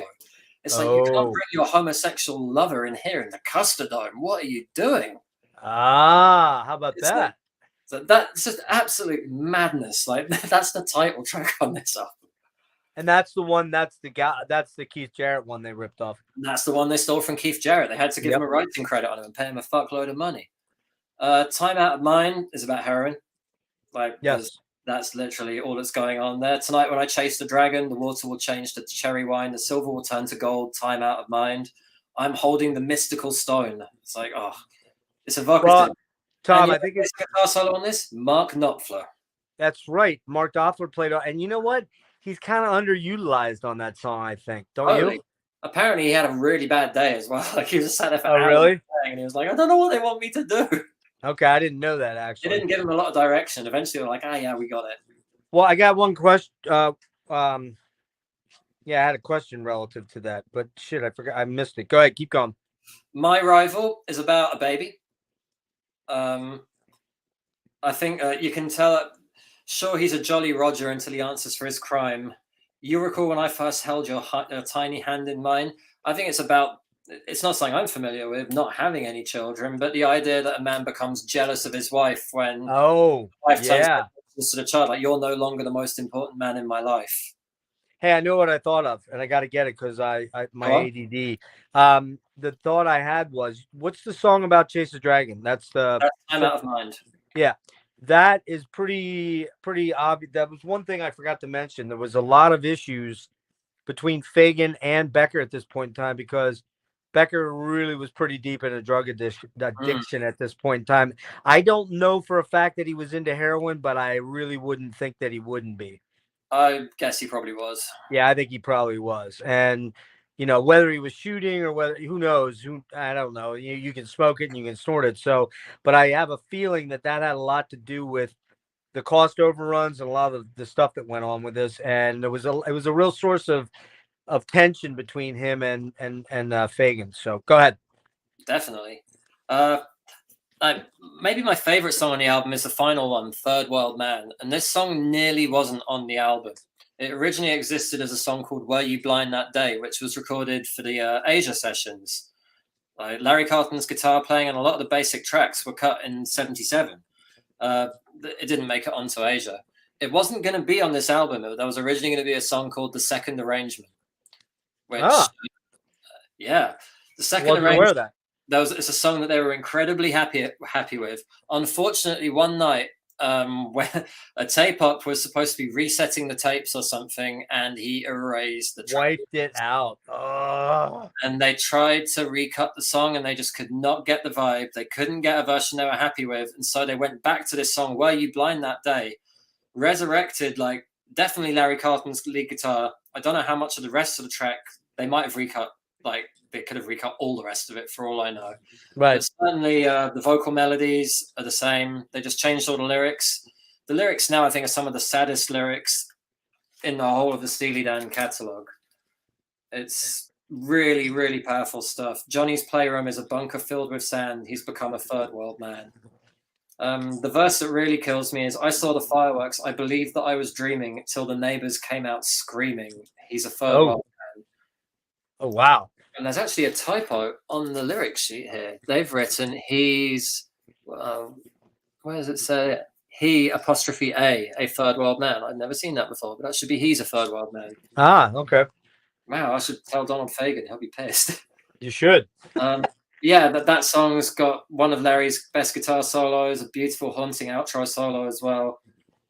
Unbelievable. Like, if that was where Steely Dan had signed off their studio discography, that would be a beautiful way to leave it. But it's not, because they did some more albums when they were formed. But yeah, they did. Gaucho's a fucking strong album. I wouldn't rate it as highly as The Royal Scam in Asia. I'd give it 9 out of 10. So it'd probably be my third favorite Steely Dan album. But yeah, there's really not a lot of bad things to say about it. Well, you're not gonna like me as much. I don't love this album. It's a 7.5 for me. It starts off super strong. Babylon Sister's incredible. Such a cool, brooding, moody song. It's very moody. You know, it's like we talked about this being more of an LA album, but that song is very oppressive. It's got this sort of weird vibe to it that, like, things are unsettled. Very, yeah. That whole you gotta shake it, baby outro thing is very disjointed feeling. Like, it's uncomfortable. Yeah, disorienting almost, kind of. But I love that chorus, man. What a smoking chorus. Hey 19, you know, the big hit on the album. I didn't write down what number that went to, but oh well, I can't get them all. I love that, and you know, basically it's a great yacht rock track, and it is. It is what it is. You know, it's great. The one thing I'll give the Dan is that they didn't go full Kip Winger and go with only 17. Yeah, 19, you know. 19, she's legal at that point, whether how creepy it is or not, you know, that's kind of, you know, at least they were still legal. Glamour, very upbeat, snappy, but a bit like the Fez. I kind of feel like that Glamour had a Fez vibe to it for some reason. It's quite jaunty, like, instrumentally. Yeah. It's jumpy, sort of, kind of. Although it's a little long for me. I felt like it's a little long. Dan songs generally are not songs I want to hear go on for 7 minutes. It's just, that could use a little editing, that one. Yeah. Gaucho's great song. That's the one that Jared sued them for. I hear a little Dr. Wu on Gaucho. Just a little bit. Like it, though. That's a good song. Time Out of Mind, that's the Knopfler guitar solo, but I said it's kind of anticlimactic because they don't really use Knopfler hardly at all. It doesn't feel like it anymore. I feel like if they're getting Larry Carlton that space, it would be a cooler song. Oh, yeah. My Rival, good mid-tempo track. but nothing crazy great. Okay, and I kind of expect after the last two albums, I kind of expected crazy great. So maybe my expectations were not what they should have been. You know what I mean? I feel like it's exactly in the I Got the News spot of the album. It's track 7. It's like I feel like I Got the News is the weakest track on Asia, and I feel like My Rival's the weakest track on Gaucho. Exactly, nailed it. Third World Man feels. Let's see, what do I have here? Great guitar solo on there by Carlton.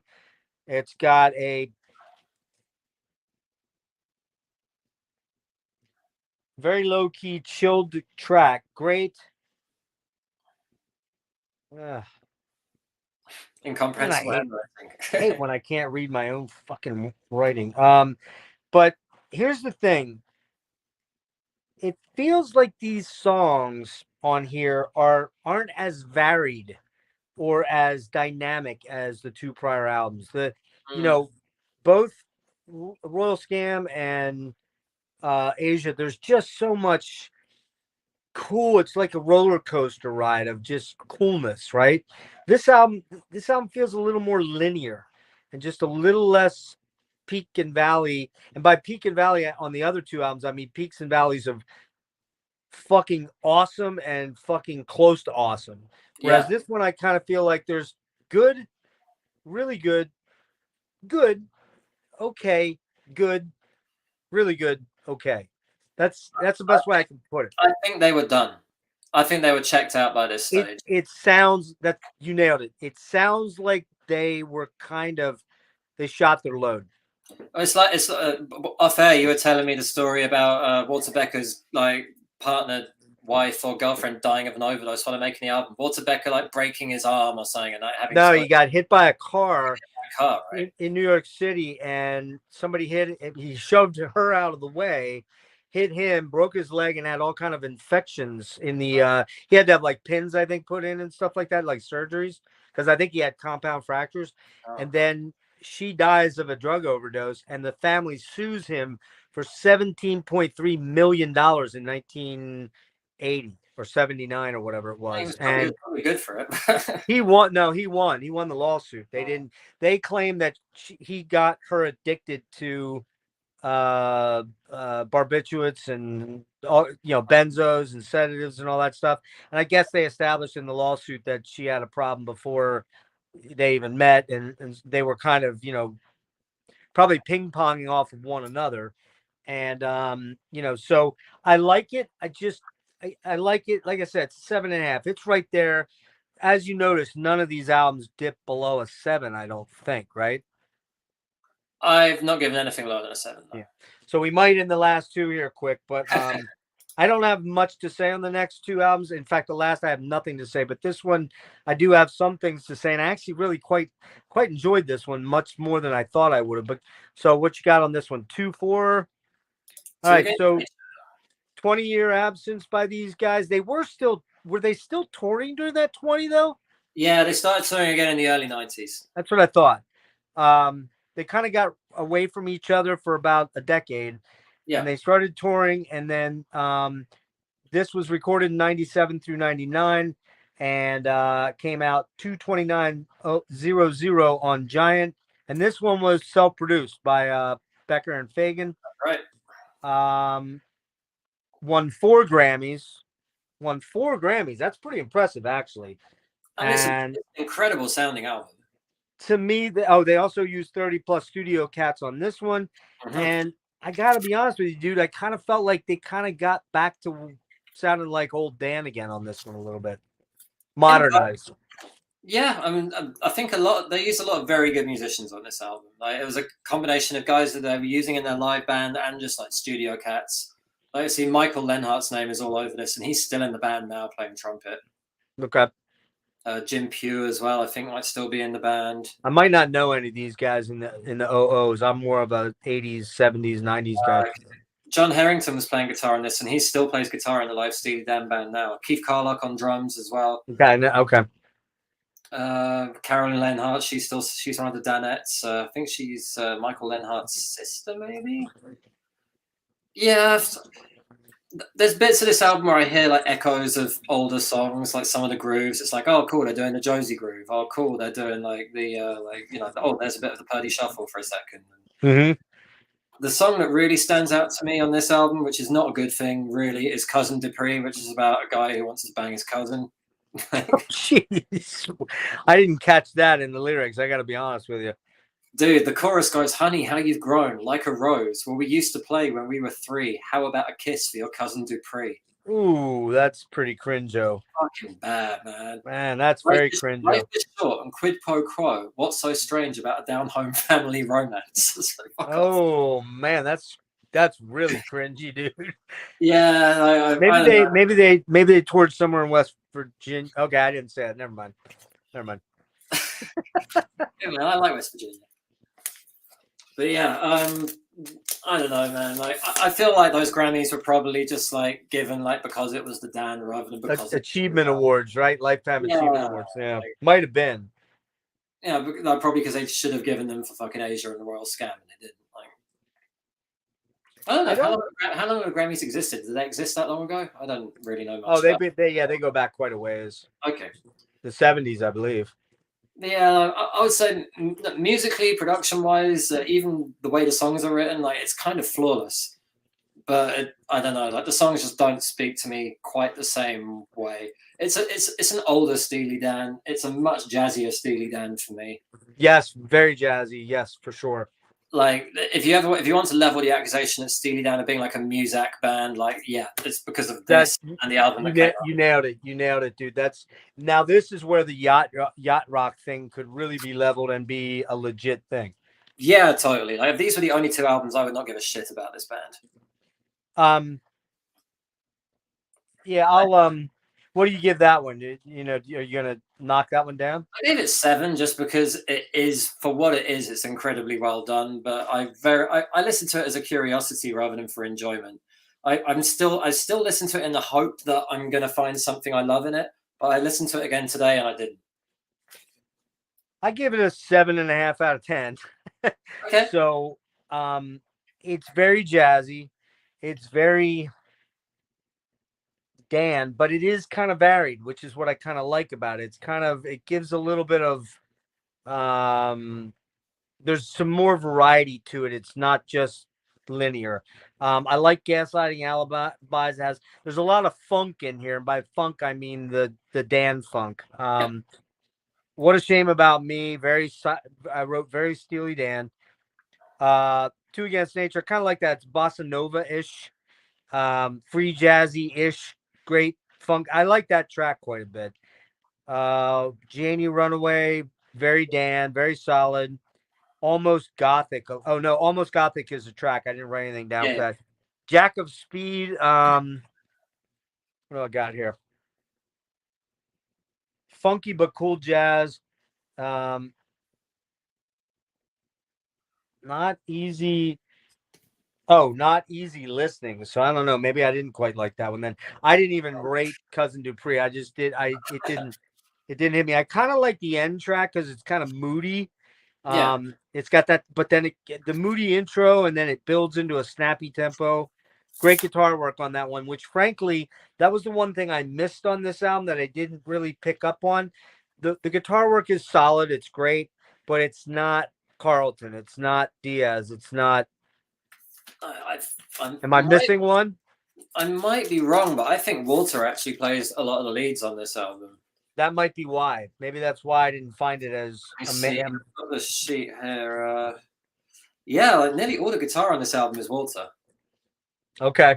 He plays bass and guitar on a lot of them. John Harrington plays some rhythm on one. But yeah, I think at this stage, Walter's like, fuck it, I'm playing. Hugh McCracken played on a tune. Yeah, there's just a lot of Walter Becker guitar. McCracken, I'm well aware of Hugh McCracken. He is. Definitely. Big studio cat. I think he played on Steve Perry's solo albums, I believe. Yeah, that's right. One thing we didn't mention, Tom, was that after they split, Fagan went on and put out a couple of really killer albums. He certainly did, yeah. You want to show those? I don't want to get into them track by track, or we'll be here all night. No. Well, I've only got one of them. You only have the Nightfly? I've only got the Night Fly, but I would also rate this a 10 out of 10 album. I That's love an amazing album. Amazing album. I like Larry Carlton's all over it. It's fucking yeah. This is autobiographical. This is about Donald Fagen growing up as a kid in the 50s in the suburbs, dreaming of like rocket ships to the moon, trains going under the sea, like New York to Paris in 90 minutes. Like what a wonderful time it was to be alive in the 70s, dreaming of that. Exactly, that's IGY, Green Flower Street. Like, yeah. I'm not going to talk about that. Not what we're here to talk about. But I'm surprised you don't have the Kamakiri yet. I just haven't found it on vinyl yet. That's a good one, man. That's a very good one. For a good price. Yeah. And I'd like to get the others too, but what's the other one called? I don't even know what it's called. The third one. That's a good question. I am not sure. Yeah, you're gonna have to look it up. I forget. I've got Morph the Cat and Sunken Condos. There's two others. Oh, there's two more. Right. I never heard those. I only heard, now that I think of it, I've only heard the first two. Kamakiriad's good, but I think the Night Fly is really special. Night Fly is one of those. I feel like it's an album. I feel like especially after Gaucho and the way that all went down, that's an album that Fagen really needed to make, like away from the pressure and like the enormity of the Steely Dan name, and he just fucking nailed it. Why don't you talk about the last one quick? I know you. Yeah. I did not listen to it. I got work tomorrow. What's that? I got work tomorrow, man. Like, I'll talk about this quickly. Steely Dan, Everything Must Go, their final album. It came out in 2003. It's got a few pretty good songs on it. I like The Last Mall. I like The Things I Miss the Most. I like Godwhacker. The very last song, Everything Must Go, is good. It's more of the same from like Two Against Nature. You could play me like songs I don't know too well from either album and I wouldn't know which one they were from. Similar cast as well, as far as I can tell. It's mostly the same kind of studio cats, like literally the same guys on this album.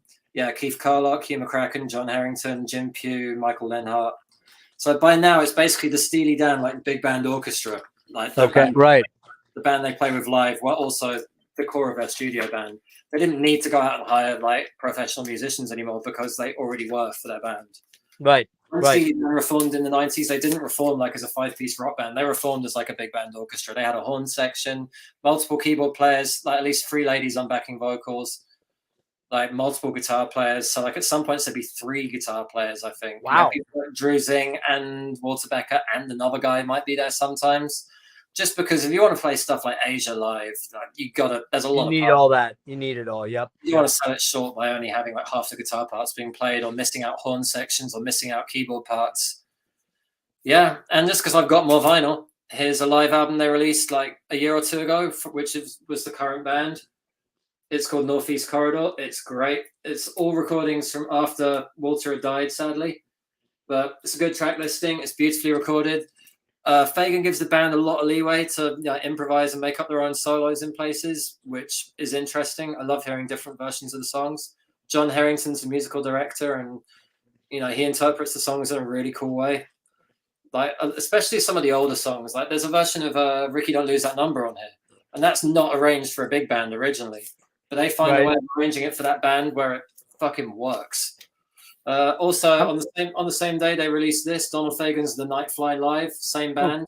Oh, nice. Just performing the entire album straight through, and it sounds fantastic. And yeah, the other things I've got here are just random curiosities, which like this one's called the Hoops McCann Band. Like Fagen and Becker officially granted some guy called Chuck Findlay, maybe? Chuck Findlay, bass player. He played trumpet and flugelhorn on this. But they gave some guy permission to do really, really intense big band arrangements of Steely Dan songs. I picked it up on Discogs, and it's interesting, but I wouldn't say great. And a similar thing here, the Woody Herman Band. Like one side of the record is Chick Corea tunes, and the other side of the record is Steely Dan tunes. It's weird. Is it a big band album? Yeah, it is a big band album. It's a very big band album by the look of it. There's about 30 people played on it. Tom Scott appears on it, and yeah, Woody Herman was a band leader. I don't think he's alive. He's been dead for a while, I believe. Yeah. This was a long time ago. I think this came out in ’78.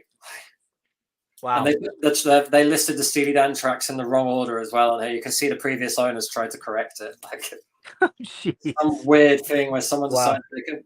I think Woody Herman put this together, and he was like, "I want to get Chick Corea and Steely Dan on the same record," and he kind of did.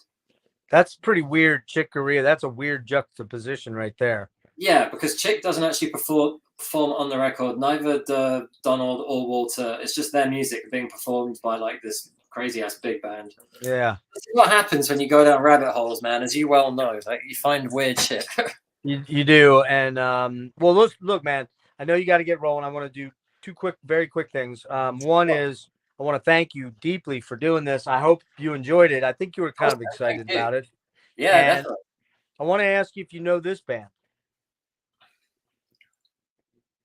NYC. Oh, XTC. Yeah, I do. Yeah. Are you an XTC fan at all? Can't say that. No, I haven't listened to them enough. What was that? Okay. I'll add it to my Spotify list. Skylarking, dude. I think you need to dig yourself into some XTC, bro.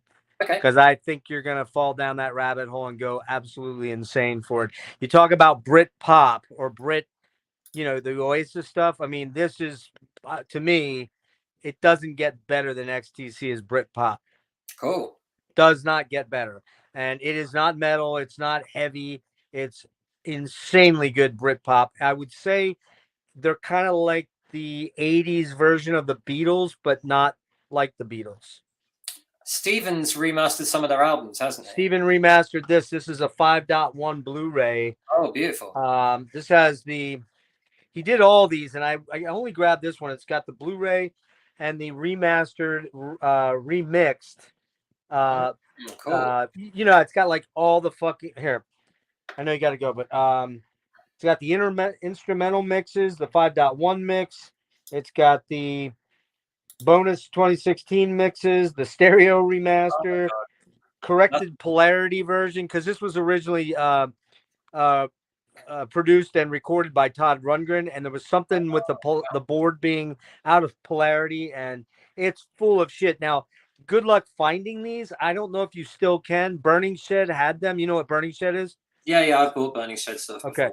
So they may still have these. It's the only one I have. I have all the other stuff on Japanese mini LPs, and I just couldn't pull the trigger for something I can only play on my Blu-ray system here. You know what I mean? I just didn't want to spend crazy money.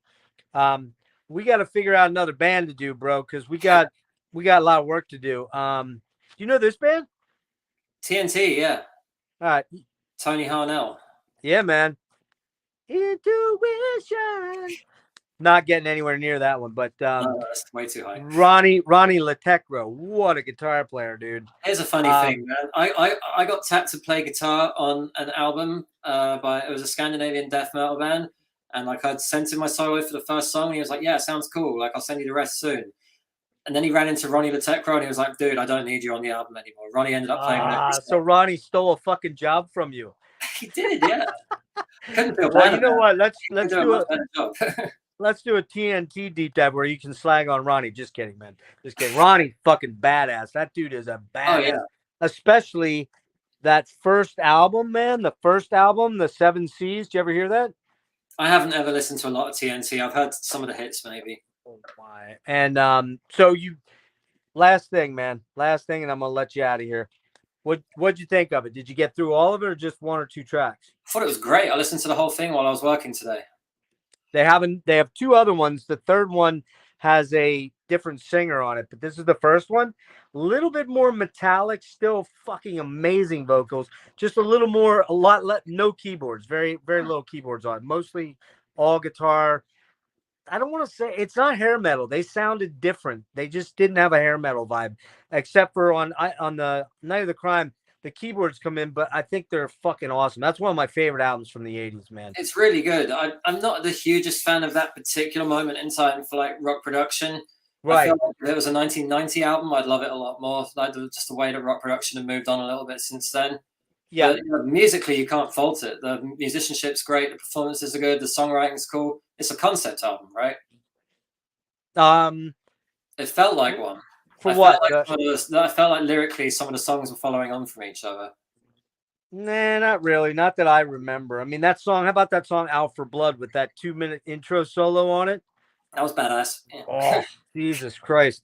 Yeah, Tom, I can't thank you enough, dude. This was super cool. I'm glad we finally connected and made it happen. And we're going to do a few more of these at some point. And you are, seriously, Rick was one of the Dreadful Minutes guys that was making all the funny puns. Nick Thralls of Metal is another guy.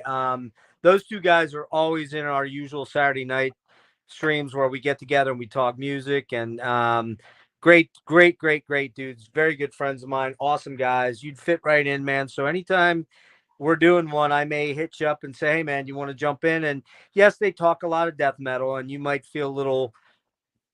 We'll get you there. We'll get you back into that death metal a little bit, just a little bit.